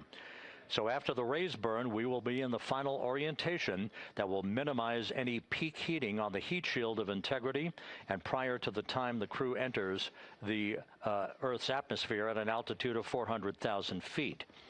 Entry interface. This is the critical time where the crew will reach the first traces of Earth's atmosphere at an altitude of 400,000 feet, traveling 34,882 feet per second. Just 24 seconds after entering the Earth's atmosphere, we will experience a communications blackout expected to last 6 minutes in duration. This is planned, and it is caused by the interaction of the velocity of Integrity with the friction of Earth's atmosphere. There will be a buildup of plasma around the vehicle, and that ionization will prevent any communications with the crew and any receipt of data by flight controllers here in Mission Control. That blackout is scheduled to begin at 6:53 and 54 seconds p.m. Central Time. Again, a 6-minute blackout that will end, if all goes as planned, at 6:59 and 55 seconds p.m. Central Time. At that point, we expect to regain communications with the crew and a reacquisition of data through the Tracking and Data Relay satellite system. We will have a series of roll maneuvers. These are computer commanded that will roll the vehicle slightly to the left, then back to the right. That will bleed off excess energy as we begin our peak period of velocity. We expect to reach a maximum velocity of 24,661.21 miles per hour, equivalent to about Mach 33 times the speed of sound, shortly after we enter that blackout period. Once we exit the blackout period, of course, we're in the denser regions of the Earth's atmosphere, and then we get set up for the parachute deployment sequence. First, the deployment of 3 forward bay cover chutes that will pull essentially the top forward bay cover off the very top of the Integrity vehicle. That will be followed by the deployment of drogue chutes, and then the final deployment of a series of 3 main parachutes at 7:04 and 44 seconds p.m. Central Time. From that point on, it is about 3 minutes or so until splashdown. Splashdown scheduled at 7:07 and 8 seconds p.m. Central Time at a gentle speed of 19 miles an hour. So just to give you some perspective, at the time that we enter the Earth's atmosphere, we're traveling somewhere around Mach 32. We will splash down at a speed of about 19 miles an hour. The G-forces that will build on the crew members inside Integrity will build to about 3.9 Gs. That is what is expected and what they have trained for and what the spacecraft is designed to support.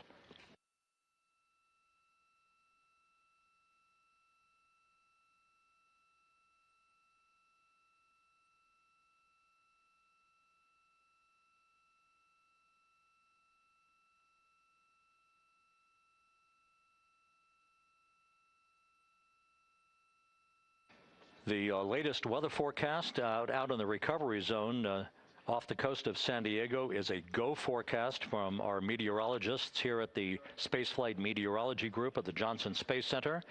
And standing by on the deck of the USS John Murtha is my colleague from the Kennedy Space Center, Megan Cruz. Megan?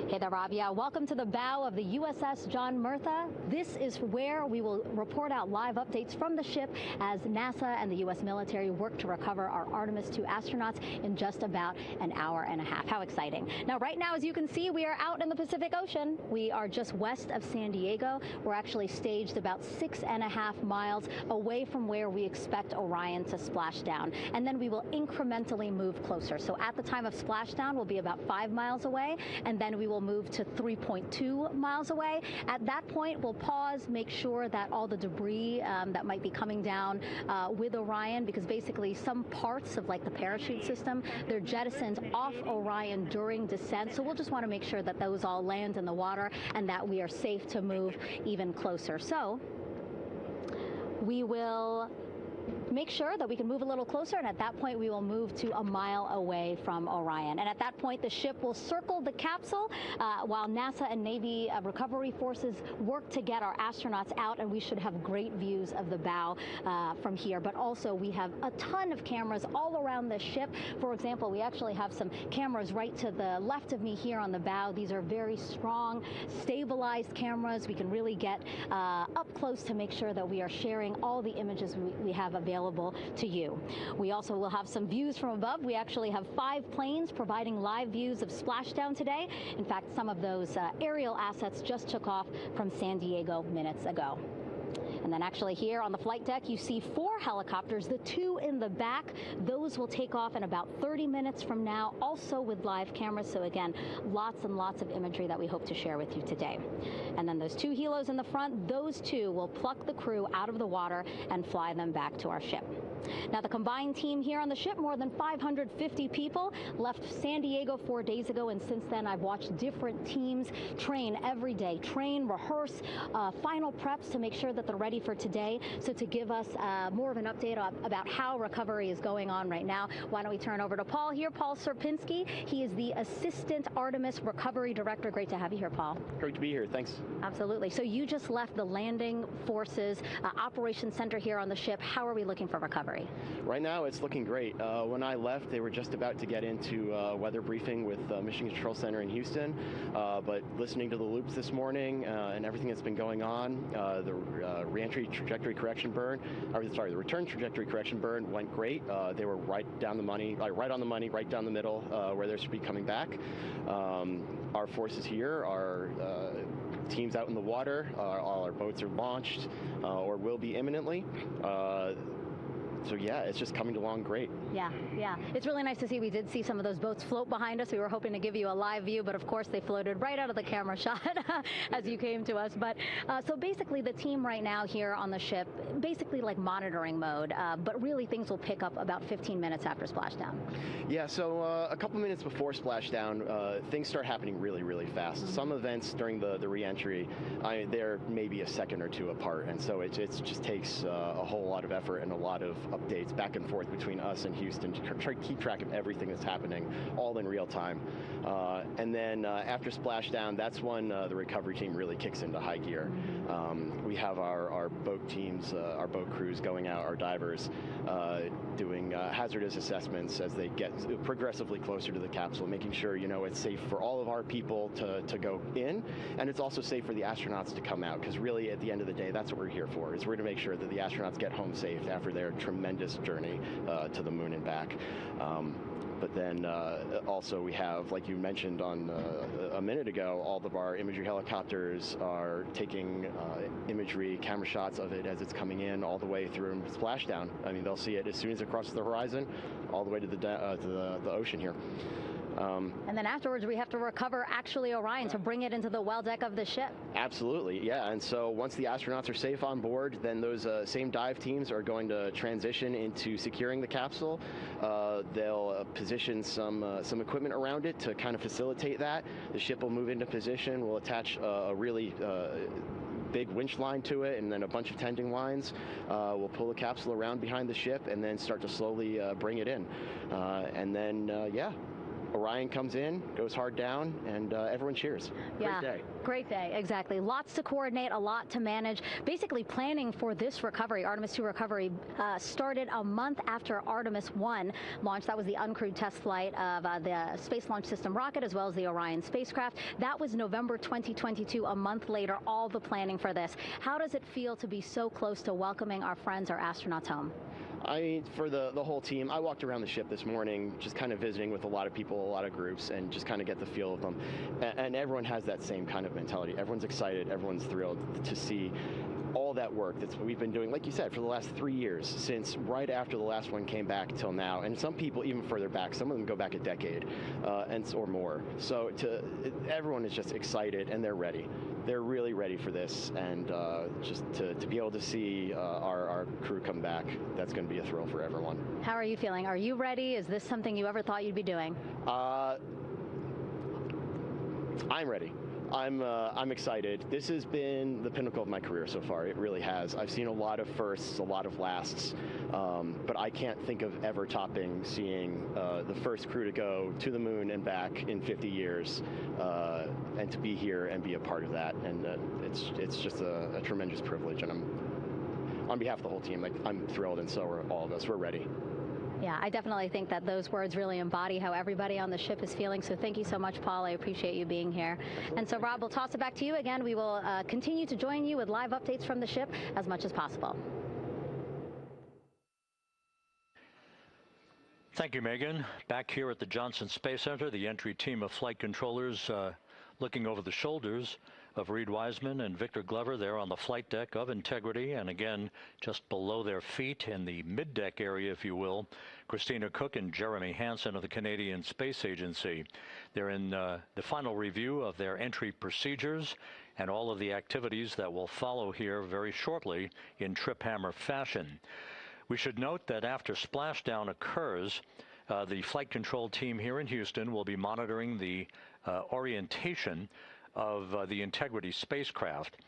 We are expecting it to splash down upright in what is called the Stable 1 configuration, with the top of the spacecraft pointed upward. Stable 2 would indicate that it is upside down in the water. Regardless of the orientation, there will be 5 inflatable airbags called the CMOOS system. That's the acronym for Crew Module Uprighting System. We are suit on complete.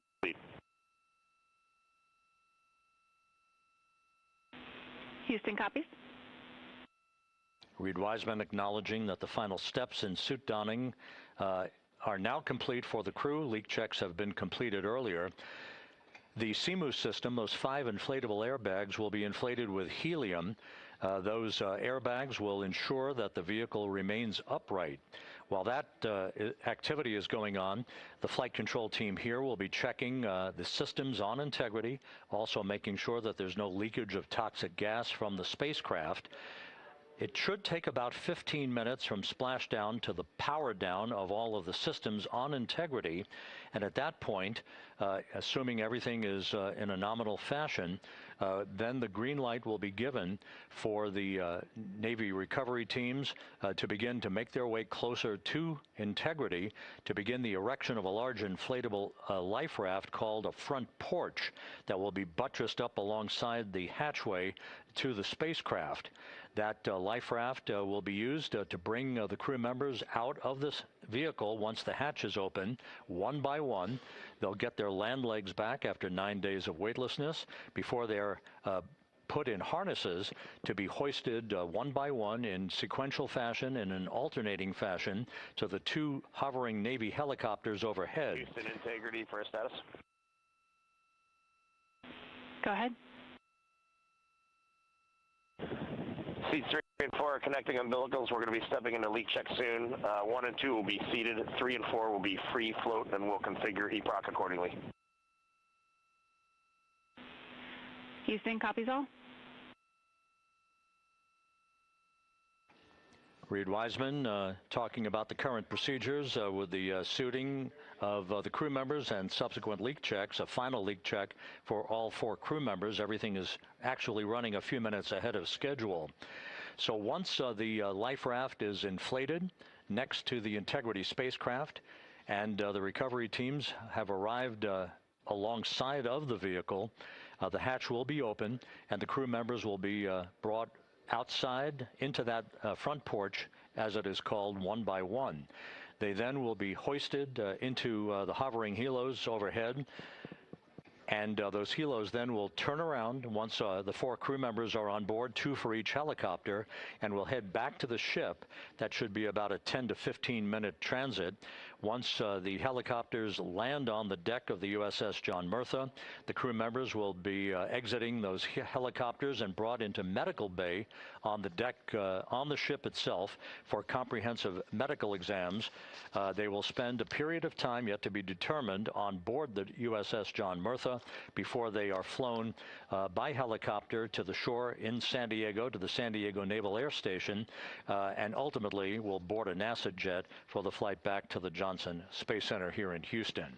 Just to recap some of the key times that are coming up, we are expecting the separation of the crew module from the service module just 43 minutes from now.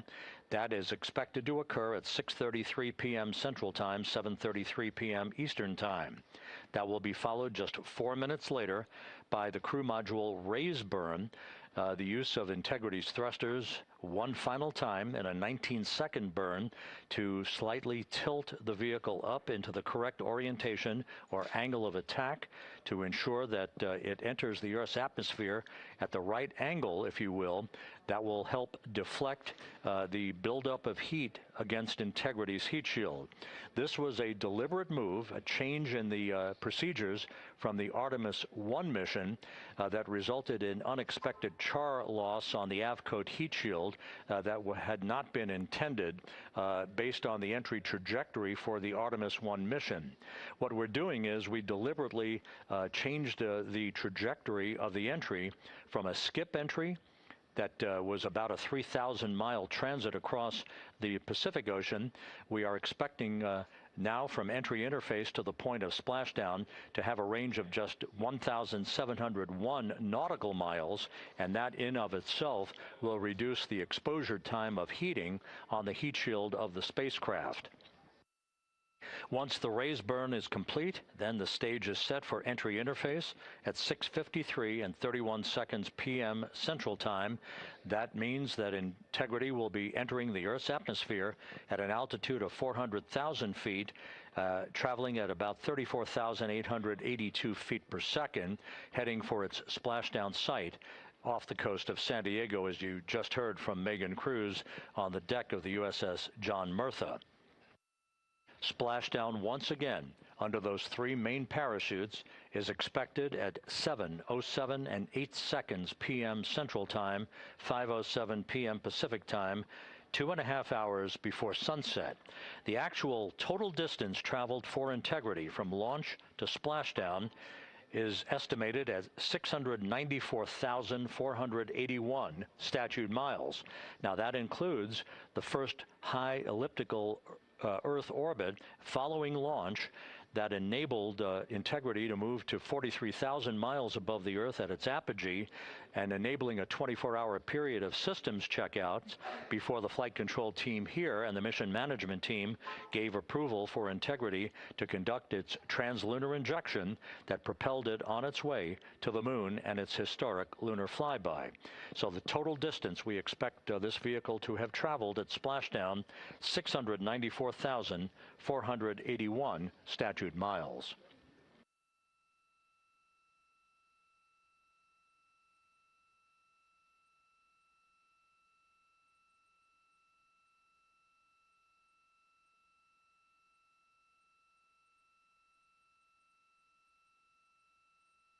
With everything proceeding on track and on time aboard Integrity, the vehicle system is in excellent shape as the Earth grows larger in the field of view. Let's go back to the USS John Murtha and Megan Cruz, who is standing by.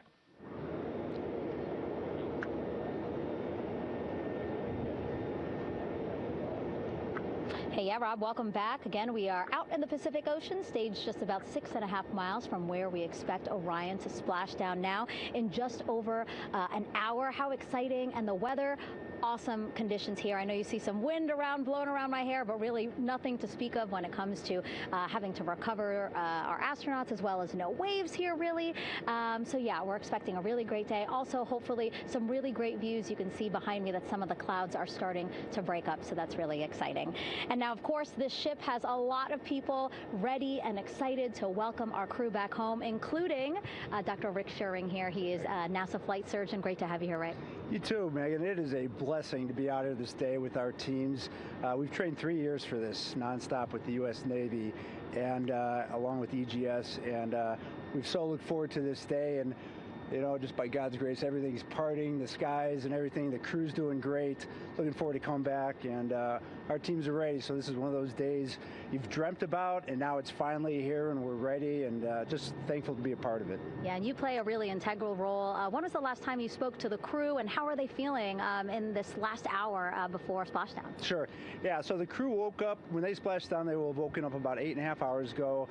Me and my fellow crew surgeons, Doctors Chris Haas and Rafi Kumjian from this Canadian Space Agency, spoke with them about 6.5 hours ago, just to double check on how they were doing, if there's any medical issues, you know, how they slept, and then kind of go over their landing day protocol for their medications, for what we call a fluid load, to try to replace some of the fluid and electrolytes that they've lost with just a normal space adaptation. Once they got to space, they kind of have to replace some of that fluid to help them with the whole landing kind of readaptation to 1G, which they haven't done for the last 10 days.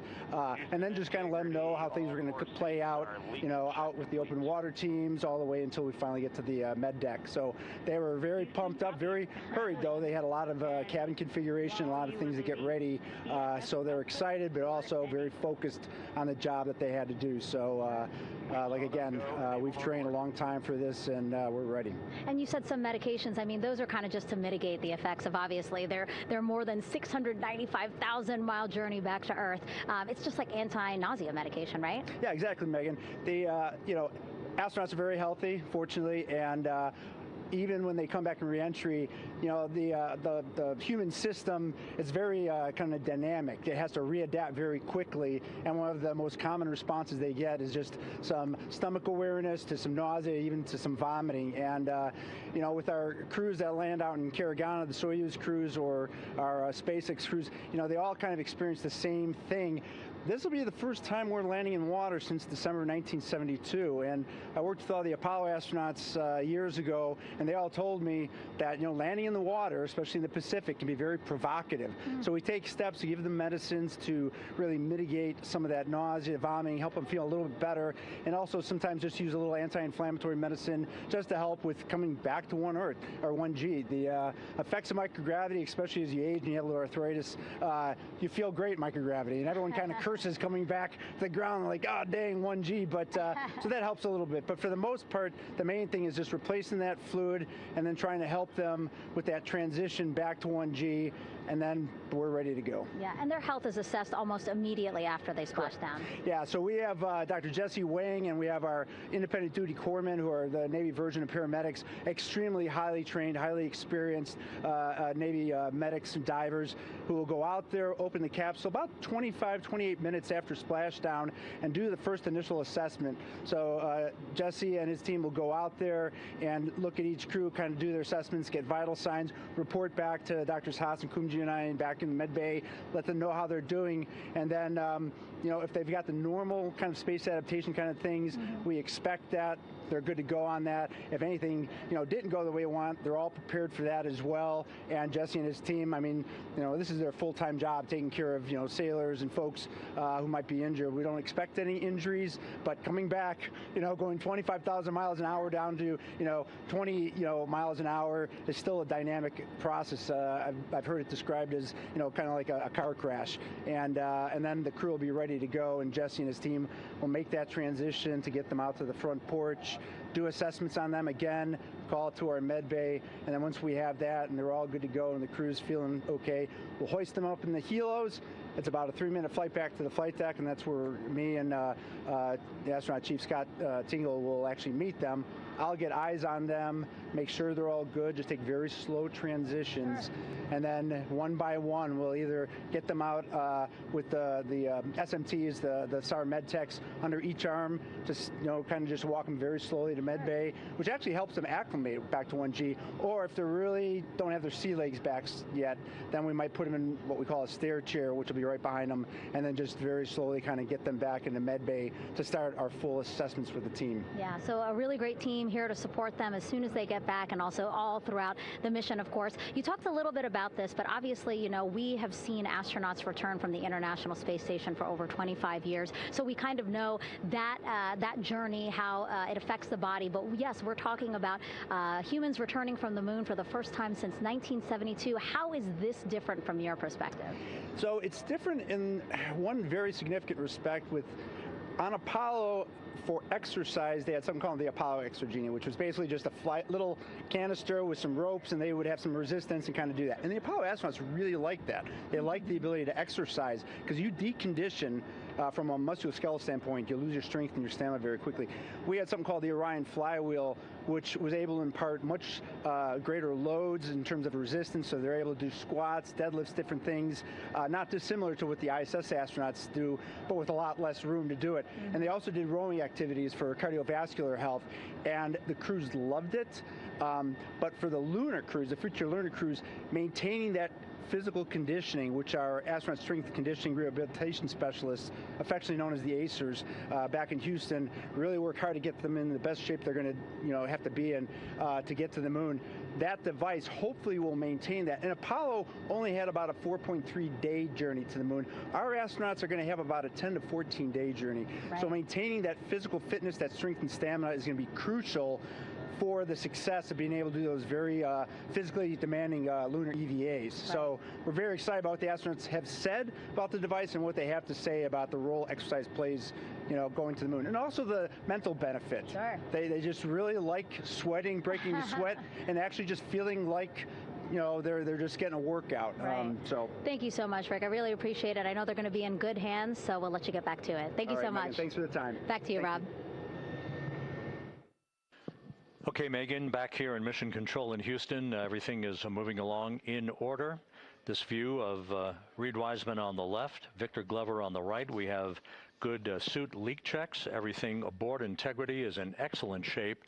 The vehicle, with the Earth growing larger and larger in the field of view, we're now just about 8,200 nautical miles away from Earth and closing in for a splashdown just 1 hour and 5 minutes from now.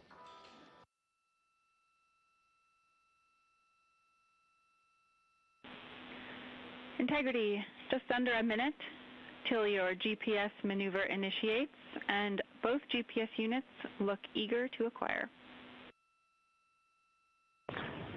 Outstanding. Seats 3 and 4 are working on seat strap in now. Houston copies. Once again, as we start to close in on some of the major milestones, the first one coming up in just 31 minutes. And Integrity, just confirming the LCG gas trap was able to be closed out. Affirmative. Copy. Crew module, service module separation scheduled just 31 minutes from now. The key point of interest, of course, will be the performance of Integrity's heat shield during its high-speed entry back into Earth and the peak heating that is expected around the spacecraft of some 4,000 to 5,000 degrees Fahrenheit. On Artemis I, as I think most folks know by now, we flew a trajectory known as a skip entry, in which we performed an initial dip into the atmosphere to bleed off some energy. Then we skipped out of the atmosphere and dipped back into the atmosphere before splashing down in the Pacific. But after the mission was over with, we noticed unexpected liberation of some of the charring effects on the heat shield known as AVCOAT. Before the flight, we had an opportunity to sit down and talk with Entry Flight Director Rick Henfling to get a perspective on what this all means and how the mission was redesigned to try to protect Integrity's heat shield to a higher extent. Let's take a look at that interview. Returning from the moon is a lot different than deorbiting from low Earth orbit. When we return from the moon, we expect to achieve velocities upwards of 36,000 feet per second. And in order to slow down to a nice, graceful splashdown in the Pacific Ocean, the flight crew is going to experience between 3 and 4 times the force of Earth's gravity. On Artemis I, pressure buildup inside the char layer of the heat shield resulted in the char losses we saw. NASA established a Tiger team whose job was to investigate the cause of the problem and then make recommendations on how to fly the Artemis II mission safely and successfully. And so for Artemis II, we are going to fly a profile that ensures the spacecraft will not see that same type of pressure profile. And so the char losses seen on Artemis II will not be like the ones that we saw on Artemis I. Rick Henfling indicated that the orientation of the spacecraft and the shortening of the distance of transit to the splashdown zone from the point of entry interface when we reach the top of the Earth's atmosphere, which will be coming up at 6:53 and 30 seconds p.m. Central Time, should do the trick in minimizing the deleterious forces against that heat shield that were noticed on the Artemis I mission. We think we see a beautiful sunrise over the west coast of Australia.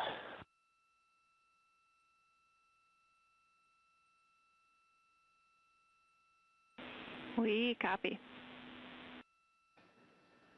Commander Reed Wiseman reveling in his final hour in space on this mission as Integrity is passing over the southwest coast of Australia now at an altitude of some 7,600 nautical miles.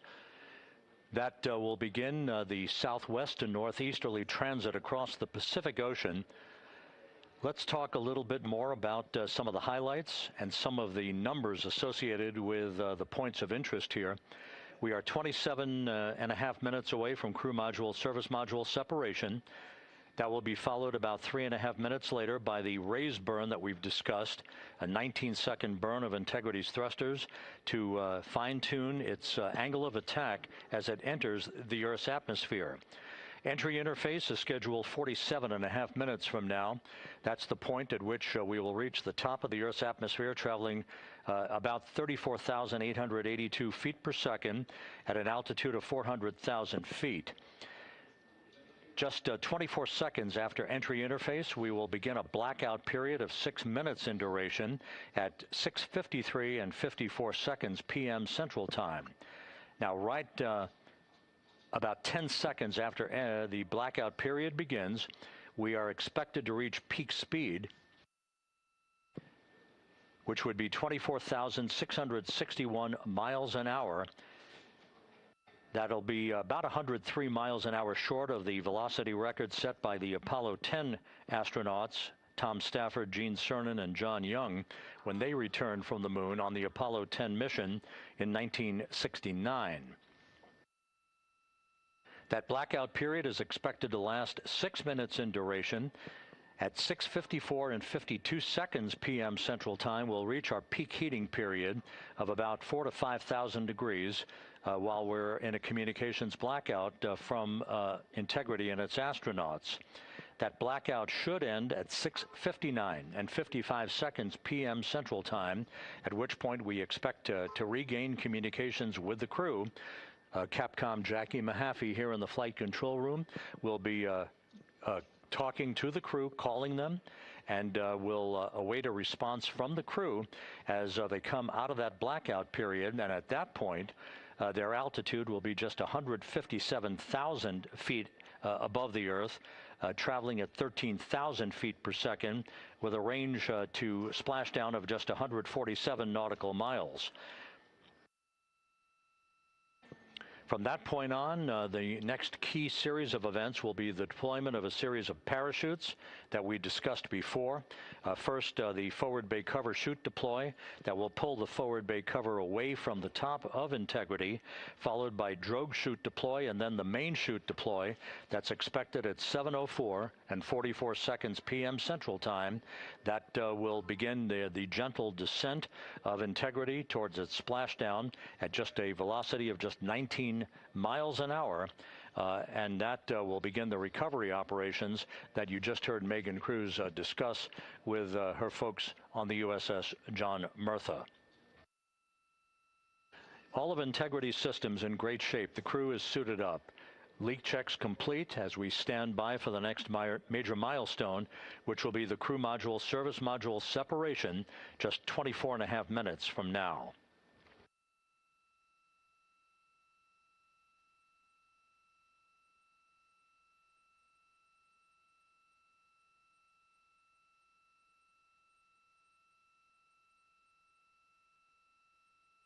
All of the activities from the start of entry interface to the point of splashdown will be quite rapid fire, just 13.5 minutes from the point at which we begin descent into the Earth's atmosphere till splashdown.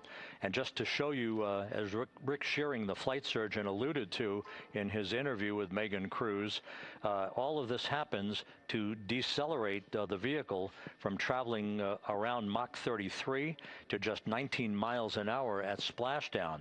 All of that happening in just 13.5 minutes.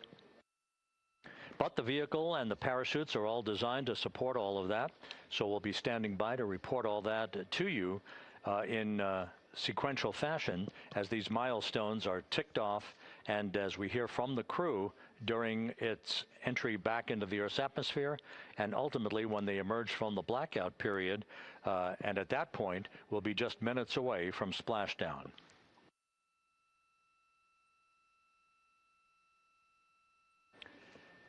So with all of those preparations ongoing, we can return here briefly for another report from the USS John P. Murtha and Megan Cruz. Megan?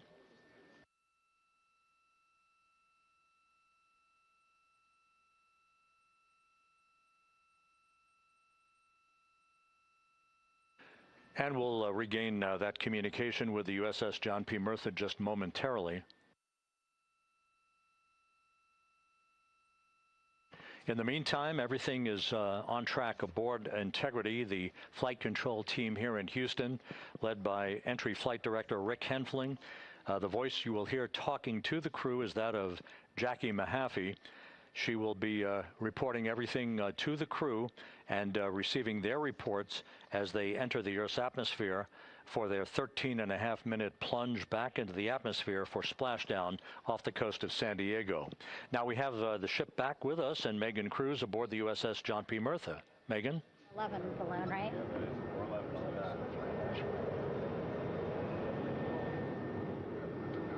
Hey, Rob, yeah, the excitement is really building here on the ship. I'm watching right now one of the weather balloons being lofted up from the ship.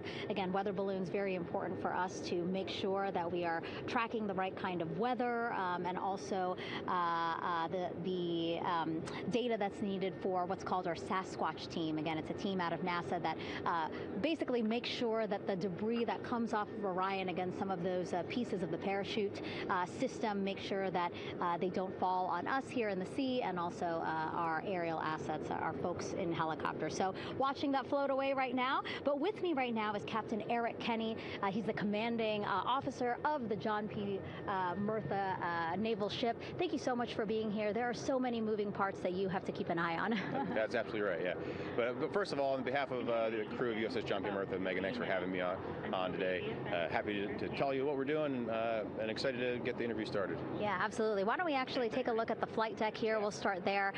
Basically, we also, while watching this weather balloon float away, we notice all 4 helicopters leave the flight deck. We now have an empty flight deck. We had 2 imagery helos as well as the 2 crew helicopters that will go recover the crew. This is just one of the many things that, again, our ship of 550 people, it's something that you oversee as commanding officer. Yeah, absolutely. Every commanding officer, I would say really every naval service member, our priority is always safety. And as the commanding officer, I take that as one of my primary roles here on board. Mission accomplishment is important, safety always. So my day really has, I would say my message to the crew has sort of changed over the past 24 hours. As we're leading up to today, we've been building up the excitement and motivating the team for the training that we've executed. But really over the past 24 hours, now I'm trying to get us to slow down a little bit. Trust our training, right? Don't believe all the hype. Don't believe everything that's going on. Just let's trust what we've done to get to this point, and if we do that, we'll be successful today. And also part of the big success is obviously the coordination between NASA and the U.S. military. How does it feel being able to support the human space program we have? Yeah, I mean, since 1959 with Mercury, Gemini, Apollo, the history between NASA and the Navy has been in lockstep. But like any other skill, if you don't practice it regularly, that skill atrophies. So we've had a few decades off from that. But, over the past 4 or 5 years, really with this ship over the past year, we've constantly trained and working for this moment right here. Building up the hype, but to get to this point today, to be able to trust in all the training we've done. We've worked with, working with NASA, the Air Force, the medical team, dive team. You want to talk about high-performance organizations coming together, working in unison? We are seeing that here on board the USS John P. Murtha, and I can't be more proud of all the work everyone's doing. Yeah, you had some great words this morning saying just that, again, that it's really nice to see everybody working together and so excited. I mean, you just became the commanding officer of this ship back in February. How does it personally feel for you to be a part of this historic moment today? Yeah, I mean, first and foremost, I'd say any opportunity to command any warship in the United States Navy is a tremendous honor, is a pinnacle of any naval officer's career. That being said, as my change of command was approaching, and I realized that Artemis was going to be in the window here, to say that I'm humbled and honored to be here is an understatement. What really just excites me is the opportunity to see this crew, who has been training so hard over the past year plus, come together. It is what inspires me. Listening to NASA and the ownership and pride they take, they make my crew better. I think we're making NASA better together. That synergy is something that I'm happy to see and hopefully take forward with me in my career. Yeah, it's all about partnerships. We couldn't do it without you, and we couldn't have gotten to the moon without our international partners as well. So thank you so much, Captain. It was really great to have you here today. Thanks, Megan. Awesome. All right, Rob, back to you. Thank you, Megan. Back here in Mission Control in Houston. We just had a quick view of the crew. We'll get that view back, and there they are again. Here in Mission Control, the entry team of flight controllers led by Rick Henfling and Jackie Mahaffey serving as the spacecraft communicator. We have just handed over communications links from the Deep Space Network that we communicated with the crew through from the time of the translunar injection burn back on April 2nd. We've just handed back to the Tracking and Data Relay satellite system as we prepare for the crew module service module separation that will take place just 17 minutes from now. With the Earth looming in front of Integrity as it barrels back for a splashdown of the Pacific just 50 minutes from now, we're just 5,700 nautical miles from splashdown. Just one other quick note about the comparison from the Artemis I entry profile to the Artemis II entry profile and how that is serving as an extra layer of protection for Integrity's heat shield. The Artemis I entry had an entry range of some 3,178 nautical miles, a very long downtrack, and a very longer period of exposure to heat loads than we're experiencing tonight. It also had that skip entry profile that we discussed earlier, dipping into the Earth's atmosphere, then back out, then back in. It was about 20 minutes of exposure. Integrity, Houston, comm check on TDRS. Jackie, we have it loud and clear on TDRS. We have you the same. And there's one of the weather balloons being deployed from the USS John P. Murtha.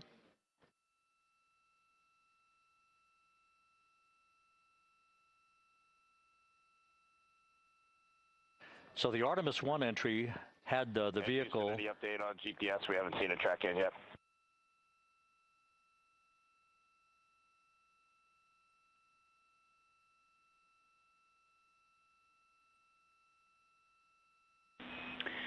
Reed, we are watching. We are starting to get into the window where they may start acquiring, so should be within the next 10 minutes. Okay, sounds good. We're holding at step 17 and getting ready for CMRCS hot fire.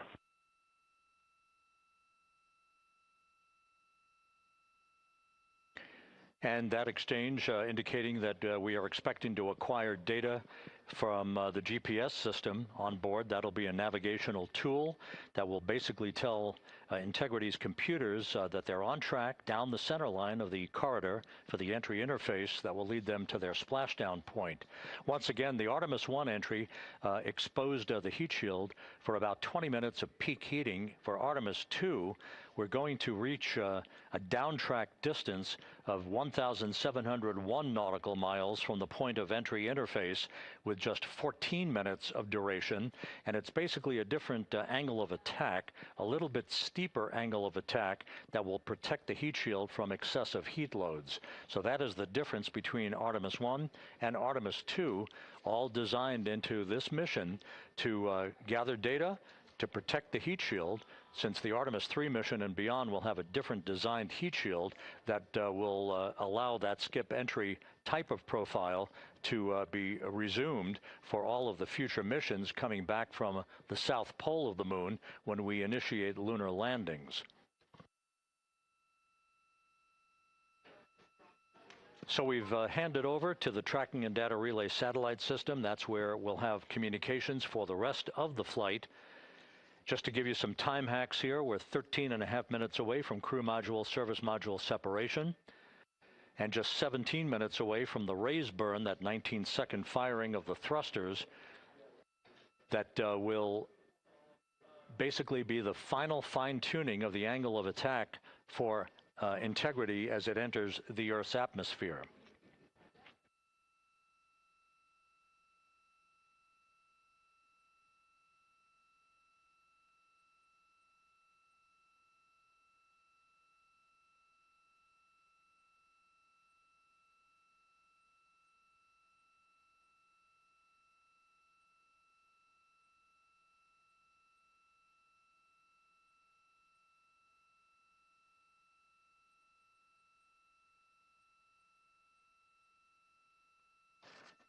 And once again, a dueling box view of some of the assets that are involved in recovery operations today. The Integrity, cabin configured, all crew suited and seated. Houston, copies. That confirmation from Reed Wiseman aboard Integrity, as you see the assets being deployed to the splashdown zone. At the time of splashdown, we expect the John P. Murtha to be about 5 miles away from Integrity, keeping a safe distance until we are sure that the vehicle is in the water and upright, and that it is in a good configuration system-wide for the recovery teams to begin to approach the vehicle to erect that inflatable raft. 2 minutes to CMRCS warm-up hot fire. We're ready. That call from spacecraft communicator Jackie Mahaffey indicating that we're 2 minutes away from a quick burst of the reaction control system. Thrusters, that will be a hot fire test prior to the separation of the crew module from the service module. The European service module has performed flawlessly throughout this flight. Everything, all the burns that had been prescribed for that service module have been executed on time and without a problem. There is the European flight control room that has overseen the manufacturing, the design of the European service module. They deserve quite a bit of credit on this mission for not only propelling the Integrity and its astronauts toward the moon, but also conducting the fine-tuning of its trajectory to bring it to this point where we are dead spot on down the middle of the corridor trajectory-wise to bring Integrity down for its splashdown in the Pacific just 44 minutes from now.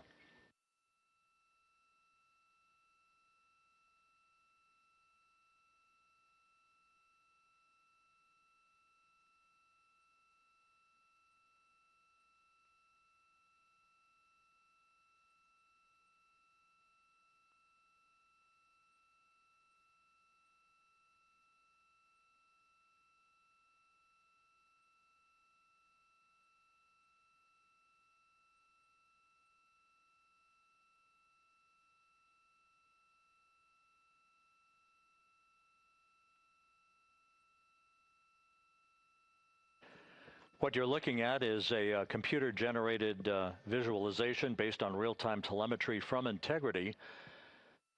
Currently traveling about 16,000 miles an hour.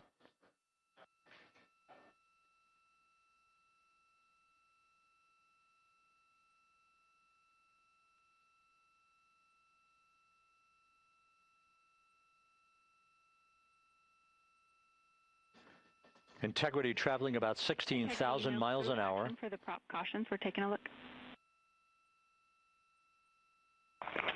Copy that. Now just about 5,100 miles from Earth. Splashdown scheduled 43 minutes from now. We're just 9.5 minutes away from the crew module service module separation.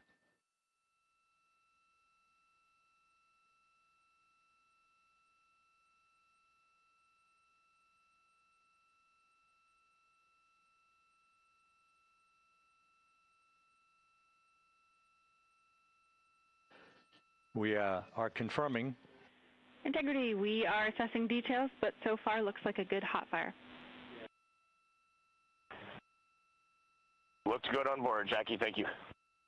And Jackie Mahaffey took the words out of my mouth. I was just about to say that we had a good hot fire test of the thrusters in advance of the crew module service module separation that's coming up just 8.5 minutes from now.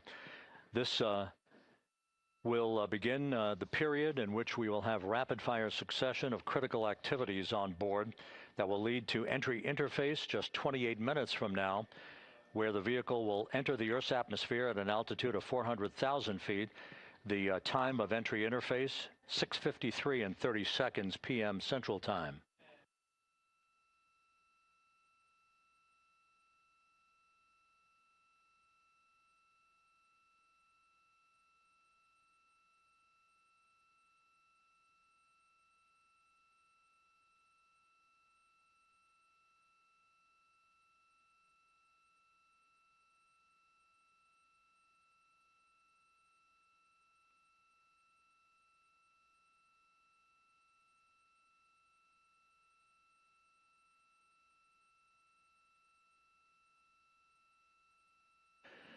Integrity's astronauts were awakened at mid-morning to begin their entry preparations.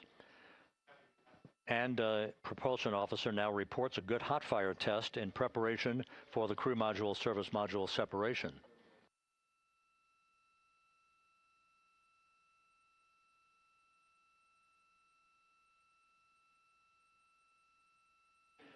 We're now inside 41 minutes until splashdown. Integrity Houston, we have confirmed a good CMRCS hot fire, and although we are not seeing GPS acquired yet, you can skip the troubleshooting steps in 157 for now. Integrity copies.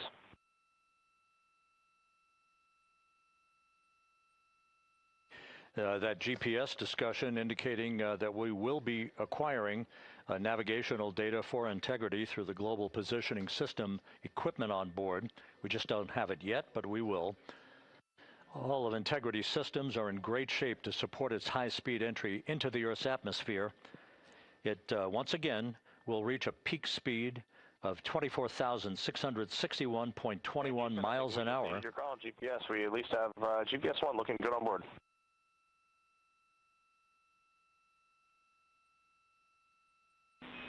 We are confirming.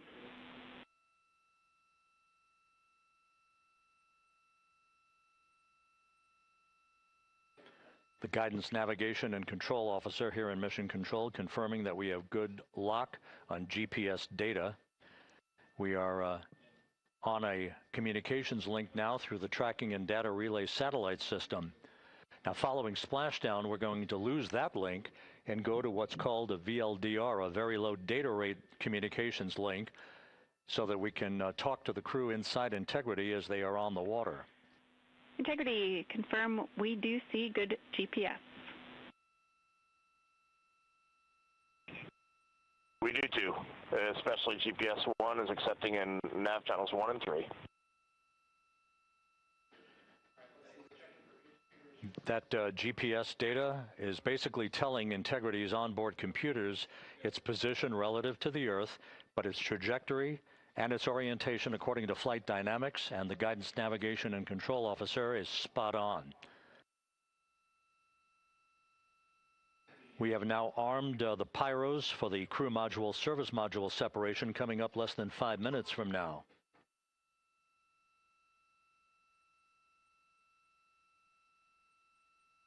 Once again, just 10 seconds after entry interface, we will see Integrity reaching its peak speed of 24,661.21 miles per hour. That will be just seconds before we begin a 6-minute blackout period. Integrity, Houston. Your vehicle is in a good config for CM-SM SEP and go for CM raise. Houston, we see the same on board and copy go for CM raise.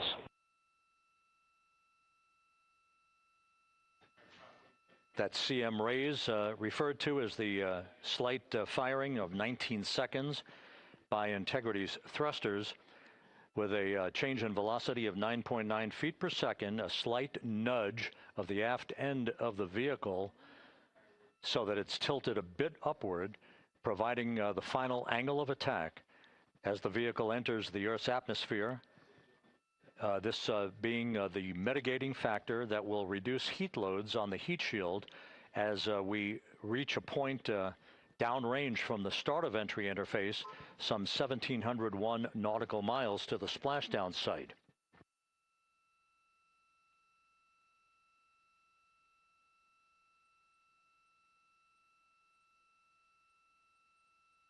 Integrity systems in excellent shape. We are currently 3,300 nautical miles left in this mission. Splashdown scheduled 36 minutes, 39 seconds from now.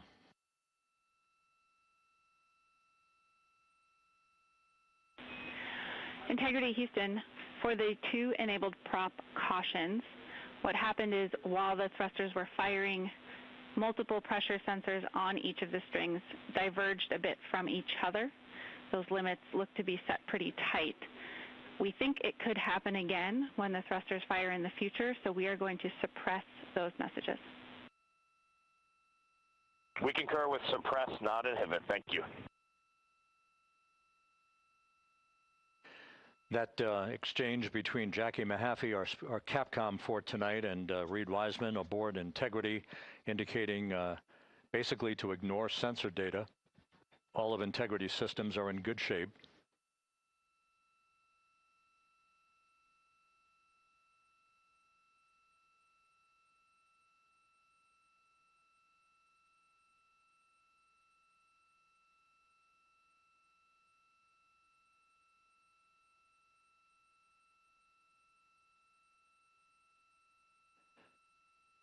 Now, coming up on about 90 seconds till the crew module, service module separation.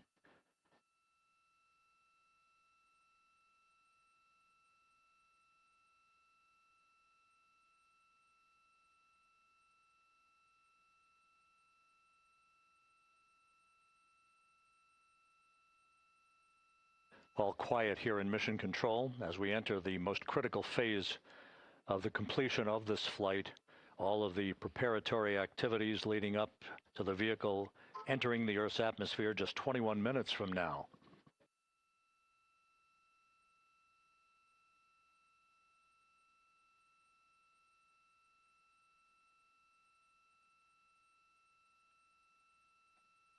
Coming up on 1 minute.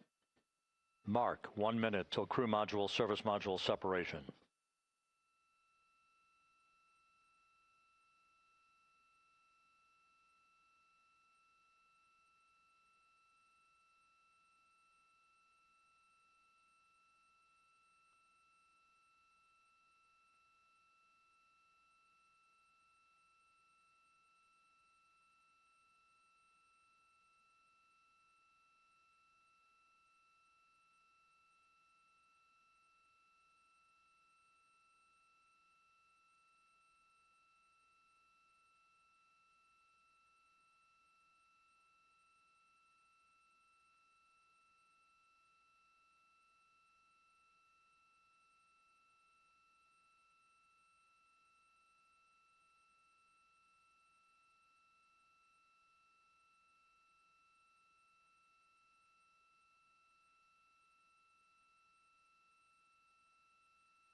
And we have confirmation of crew module, service module separation, and a great view, albeit momentarily.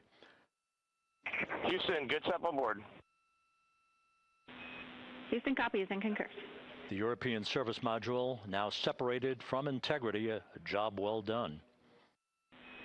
Integrity, no action for the 4 CDH cautions. Those are SM related, not applicable. Integrity.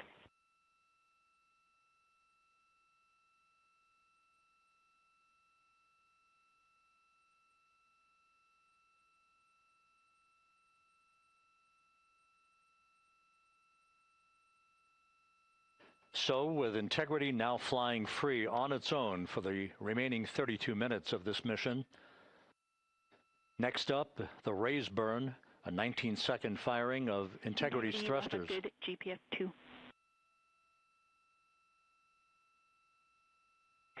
Integrity copies, good GPS 2. Coming up on the 2-minute mark until the raise burn. Again, this is the final tweaking of the orientation of Integrity to put it in the right angle, if you will, the angle of attack that it will fly in during its entrance into the Earth's atmosphere. Entry interface now just 18 minutes, 25 seconds away. This is a visualization, but driven by real-time telemetry. This is the maneuvering of Integrity to the raise burn orientation. Just 2,800 miles from Earth.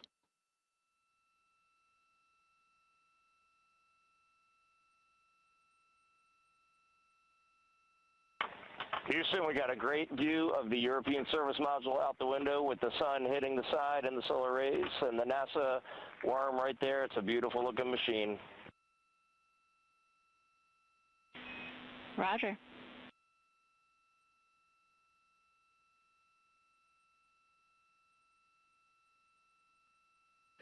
And we have completed the maneuver to the raise burn orientation, 1 minute away from the raise burn.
And the crew module raise burn is underway, a 19-second firing of the thrusters, and we have a completion of the burn.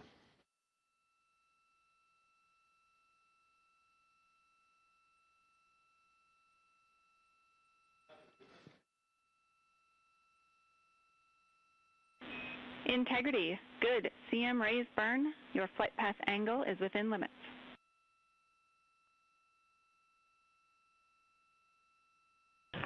Integrity copies. Looks good on board, Jackie. So the final maneuver is now complete. Our trajectory for a splashdown in the Pacific 29 minutes from now is set and will not be amended any further. And we have the right angle of attack to mitigate any excessive heat loads on the vehicle during entry interface. Integrity, Houston, a heads up about comm coverage. When you perform the 180 roll, for the first minute or so in that attitude, we expect about a minute LOS. We copy.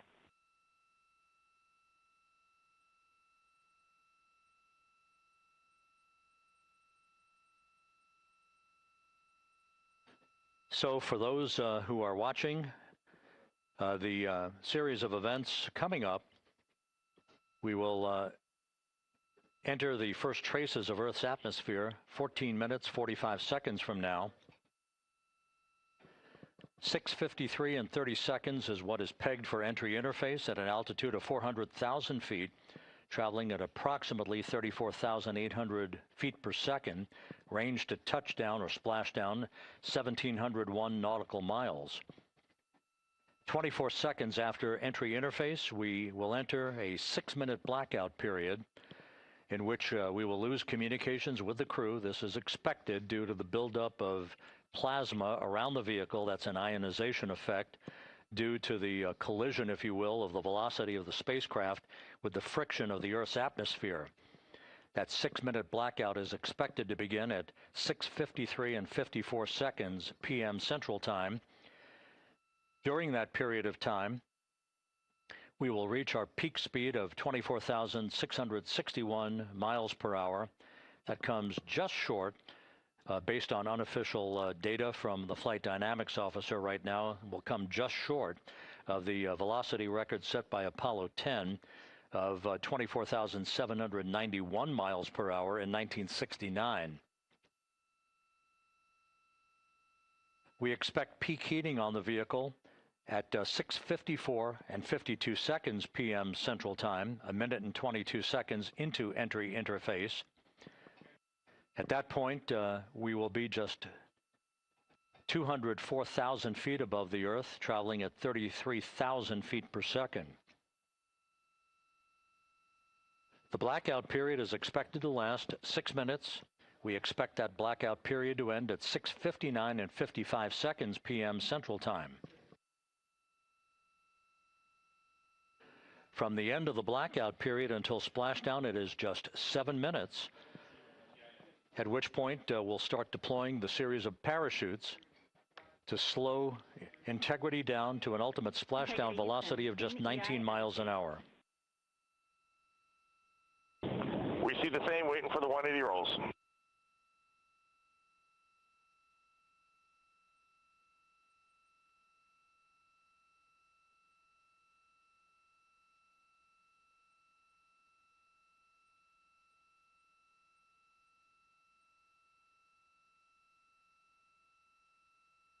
The parachute deployment sequence, once again, will come in several segments, but in rapid fire succession. And we have a great view of the moon out window 2. Looks a little smaller than yesterday. Guess we'll have to go back.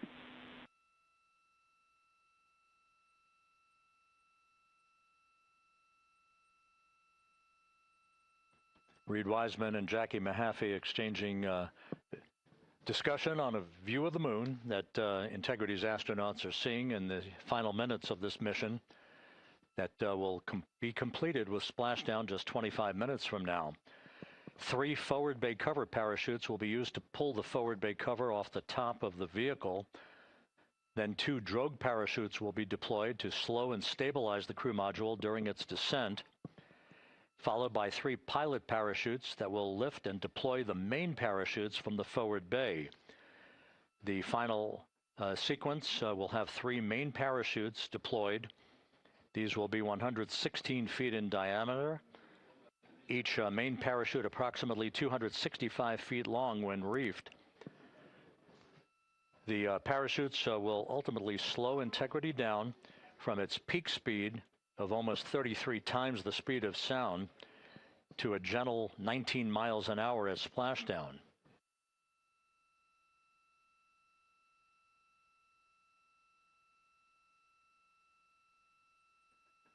The vehicle is now currently in a roll to the proper attitude for entry interface.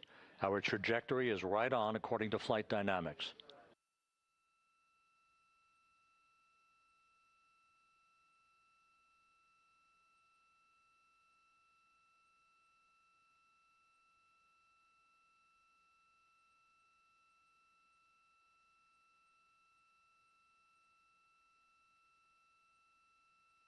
Integrity is on a trajectory from southwest and northeast across the Pacific Ocean, descending at a rate of 15,000 feet per second.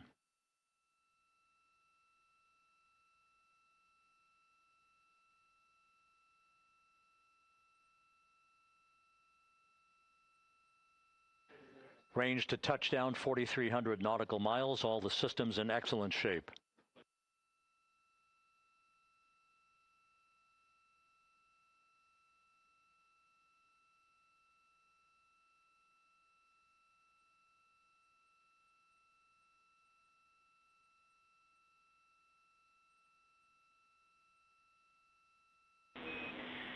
Integrity, Orion in the EI roll 180 attitude. Looks good on board, Jackie.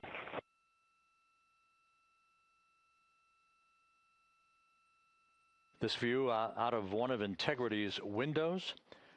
We had a call for 3 good baros. Those are barometric pressure sensors that feed altitude and rate of descent information to Integrity's computers that will trigger the parachute deployment sequence. We are less than 9 minutes away from entry interface, 22 minutes from splashdown.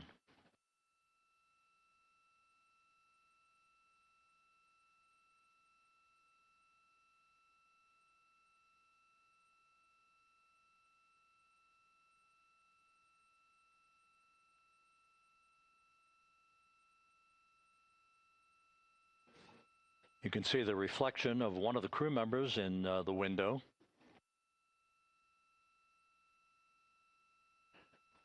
Out in the Pacific, the weather conditions remain go.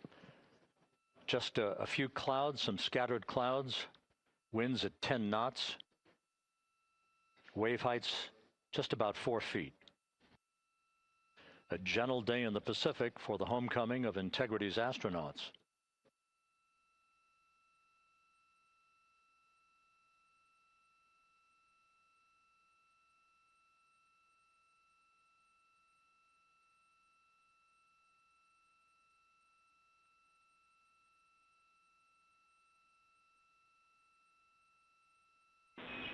Integrity back in EI attitude.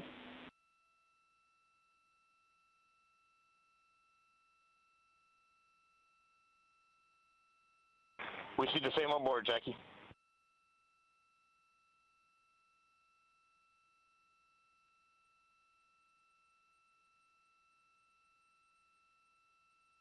Houston, purge is complete. Crew and vehicle are configured for entry. Houston copies. And we're in step 37, transferring nav state to BFS.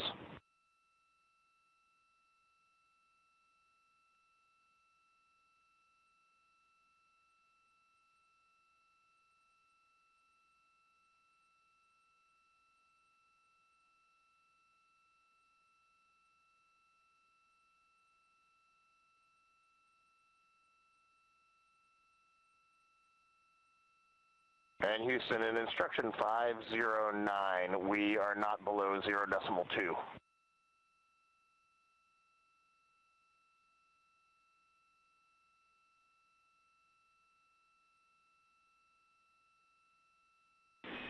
Integrity, no action required. Integrity.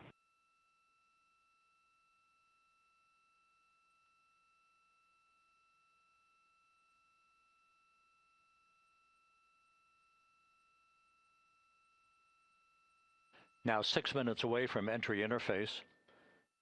We will hit the first traces of Earth's atmosphere at an altitude of 400,000 feet, traveling about 34,882 feet per second. Range to splashdown at that point will be 1,701 nautical miles.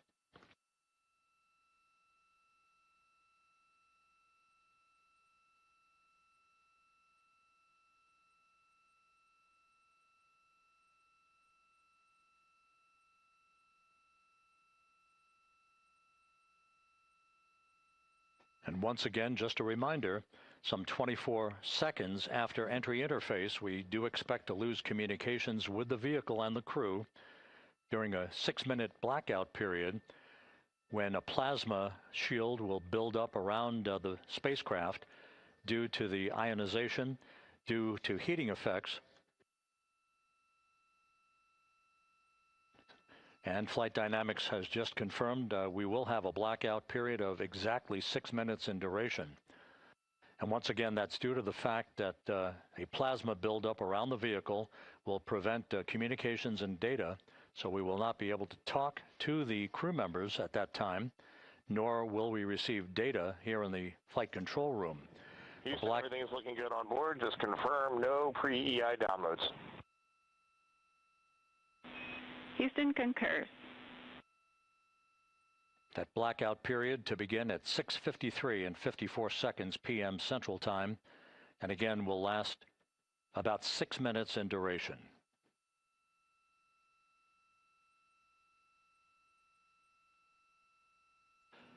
We're 4 minutes away from entry interface.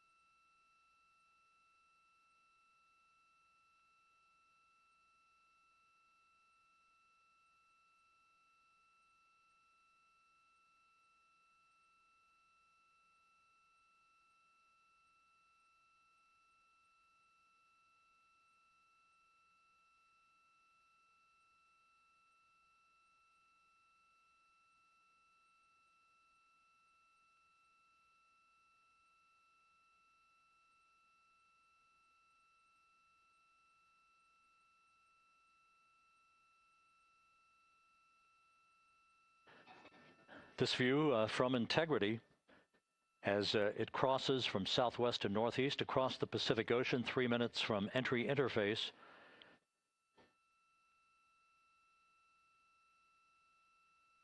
"16.5 minutes till splashdown."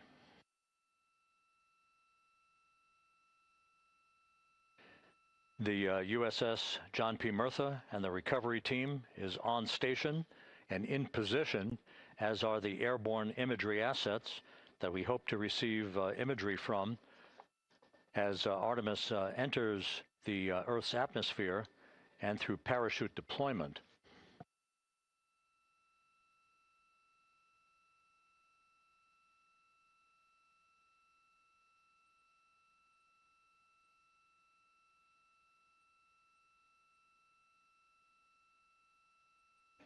All of Integrity's systems are in great shape. The crew is ready to complete its mission just 15.5 minutes from now. All of the activities today have gone off in perfect fashion. No issues with the vehicle, no issues with the crew.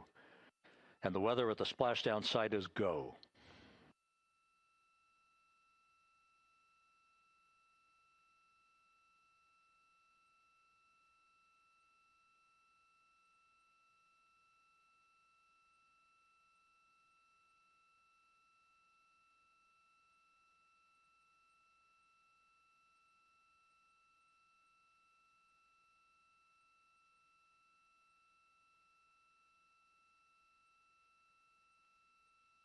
Coming up on 1 minute until entry interface.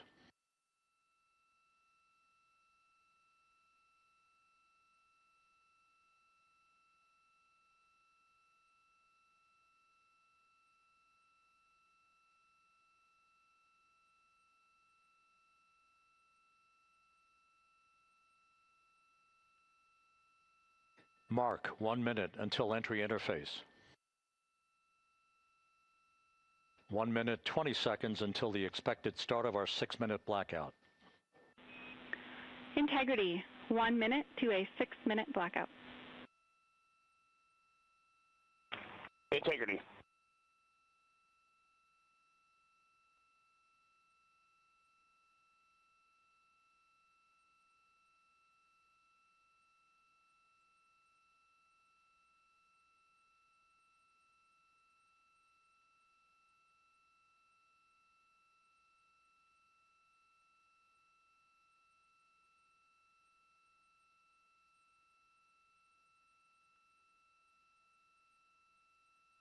Ten seconds till entry interface.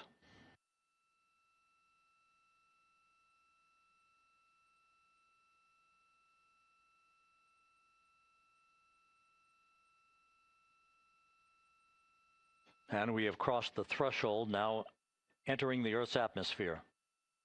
We're at 400,000 feet, traveling 34,800 feet per second.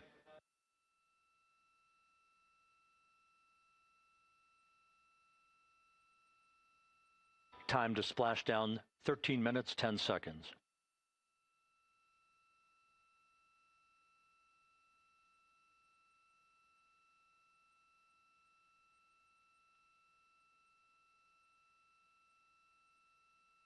And as predicted, we've entered our communications blackout.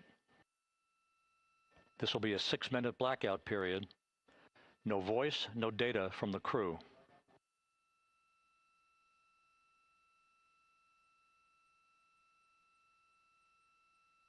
We're 30 seconds away from the anticipated point of peak heating on the vehicle, where temperatures will rise to about 4,000 to 5,000 degrees Fahrenheit. This is the true test of our trajectory.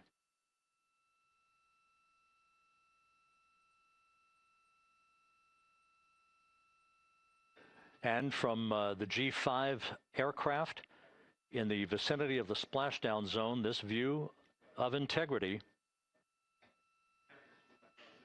So that pinpoint of light shows the vehicle as it enters the period of peak heating in the Earth's atmosphere, the first tug of gravity being felt by Integrity's astronauts since their launch back on April 1st.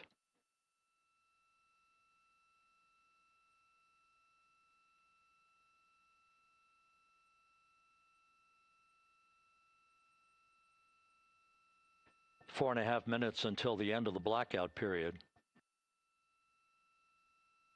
Time to splash down, 11 minutes, 33 seconds.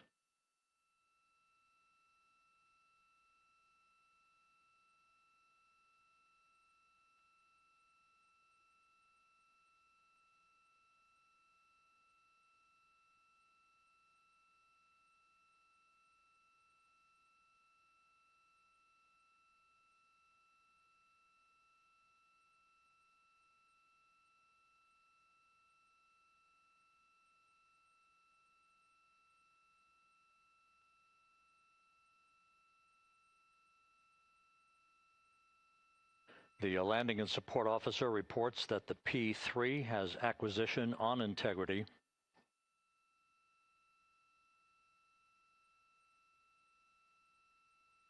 Three and a half minutes left in this blackout period. This is a visualization of the plasma buildup around the spacecraft and the repelling of that heat on Integrity's heat shield.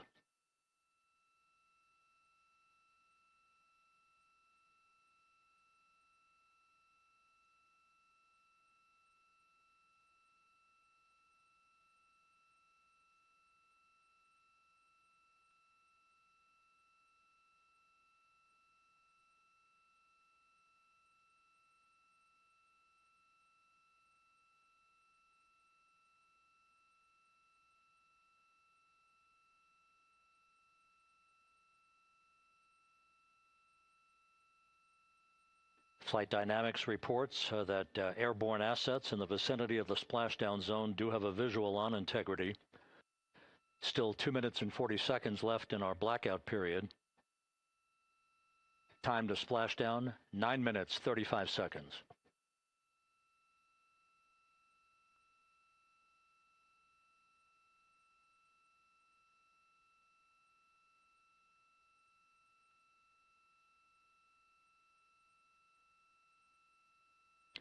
Multiple airborne assets as part of the recovery team all have visuals on Integrity.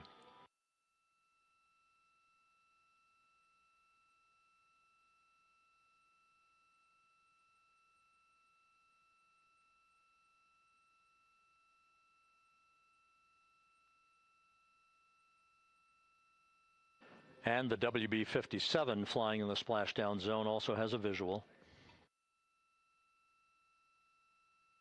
And the Navy helos also have visuals.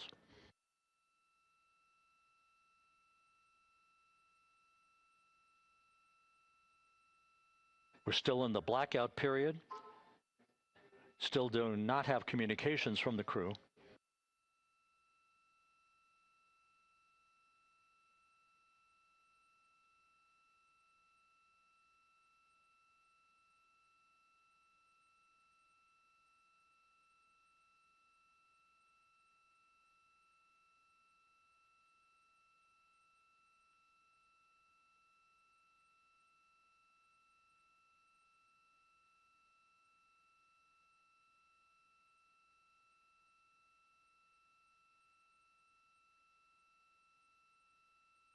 We're standing by for communications from the crew. We should be out of the blackout period less than a minute from now.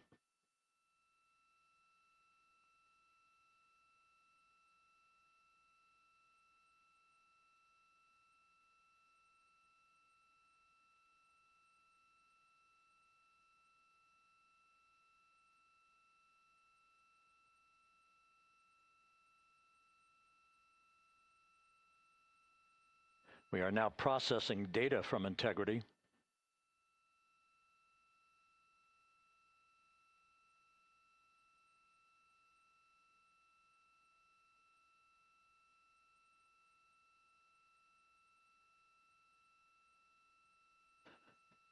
Landing and support officer reports the small boats are en route to the splashdown target zone.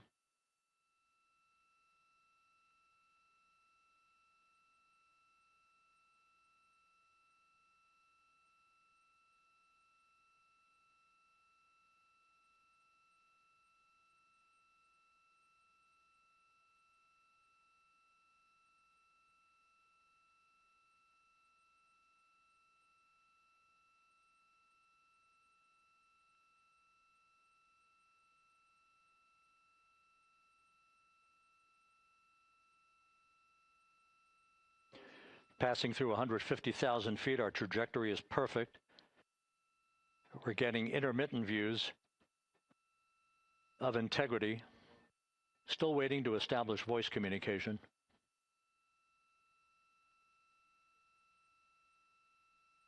Integrity, Houston, comm check, post-blackout. Houston, Integrity, we have you loud and clear. Your trajectory is nominal, and your recovery teams have visual. Guidance looks good.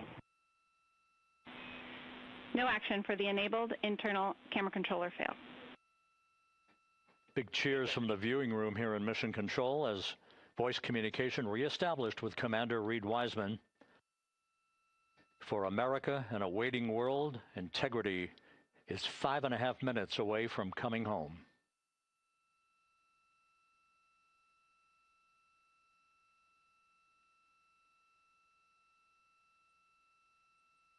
Passing 100,000 feet now. Range to splashdown 19 nautical miles.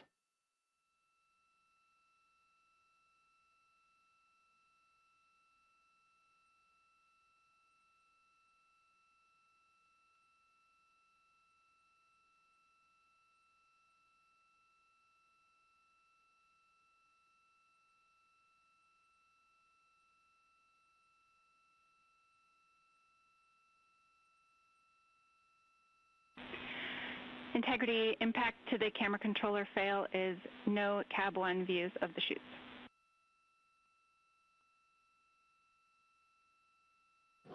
Integrity. We're processing good data through the GPS system. A good view of Integrity, time to splashdown 4.5 minutes.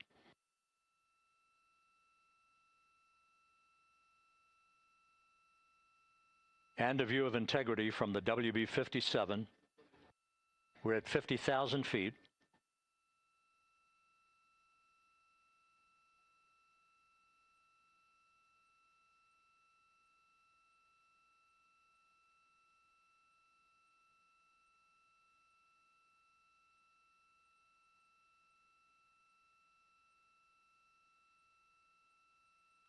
The pyros are armed for forward bay cover jettison.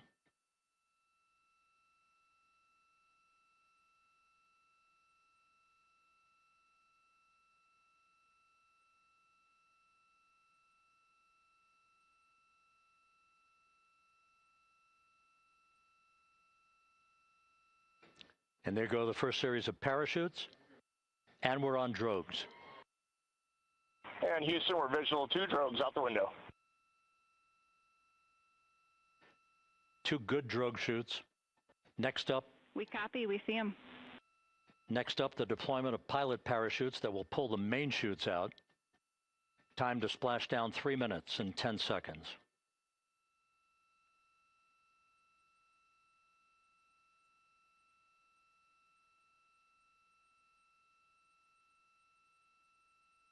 Perfect descent rate according to flight dynamics. Good rates on 2 drogues. We see the same on board.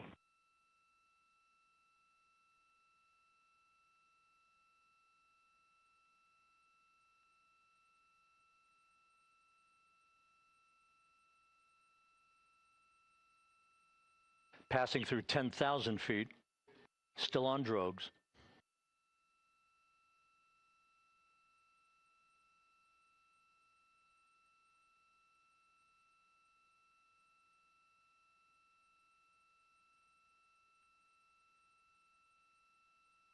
Main chute deploy. We're at 5,000 feet.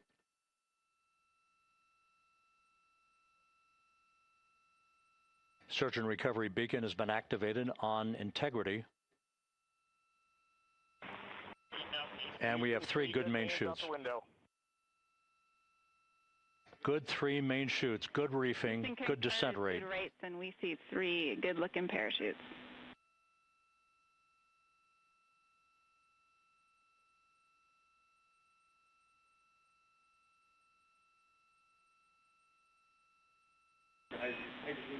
Integrity. Cabin pressure indicates no need for hydrazine checks.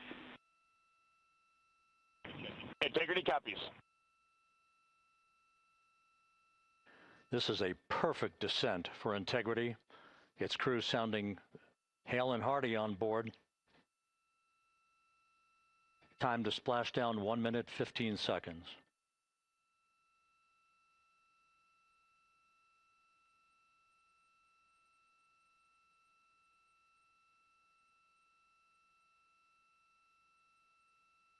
Integrity about to complete a journey spanning 694,481 miles from its launch from the Kennedy Space Center back on April 1st, and a trip around the moon.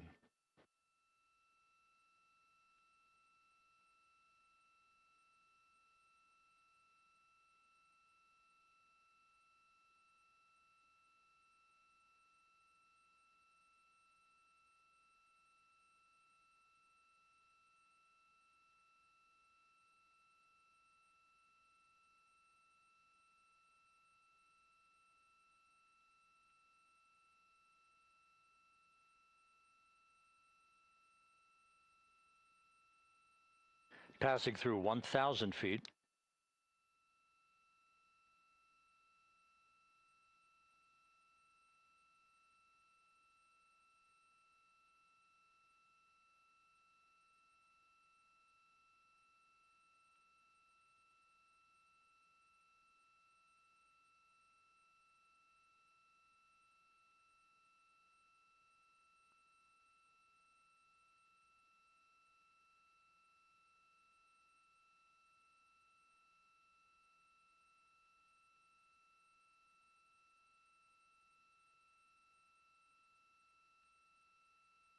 Houston Integrity, splashdown, sending post-landing command now.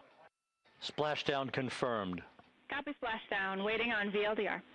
Splashdown confirmed at 7:07 p.m. Central Time, 5:07 p.m. Pacific Time. From the pages of Jules Verne to a modern-day mission to the moon, a new chapter of the exploration of our celestial neighbor is complete. Integrity's astronauts back on Earth.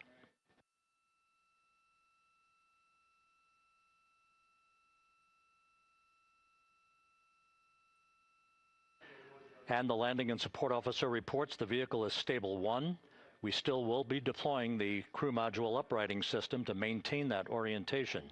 A perfect bullseye splashdown for Integrity and its 4 astronauts.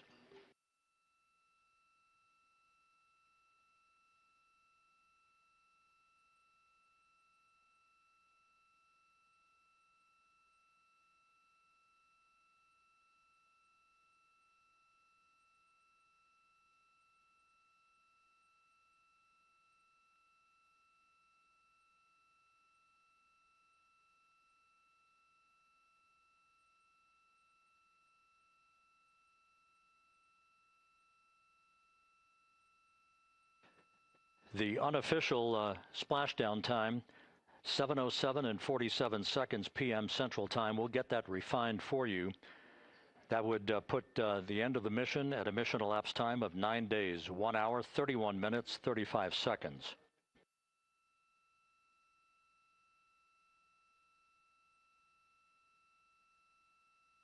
And we're configuring for very low data rate.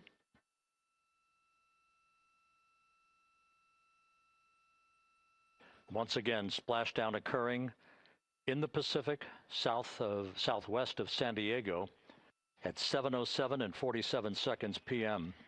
Integrity Houston, comm check on VLDR.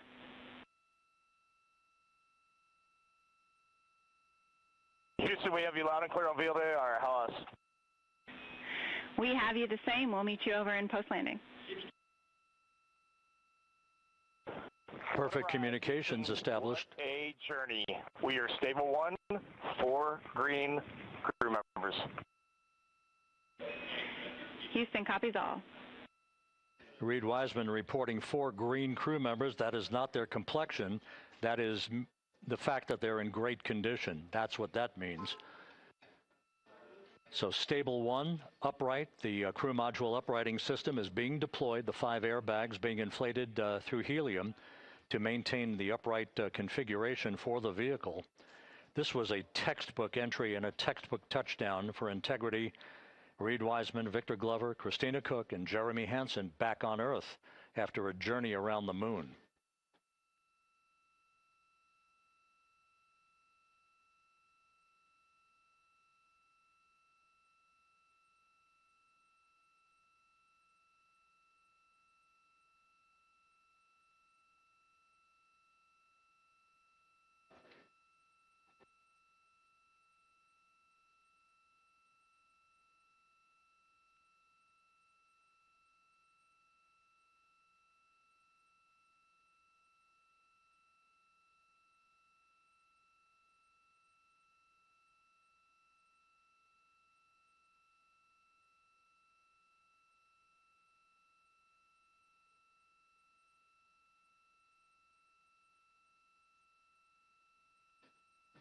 We continue to monitor the functioning of the CMOOS system. The airbags are being inflated to maintain a stable 1 or upright configuration. And there's a good view from one of the naval helicopters hovering overhead. Reed Wiseman reporting 4 green crew members, meaning they're all in excellent shape.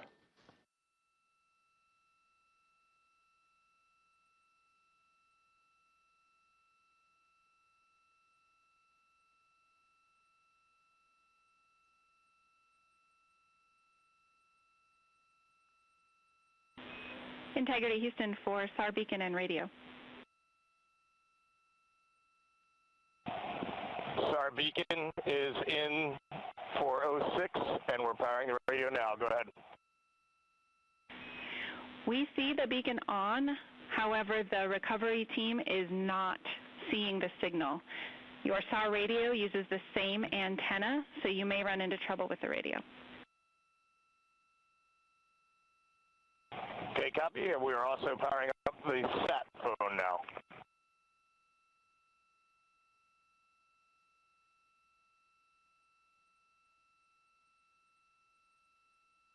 So Integrity is in great shape, and as the crew continues its post-splashdown timelined activities on board, Reed Wiseman once again reporting that all 4 crew members are in excellent shape.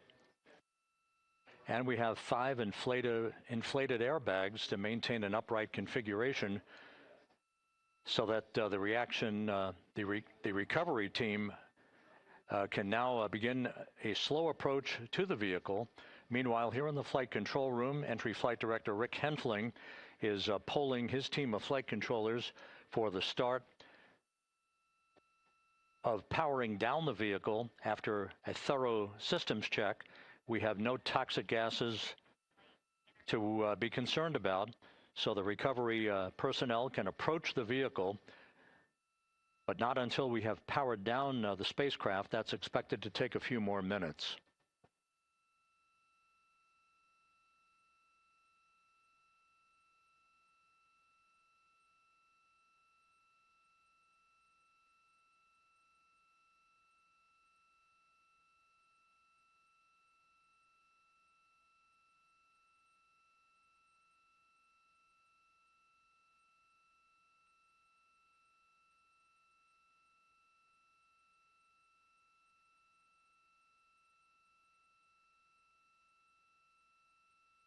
Integrity back on Earth following its historic flyby of the moon.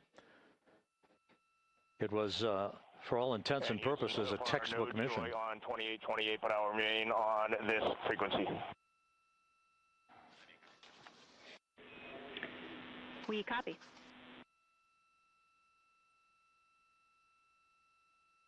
Reed Wiseman indicating some trouble with the SARSAT phone on board, but that's not an issue. What is more important is that the vehicle is solid.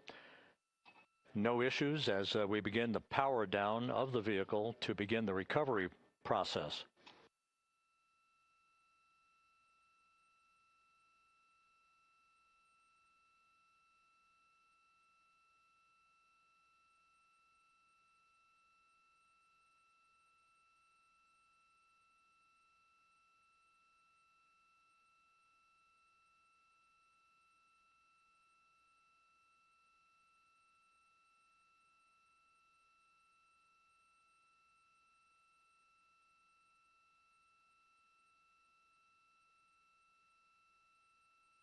The propulsion officer here in Mission Control reports that we have safed the prop system on Integrity. Can you say again? That was very weak and broken.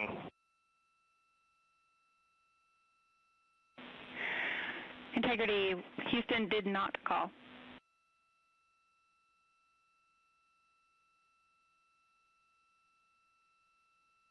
Copy that, Houston. It might have been on the SAR radio. Stand by.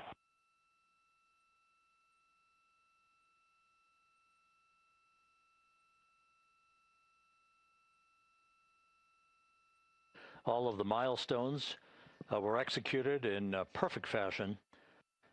Integrity entering the Earth's atmosphere right on time,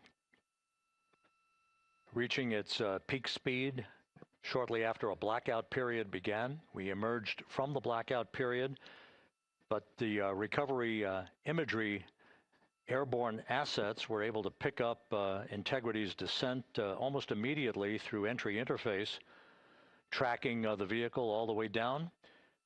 And finally, you saw the sequence of chute deployments. First, the forward bay cover being pulled off the top of the vehicle by a series of 3 parachutes. Then the drogue chutes were deployed, followed by the 3 main chutes that slowed the splashdown velocity of Integrity to just 19 miles an hour.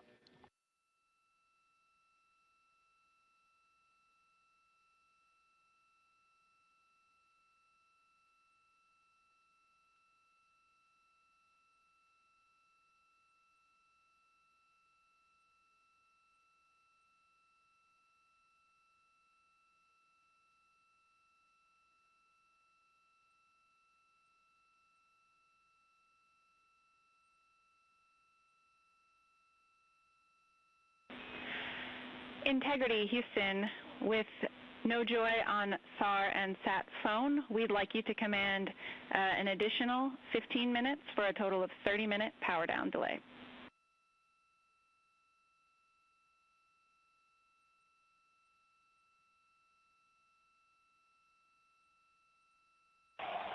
All right, Jackie, we have selected T/D+30. No joy on SAR radio or sat phone.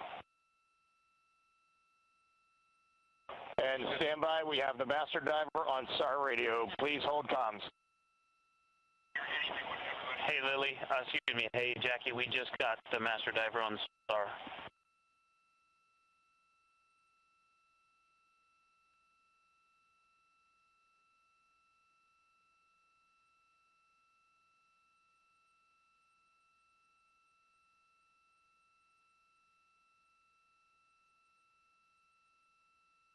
A good view of one of the fast boats. Integrity, Houston, if you are happy with your comm with master diver, you can go back to the 15-minute power down.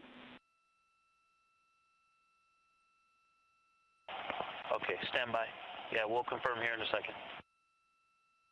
The crew on board Integrity coordinating with the flight control team in Houston here in Mission Control on the timing of the power down of the vehicle, which will be the precursor to the recovery teams approaching the spacecraft. There are no issues with integrity.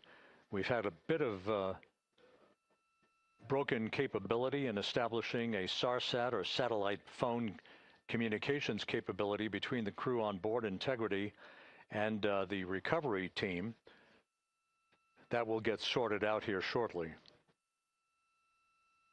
There's plenty of cooling on board Integrity, so there's no rush to begin the power down. To call you on the sat phone and not getting an answer there either. Concur. We haven't had anything come through.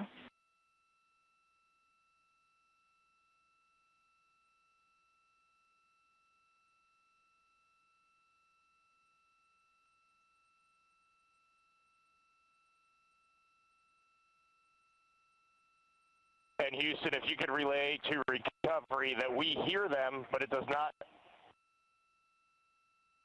appear as though they are hearing us.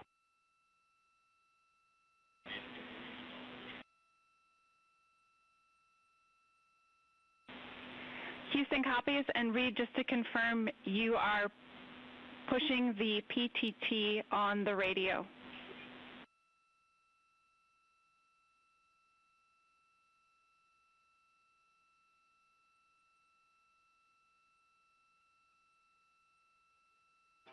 So as we continue to sort out the communications between Integrity and the recovery teams, we are standing by for the initiation of the power down procedures that, as you see, the recovery teams are moving towards the side of the capsule. The next major event will be the erection of that large inflatable raft called the front porch. That will be the port of call for the crew as they're being extracted one by one from the vehicle.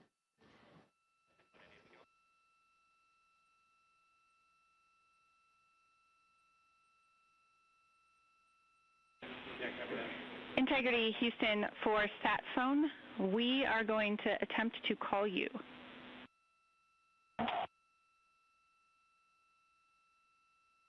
Good idea, standing by. And Jackie, yes, we are pushing the push to talk, the two buttons on the left side of the radio below the up-down arrows. We are utilizing them. I'm rebooting the radio to see if we get good comms. Okay, we copy all, and just to confirm, you are seeing that you're touchdown plus 3030 for power, correct? That's the affirmative.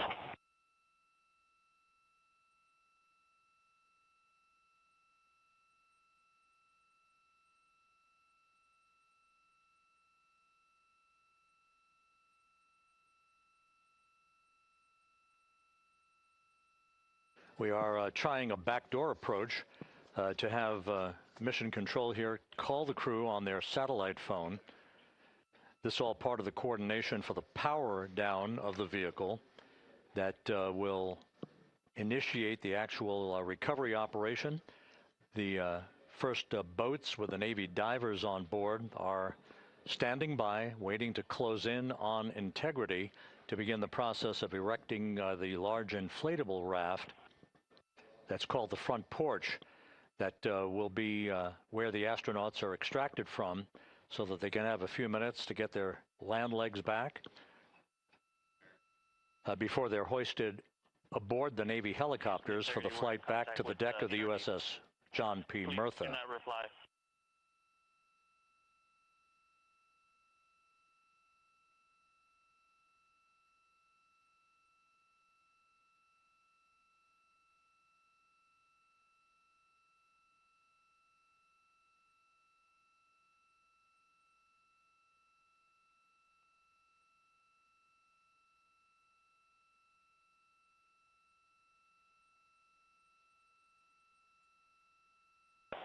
And Houston, please don't reply. NRD, very weak, but readable. Master diver, we can hear, but they cannot hear us.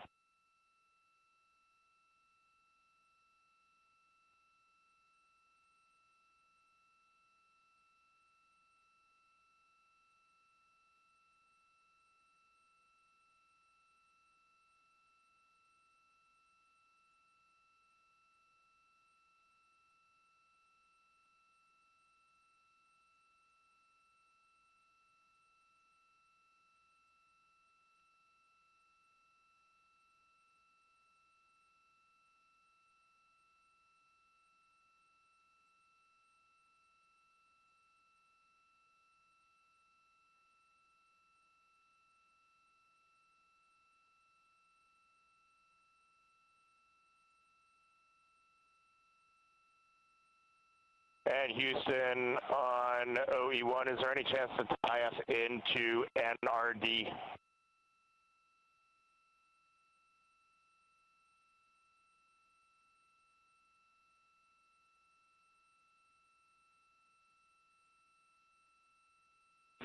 Checking.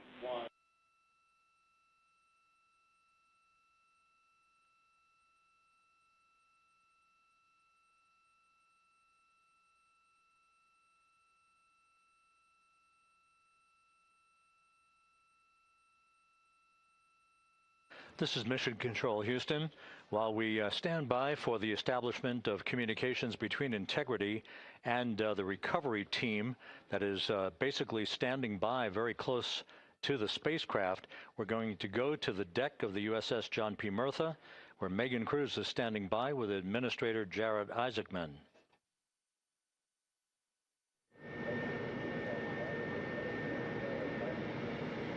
Hey, Rob, yeah, just such an honor to be able to be here on the ship, to be able to share and experience this moment with everyone together. And of course, as you just said, yes, here with NASA Administrator Jared Isaacman. Administrator, how did you feel getting to witness this and seeing NASA at its best?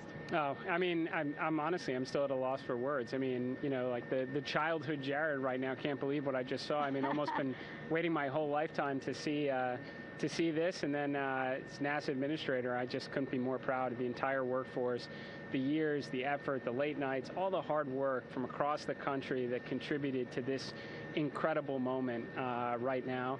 And yeah, incredibly grateful too for our teams here on the John P. Murtha right now. Yeah, look at them behind us here. We've got everybody. Hey, what do you guys think? We just brought some astronauts back from the moon, huh? Unbelievable. Thank you. Yeah, so grateful to the Navy, the sailors that are here, the NASA teams. I mean, this is a joint effort that's on their way right now. These recovery forces are getting out to our Orion spacecraft, to Integrity, to get our astronauts back on the ship safely. Yeah, and this is not just an accomplishment for NASA. This is an accomplishment for humanity. Again, a historic mission to the moon and back. How does this make you feel, and what do you hope people take away from this? Well, I'll tell you, you know, I think about the crew members that we've all had an opportunity to observe over the last 10 days, right? I mean, they're absolutely professional astronauts. I mean, wonderful communicators, almost poets. But then I think these were the ambassadors from humanity to the stars that we sent out there right now. And I can't imagine a better crew than the Artemis II crew that just completed a perfect mission right now. So yes, it's a huge moment for everybody, right? I mean, we are back in the business of sending astronauts to the moon, bringing them back safely, and to set up for a series more. I mean, this is not a once in a lifetime, which you hear sometimes around here. It's like, this was a once in a lifetime. No, it's not. This is just the beginning. We are going to get back into doing this with frequency, sending missions to the moon until we land on it in 2028 and start building our base. Yeah, are we going to build on the momentum for Artemis III? I mean, it's just around the corner. Absolutely. So, I mean, that's, you know, part of me too. Like, I can't wait to get the crew off of Integrity right now, but also getting Integrity back on this ship so we can start taking a look at it, because all that data is so precious to us right now. I mean, we are going to definitely want to take a good look at the thermal protection system. We're going to want to download all the data they couldn't transmit back to us and use that to inform Artemis III. But we're already making progress, right? You had SRB segments already showing up at KSC. Core stage for Artemis III is rolling out on April 20th. We're getting Mobile Launcher 1 back in vehicle assembly building. So yes, there is a lot to celebrate right now on a mission well accomplished for Artemis II, and at the same time, we got to start getting ready for 3. Amazing. And last question, you know, for people who joined us for all 10 days to see what we can accomplish together with our international partners, what do you think about the fact that we're going to keep doing this more and more and more? It's incredibly exciting. I mean, yes, it's the contributions, like the best and brightest across the NASA workforce from across the country, our industry partners, our international partners. We had a Canadian Space Agency astronaut on board in Jeremy. We had the European Service Module. And you think, in the days leading up to this launch, I mean, 48 hours prior to launching Artemis II, I was meeting with the Italian Space Agency. We signed a memorandum of understanding to build a habitation module on the moon. I mean, you have countries, all of our allies and and partners coming together saying, we are committed to this effort. We are returning to the moon. We're doing it to stay. We are building that enduring presence. We are going to master the skills on the surface of the moon so someday we can undertake missions to Mars. It's just an incredibly exciting time, and we're not going at it alone. We're bringing everybody along with us. Absolutely. And speaking of everyone, one more time, we're going to ask the crew here, you guys ready to land on the moon? Awesome. I love that. Okay, well, thank you so much, Administrator. Appreciate you being here. We're, of course, going to stay on to watch the crew get extracted from Orion, so stay tuned, and we'll see you back here shortly.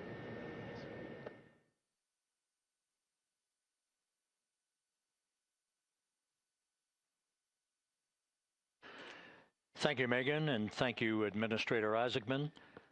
We are in the process of working to establish that communications link and to establish the procedures that will lead to the power down of the spacecraft, which is gently bobbing in the Pacific following a bullseye touchdown that occurred at 7:07 p.m. Central Time, 5:07 p.m. Pacific Time, 2.5 hours before sunset in the Pacific, southwest of San Diego. We have once again heard from the crew during that interview opportunity with the administrator, and we have 4 healthy crew members on board.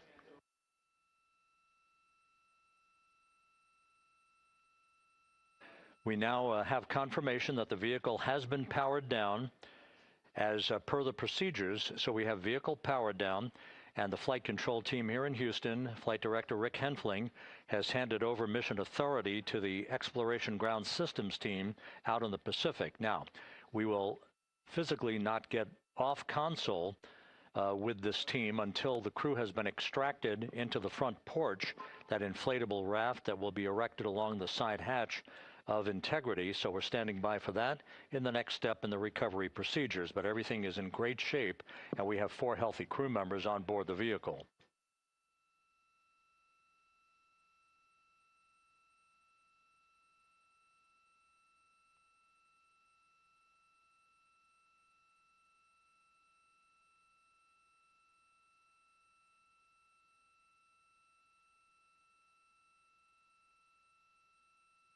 All of the entry events went by the book, no issues, perfect trajectory for Integrity that was culminated with one final raise burn to improve the angle of attack for the vehicle as it entered the Earth's atmosphere. All of that flight dynamics computation worked like a charm.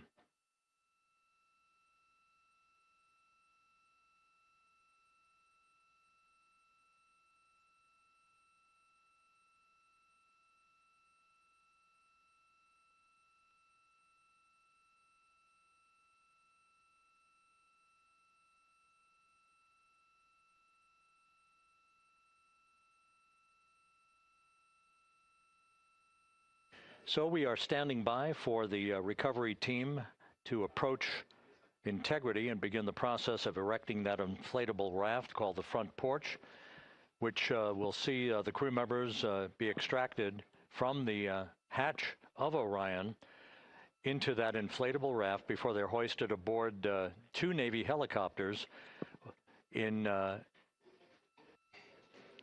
variety of different configurations. Each crew member will be hoisted in sequential fashion, in alternating fashion, 2 crew members for each helicopter before they turn around to head back to the John P. Murtha. Once on the deck of the ship, they'll be brought into medical bay for comprehensive medical exams. But Reed Wiseman has reported several times that the crew is in excellent shape.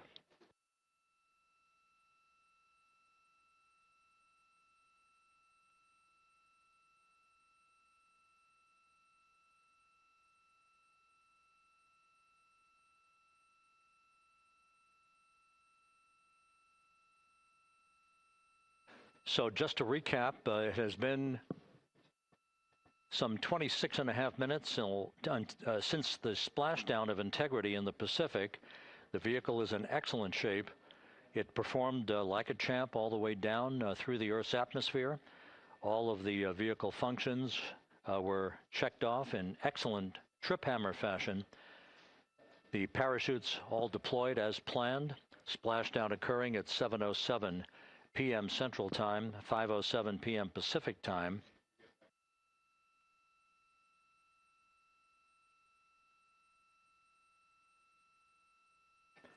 And after a bit of a tussle to try to establish a communications link with the recovery team, we were finally able to run through the procedures for the powering down of the vehicle. We've handed over mission authority to the Exploration Ground Systems folks out in the Pacific, and the recovery team will be approaching the vehicle shortly to erect the inflatable raft called the front porch before opening the hatch to Integrity to bring the crew members onto that raft before they're hoisted onto two Navy helicopters, two crew members for each helicopter, before they're flown back to the deck of the USS John P. Murtha.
This is Mission Control Houston.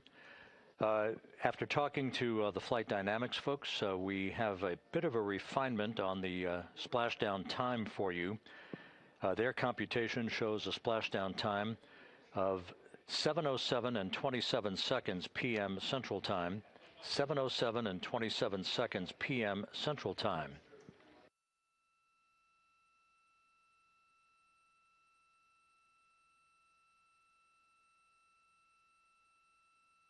That would equate to a mission elapsed time of 9 days, 1 hour, 32 minutes, and 15 seconds.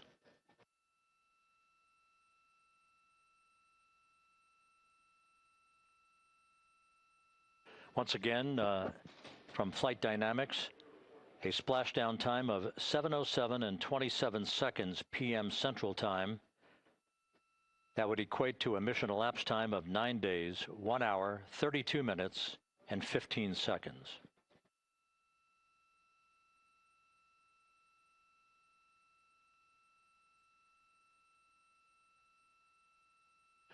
Reports from the Pacific indicate that the recovery team, in communications with the crew aboard Integrity, that the crew remains in excellent shape as they await the approach of the team for a final hazard gas evaluation before they move to the side of the vehicle to erect the inflatable life raft called the front porch.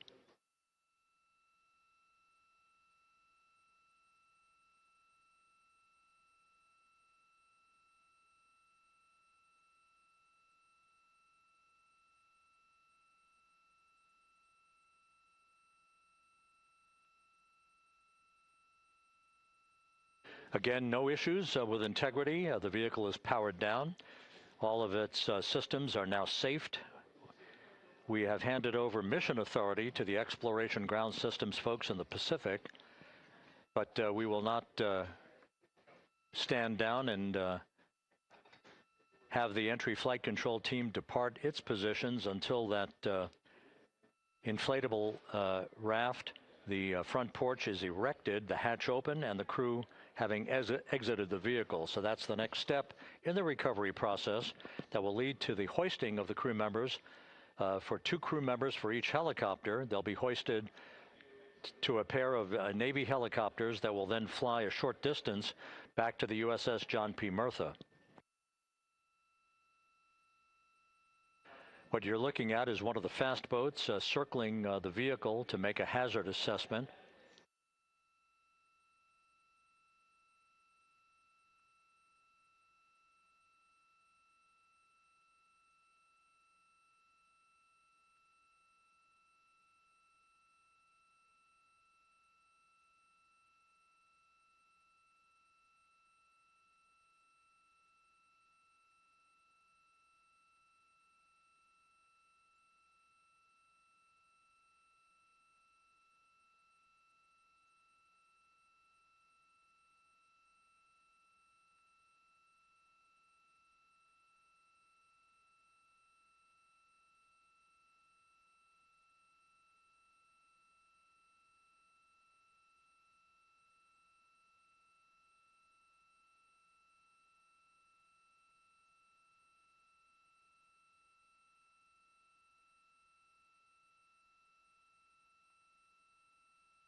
This is Mission Control Houston. Once again, you're watching the initiation of the recovery of the Artemis crew aboard Integrity. All of the Navy divers and the fast boats are now approaching the spacecraft after conducting a hazard assessment. The vehicle has been powered down. Entry Flight Director Rick Henfling now waiting for the life raft, the front porch, to be erected along the side of the vehicle so that the hatch can be opened and the crew members extracted from Integrity, soon to be hoisted one by one into a pair of Navy helicopters for a short flight back to the deck of the USS John P. Murtha.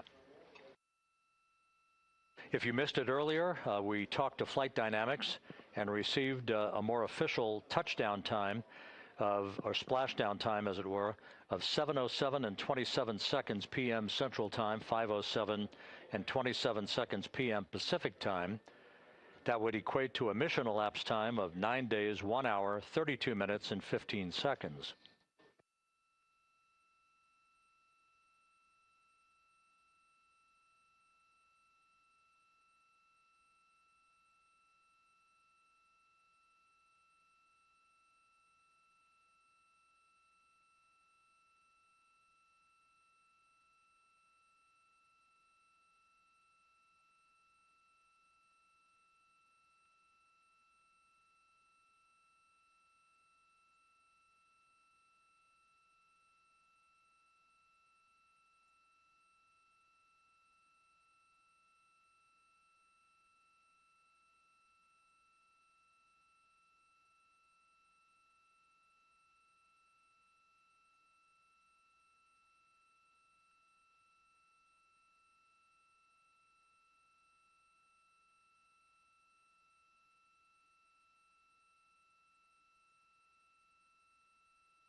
Continuing to get excellent views from the imagery assets out at sea in the Pacific of integrity. We continue to get good reports from the landing and support officer, who's in contact with the recovery team, that the crew is in excellent shape, no issues.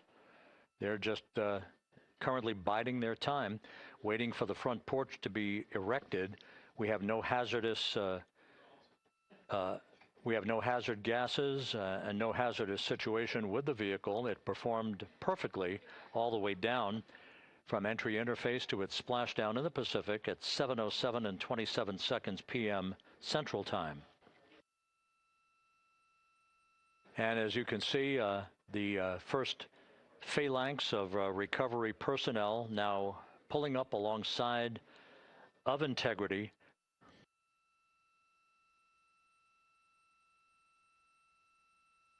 This includes Navy divers, a Navy flight surgeon, and other recovery personnel who have trained for several years for this recovery process.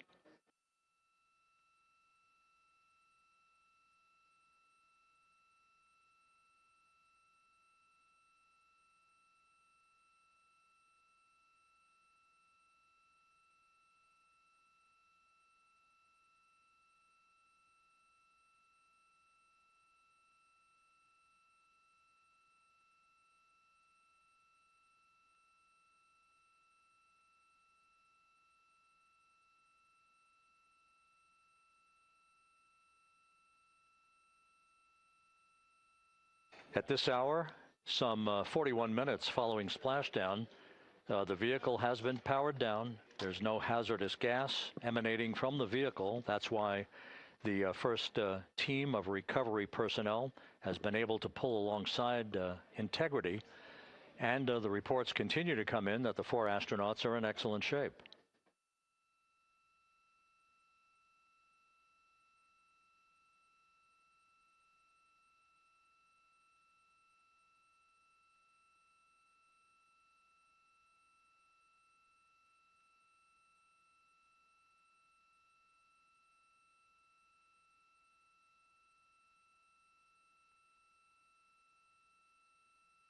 Yes.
This is Mission Control Houston, continuing to watch the initiation of the recovery of Integrity's astronauts.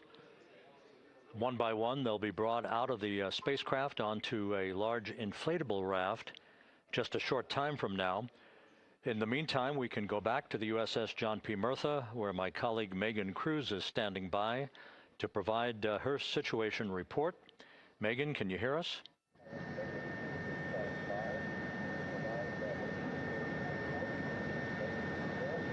Hey, Rob. Yes, I can hear you. Thank you. Yeah, we're back here on the bow of the recovery ship where there are still plenty of people peering out into the water. We are not very far from the action everyone is seeing on their screen now. The Orion spacecraft, Integrity, in the ocean, surrounded by a number of recovery boats.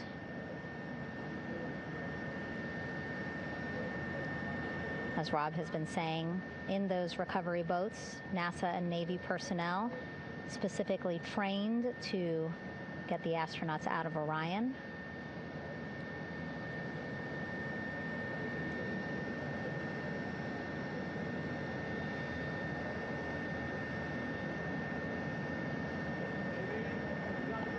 In some of our wide shots, you can probably see that there are 6 boats out in the water.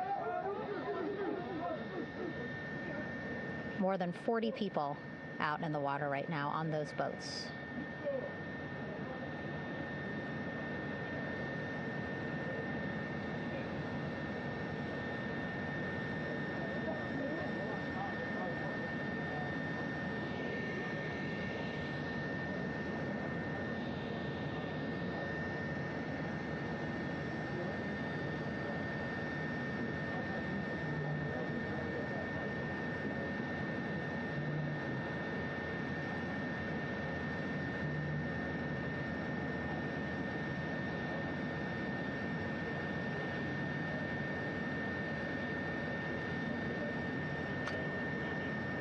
First order of business is to set up the front porch and the stabilization collar.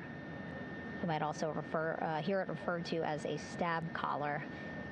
Basically just to make sure that Orion stays upright, doesn't sway in the water too much, again, to make it easier for recovery forces to get the astronauts out.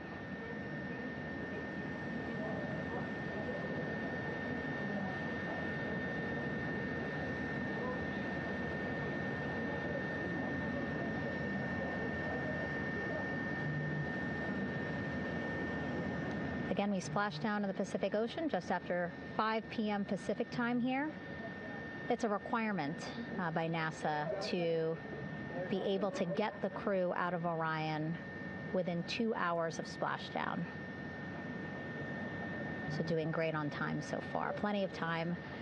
No rush either. I was speaking to NASA flight surgeon Rick Schuring earlier in this broadcast, and he said to me, no rush to get the crew out. Just want to make sure that they're feeling good, and whenever they're ready to take their step out of Orion and onto that large raft, the front porch, folks will be ready.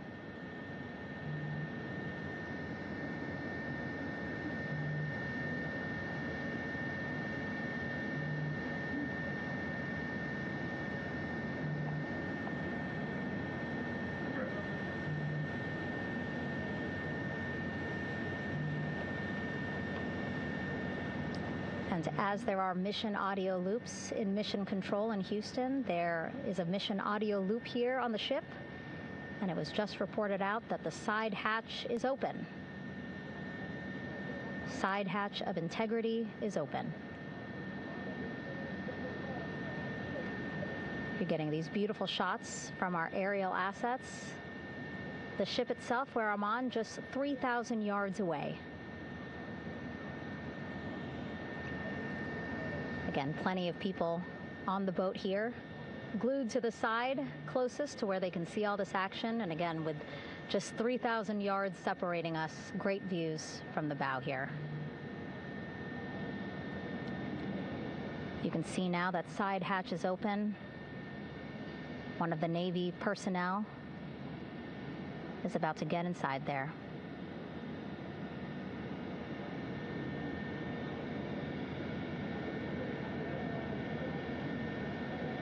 In they go.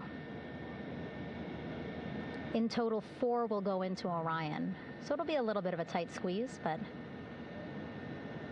the goal is to have a recovery personnel with each astronaut assessing them.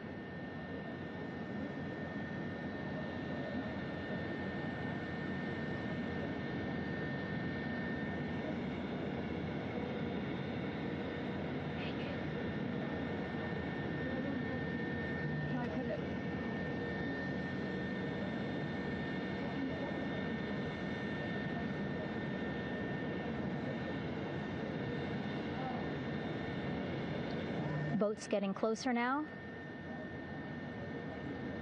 Again, that one that's right up against Orion, those are the divers that will go in to the spacecraft to check on each of the astronauts.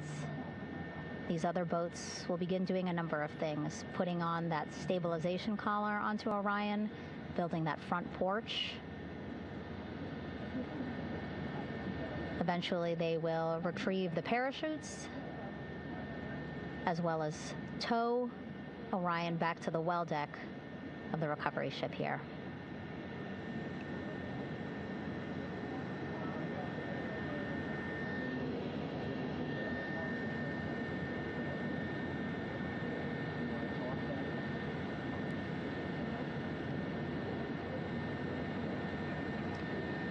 And so as we wait for the Navy and NASA personnel to get their assessment of the crew inside of Orion, why don't we toss it back to Rob for an update? Yeah, thank you, Megan. Here in Mission Control, Flight Director Rick Henfling and the entry team of flight controllers still on duty. The vehicle has been powered down for some time now. There are no hazardous gases emanating from Integrity. That, of course, allowed the recovery personnel to approach the vehicle and then open the hatch to begin the initial medical assessment of the crew, as you just indicated. Now we're standing by for the erection of that inflatable raft, the front porch, alongside of the vehicle that will enable the crew to be extracted one by one onto the raft, have a moment or two to get their land legs back before they're hoisted into 2 hovering Navy helicopters, 2 crew members for each helicopter, for a short flight back to the deck of the USS John P. Murtha.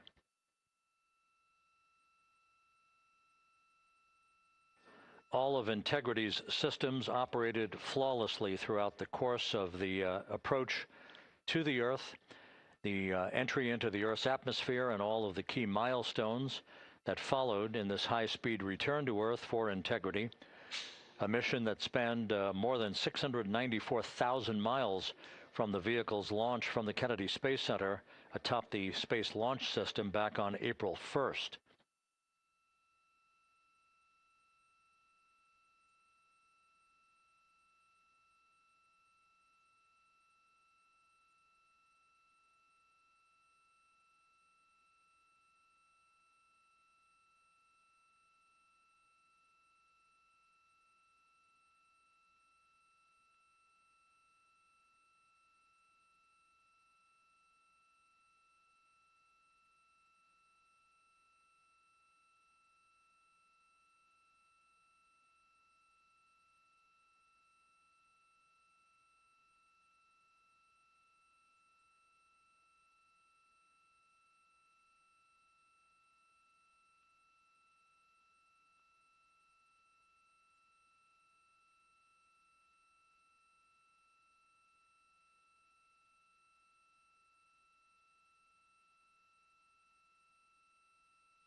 As we mentioned at the top of the broadcast, the last time that the Apollo program saw a splashdown in the Pacific was Apollo 17 back on December 19th, 1972. So for the first time in some 53 and a half years, we have reenacted that with the arrival of Integrity's astronauts as they flew around the moon in that historic lunar flyby that began with a trans-lunar injection burn that took them out of Earth orbit following 24 hours of a high Earth orbit trajectory. The high Earth orbit trajectory enabled flight controllers here to have a full 24 hours to evaluate the systems on Integrity and the condition of the crew before they would commit to flying to the moon.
With the side hatch of Orion having been opened to set the stage for the erection of the inflatable life raft, known as the front porch, to be erected alongside the spacecraft for the extraction of the crew.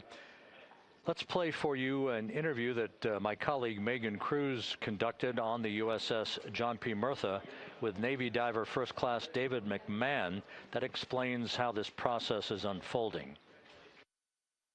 Okay, Davey, so you and some of your team, one last look over of the stabilization collar, correct? Yes, ma'am. Okay, so what is this stabilization collar? This is what's going to stabilize the capsule out there in the ocean. We don't know how good the weather or the waves will be that day, so this will help prevent any unnecessary occurrences from happening, stabilizing the capsule and the astronauts inside. So basically this is a float that will go around Orion. I'm assuming that what they're doing right now, these are the lines that will attach the collar onto Orion? That is correct.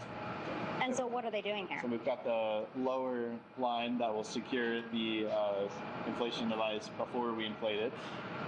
That gives us the go-ahead that it's secure in its space, and then we'll inflate it. And then once that is done, we'll undo all the carabiners and get this orange line on top tied in the same fashion. And then this will be secured to the capsule, and the astronauts can safely take their first steps out of the capsule onto the front porch. Okay, and how long will it take them to set up the stabilization collar? We should definitely be able to handle this in under 10 minutes. Okay, wow. And then you just mentioned the front porch. So basically after they set up this stabilization collar, then they set up what's called the front porch here. That's correct. Okay, and what's the front porch? Front porch is basically a bigger waiting room for the astronauts to sit in while we wait for the helicopters to show up and grab them. Okay, so the medical team that was inside with the crew, they're going to help them out and onto the front porch? That is correct. And then what happens here? We have higher trained medical personnel also on board the front porch that will give them lookovers and just make sure they're okay while we wait for the helicopters to show up. Okay. How does it feel, I mean, your team, you, to be part of a mission that's returning astronauts from the moon in more than 50 years? We all feel extremely honored to be a part of this, as well as a bigger mission for the Navy and joining up with NASA to do great things. Mm-hmm. And do you feel like you and your team are ready? Yes, very ready. Cool. All right, thank you so much. Thank you.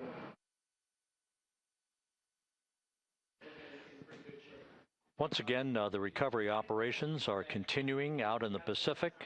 We shortly should see that life raft, the front porch, erected alongside the side hatch of the vehicle.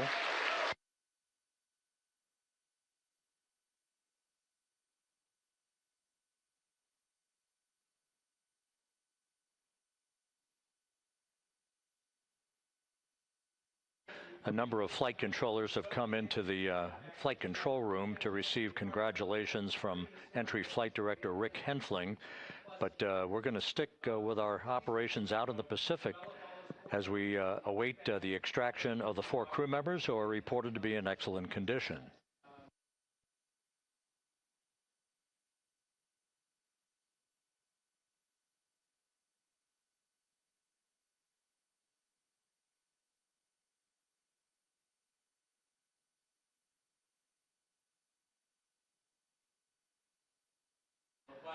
Again, while we stand by for that front porch to be erected alongside of the side hatch of the vehicle, let's go back to the USS John P. Murtha and Megan Cruz. Megan?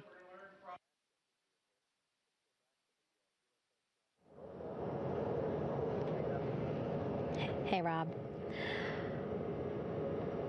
Pausing now to listen to some internal audio loops. Again, the operations team here on the ship communicating with everyone out on the water. It seems like currents are hindering them a little bit from unfurling and inflating the stabilization collar as well as the front porch. But again, the requirement to get the crew out within 2 hours of splashdown, plenty of time. So no concerns just yet. But as calm as the water looks, yeah, it looks like it's hindering the teams just a tad.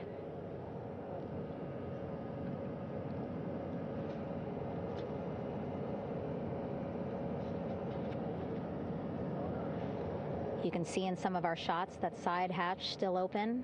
Again, inside there are now 8 people inside. 4 divers, Navy divers, all with medical training, each assigned to an astronaut each. Making sure that they're comfortable, feeling good.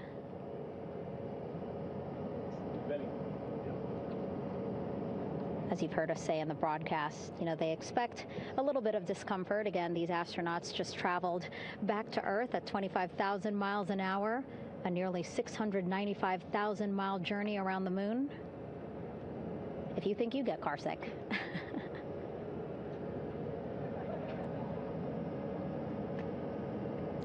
Again, 6 boats out there, lots of gear with them, just in case, right? As we said, the crew reported feeling great, but again, all those folks out there in case they weren't, right? NASA is all about making sure we think about every situation that can happen, and so, of course, wanted to be ready in case any of our astronauts needed more medical attention while out there in the water.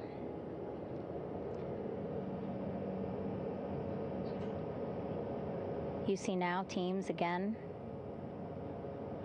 trying to set up the stabilization collar and front porch for the crew to get out of Orion. They need both, right? The stabilization collar will keep Orion from swaying as you see it is doing now.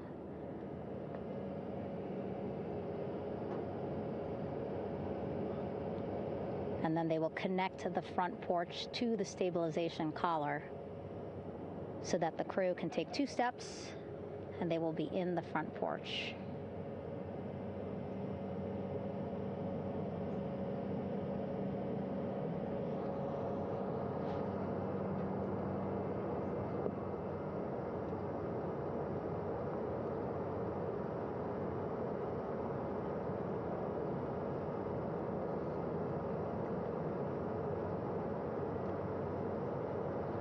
Not a lot of chatter on the mission audio loops. That's a good thing. Again, things proceeding pretty nominally, even if they're fighting some currents out there on the Pacific Ocean.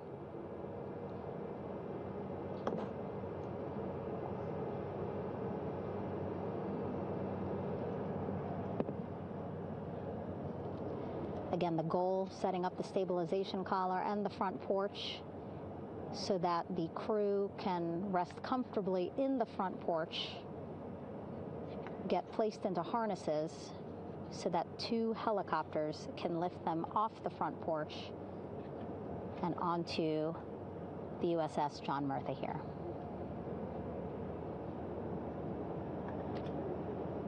The helicopters are going to take turns picking up an astronaut. So again, Helo 1 and Helo 2.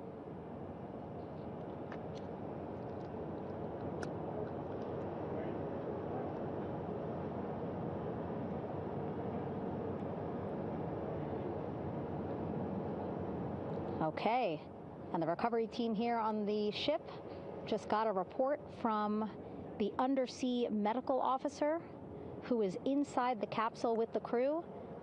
He is reporting all 4 members are green. All of our 4 astronauts, Reed, Victor, Christina, Jeremy, green, meaning they are feeling great, not the complexion of their skin. They are feeling great, happy to be home, and ready to be extracted as soon as possible.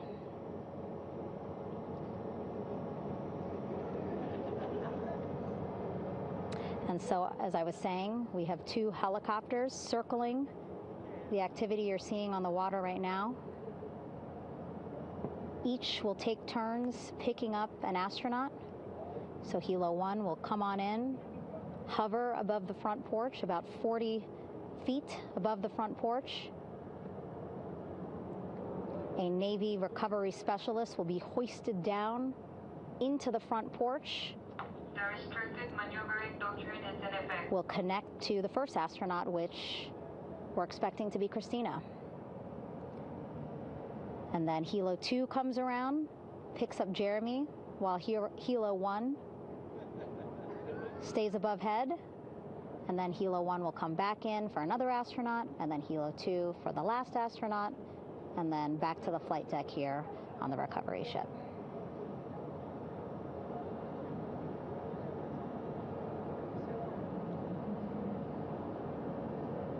I was talking to Assistant Artemis Recovery Director Paul Sierpinski.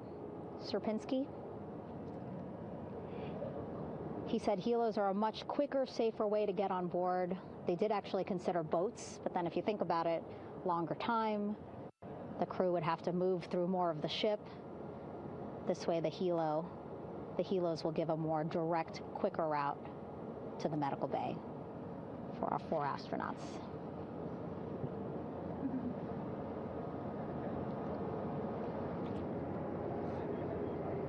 Beautiful shots from our aerial and imagery teams.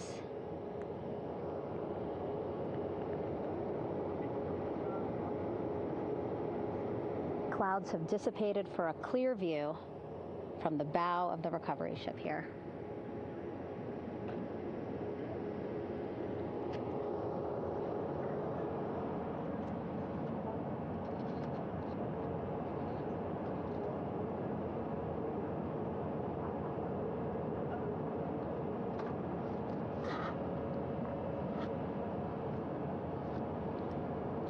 You can still see divers in the water there. Encircling Orion, that is that stabilization collar we've been telling you about. As you saw in that interview just a few minutes ago, they have to first connect it to Orion, and then once it's secured onto Orion, they can inflate it, and then they'll further secure it with other harnesses and lines.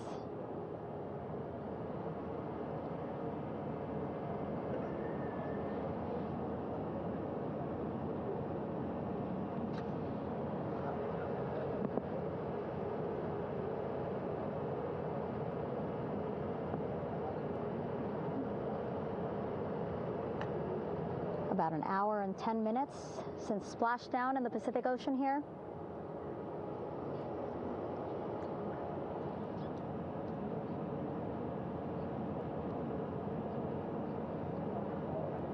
Reed, Victor, Christina, and Jeremy back home after a history-making mission to the moon and back.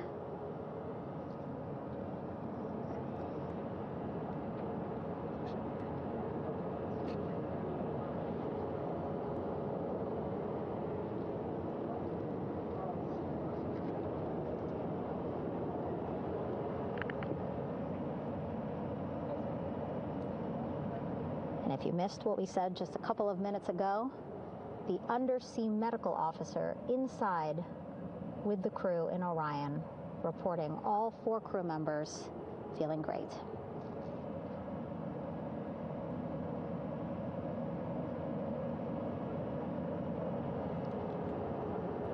Progress being made there on the stabilization collar. It looks like they are beginning to inflate it.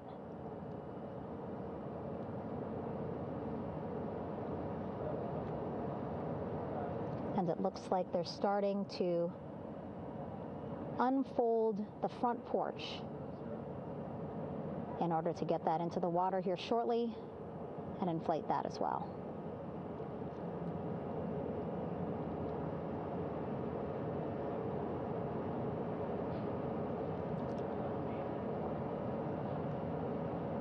Again, more than 40 people out in the water right now. And those Navy and NASA personnel have been in the water for now about 4 hours.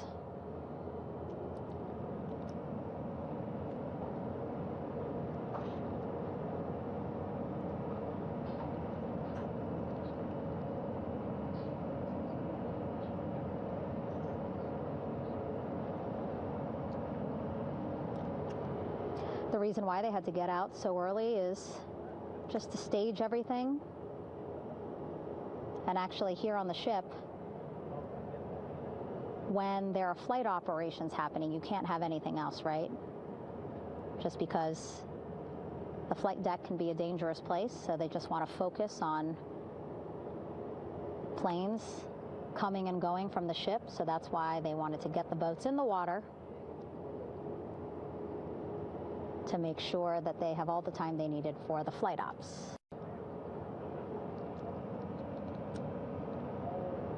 And then the same crew here out in the water, they will stay out in the water for a number of hours after we recover the crew and get them back on the ship, because then they have to recover Orion.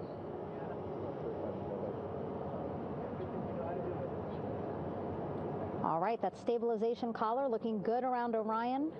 We're now seeing some recovery personnel getting on to that collar. Again, they need to further attach it to Orion to make sure that it can really prop up the spacecraft. It's basically lifting it up off of the water just a tad. Again, so it's not so come off me for a minute.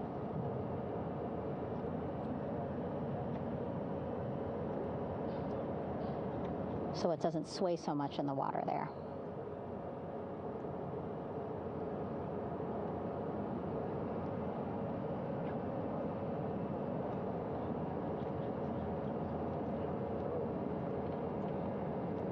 And now that front porch looks like it's nearly fully inflated as well.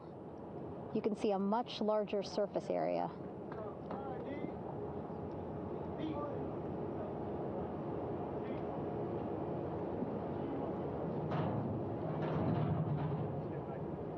And so once the crew get out of Orion, they can stretch their legs a little bit on this front porch, get some fresh air.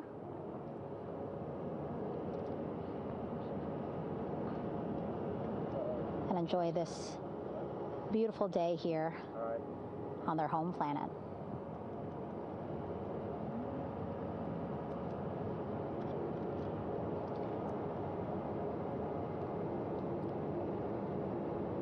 It appears teams now are about to connect the front porch to the stabilization collar.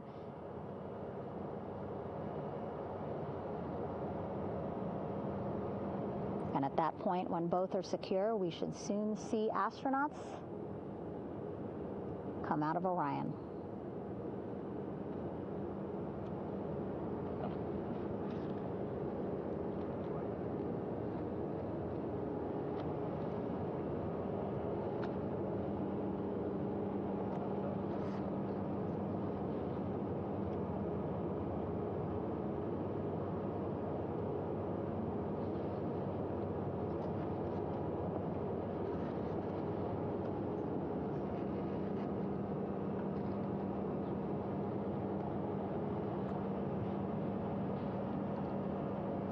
All these views you see also being fed to the Landing Force Operations Center here on the ship. Of course, it is very important for our recovery teams leading the mission to have all the views that you're seeing as well. Again, listening to their communication loop here on the ship. Very quiet, which is a good thing. It means things are going pretty nominally, meaning as expected.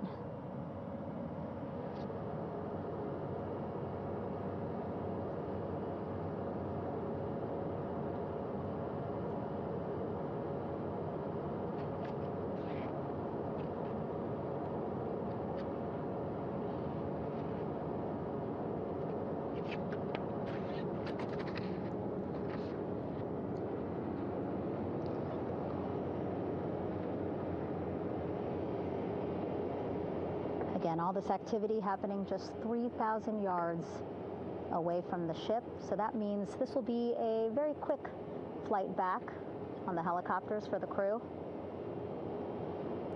2-3 minutes, and then they'll be back here on the ship.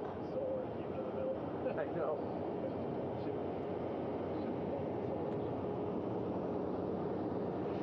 Okay, saw a thumbs up from one of the personnel on the front porch. It looks like they are now getting ready to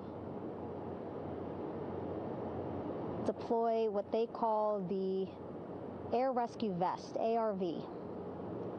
And so this is the harness that each crew member will get into in order to be hoisted into the helicopters. Again, those helicopters hovering just about 40 feet above the front porch when they're ready to pick up each crew member.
This is Mission Control Houston. Behind me, a fairly raucous scene as hundreds of flight controllers have poured into the flight control room here.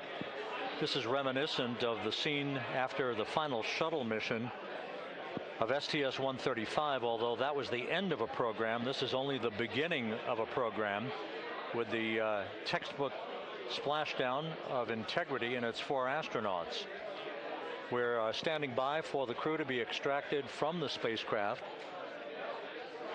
Entry Flight Director Rick Henfling invited all of these flight controllers who have contributed to this mission to enter the flight control room to have an opportunity to receive well wishes and to share the mutual glow that exists in the wake of a textbook mission for Integrity. On the front screen here in Mission Control, a sign that says "Welcome Home, Integrity, taking humanity back to the moon, going further, and returning safely to Earth." So all of that jubilation, part of the post-splashdown activities, even as we await the crew being extracted from the vehicle to be hoisted onto Navy helicopters for the trip back to the USS John P. Murtha.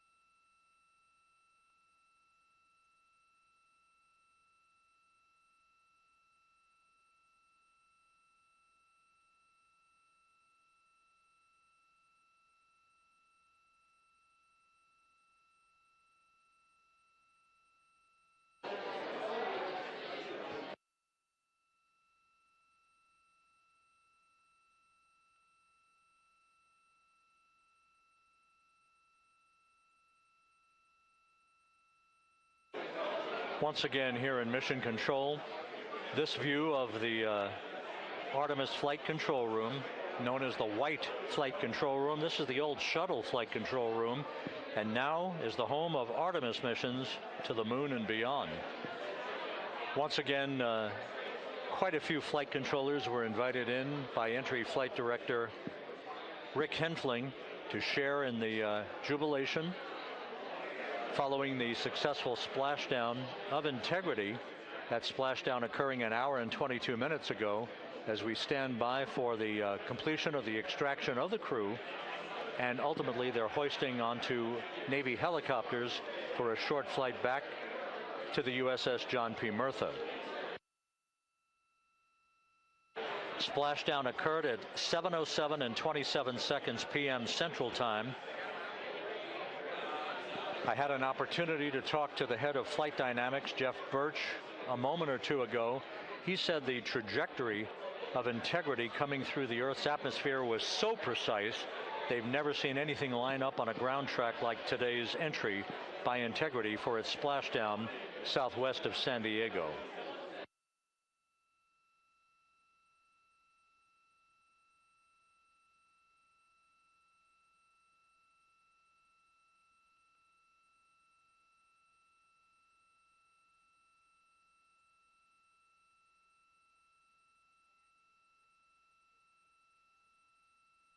And the initial, you can hear it.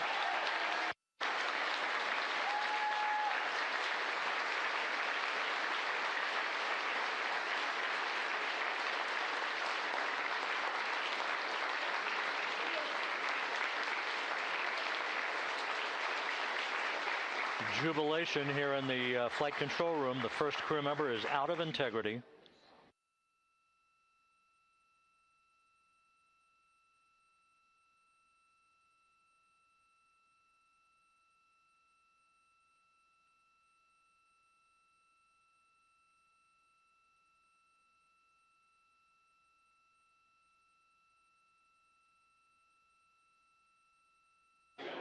We are expecting the other crew members momentarily to be extracted.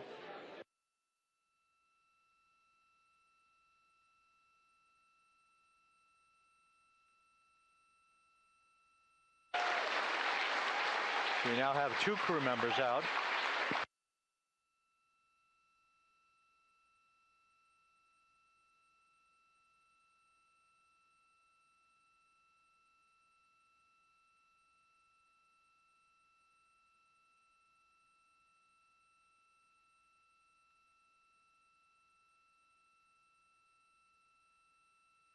Two crew members out, 2 to go.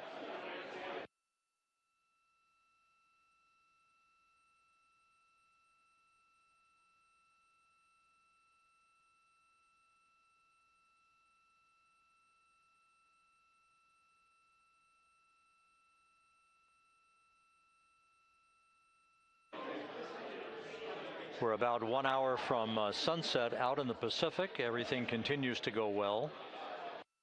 Integrity's systems function perfectly during its entry back to Earth. And Reed Wiseman, the commander who will be last out of the vehicle, reported that all the crew members were feeling very well.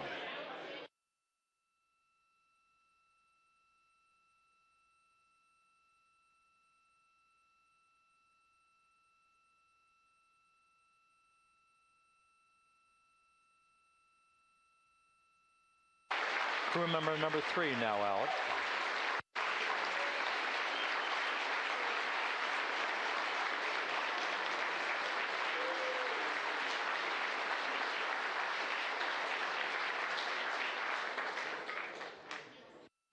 And now standing by for the commander, Reed Wiseman, who will be last out of his ship. Bobbing in the Pacific under almost ideal conditions, Integrity spanned 694,000 miles during its journey from launch to splashdown.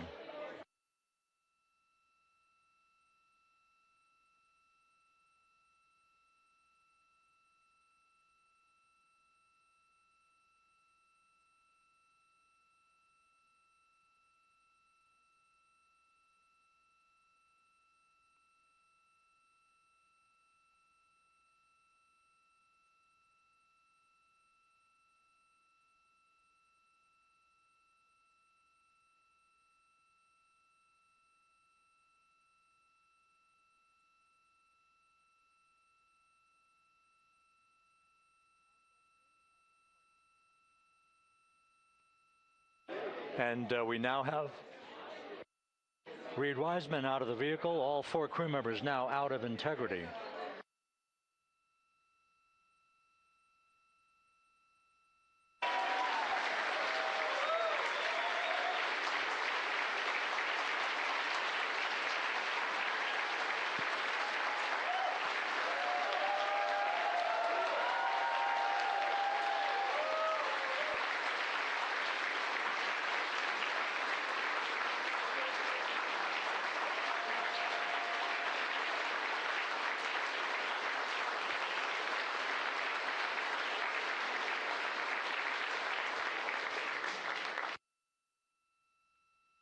Once again, all 4 crew members now on the front porch, and the procedure to begin hoisting them up to these 2 Navy helicopters hovering overhead will begin shortly.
This is Mission Control Houston.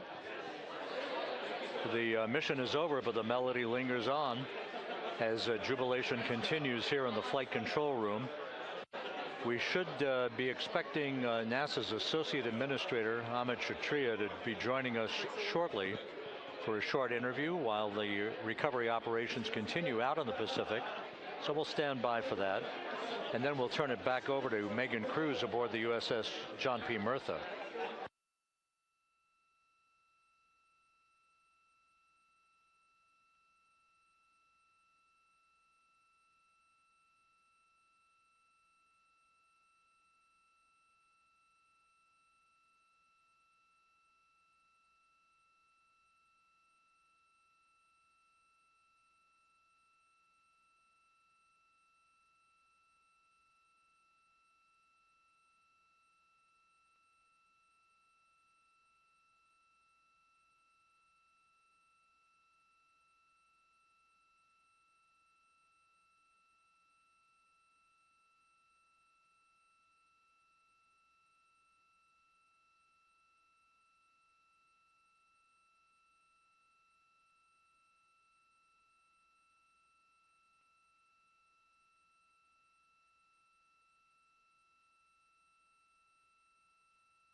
This is Mission Control Houston here in the Artemis Flight Control Room. A number of flight controllers basking in the glory of the successful end of this mission that carried 4 astronauts around the moon on a lunar flyby, and the first test flight of Orion with crew members on board. Splashdown occurring an hour and 32 minutes ago after a flawless descent back into the Earth's atmosphere for the vehicle. Its 4 crew members in good shape, simply enjoying their time right now on the front porch, as it were, the inflatable raft alongside of their Integrity spacecraft. We're expecting Amit Kshatriya, the NASA Associate Administrator, to join us here momentarily for a brief interview before we turn it back over to Megan Cruz aboard the USS John P. Murtha, the recovery ship.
This is Mission Control Houston.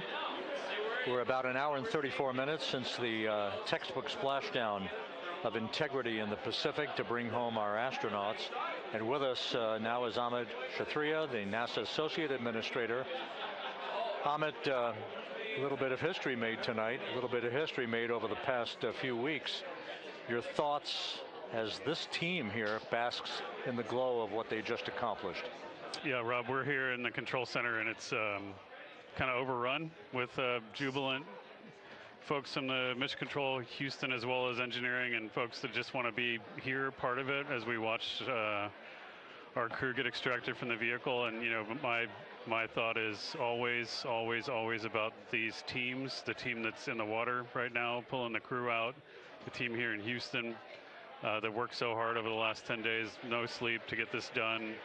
You know, we still have some work to do to get the crew to the med bay here on the ship. They all look great coming out, so hopefully that won't be too long. You know, I think we saw the administrator on the boat too, giving his thanks to the Navy team on the Mirtha, which they're just an incredible group of sailors. I was able to visit with them a couple weeks ago. And then if you pull it all the way back to the workers and the folks that joined the rocket at Michoud, that made the heat shield tiles, that held together tonight, that stacked the vehicle in Florida, that integrated the vehicle in Denver, that fired the engines in Stennis, that fired the boosters in Promontory. I mean, this is the entire team, coming together and being tested by the environment that this machine went through. And they did it right. The work was good. They did it right.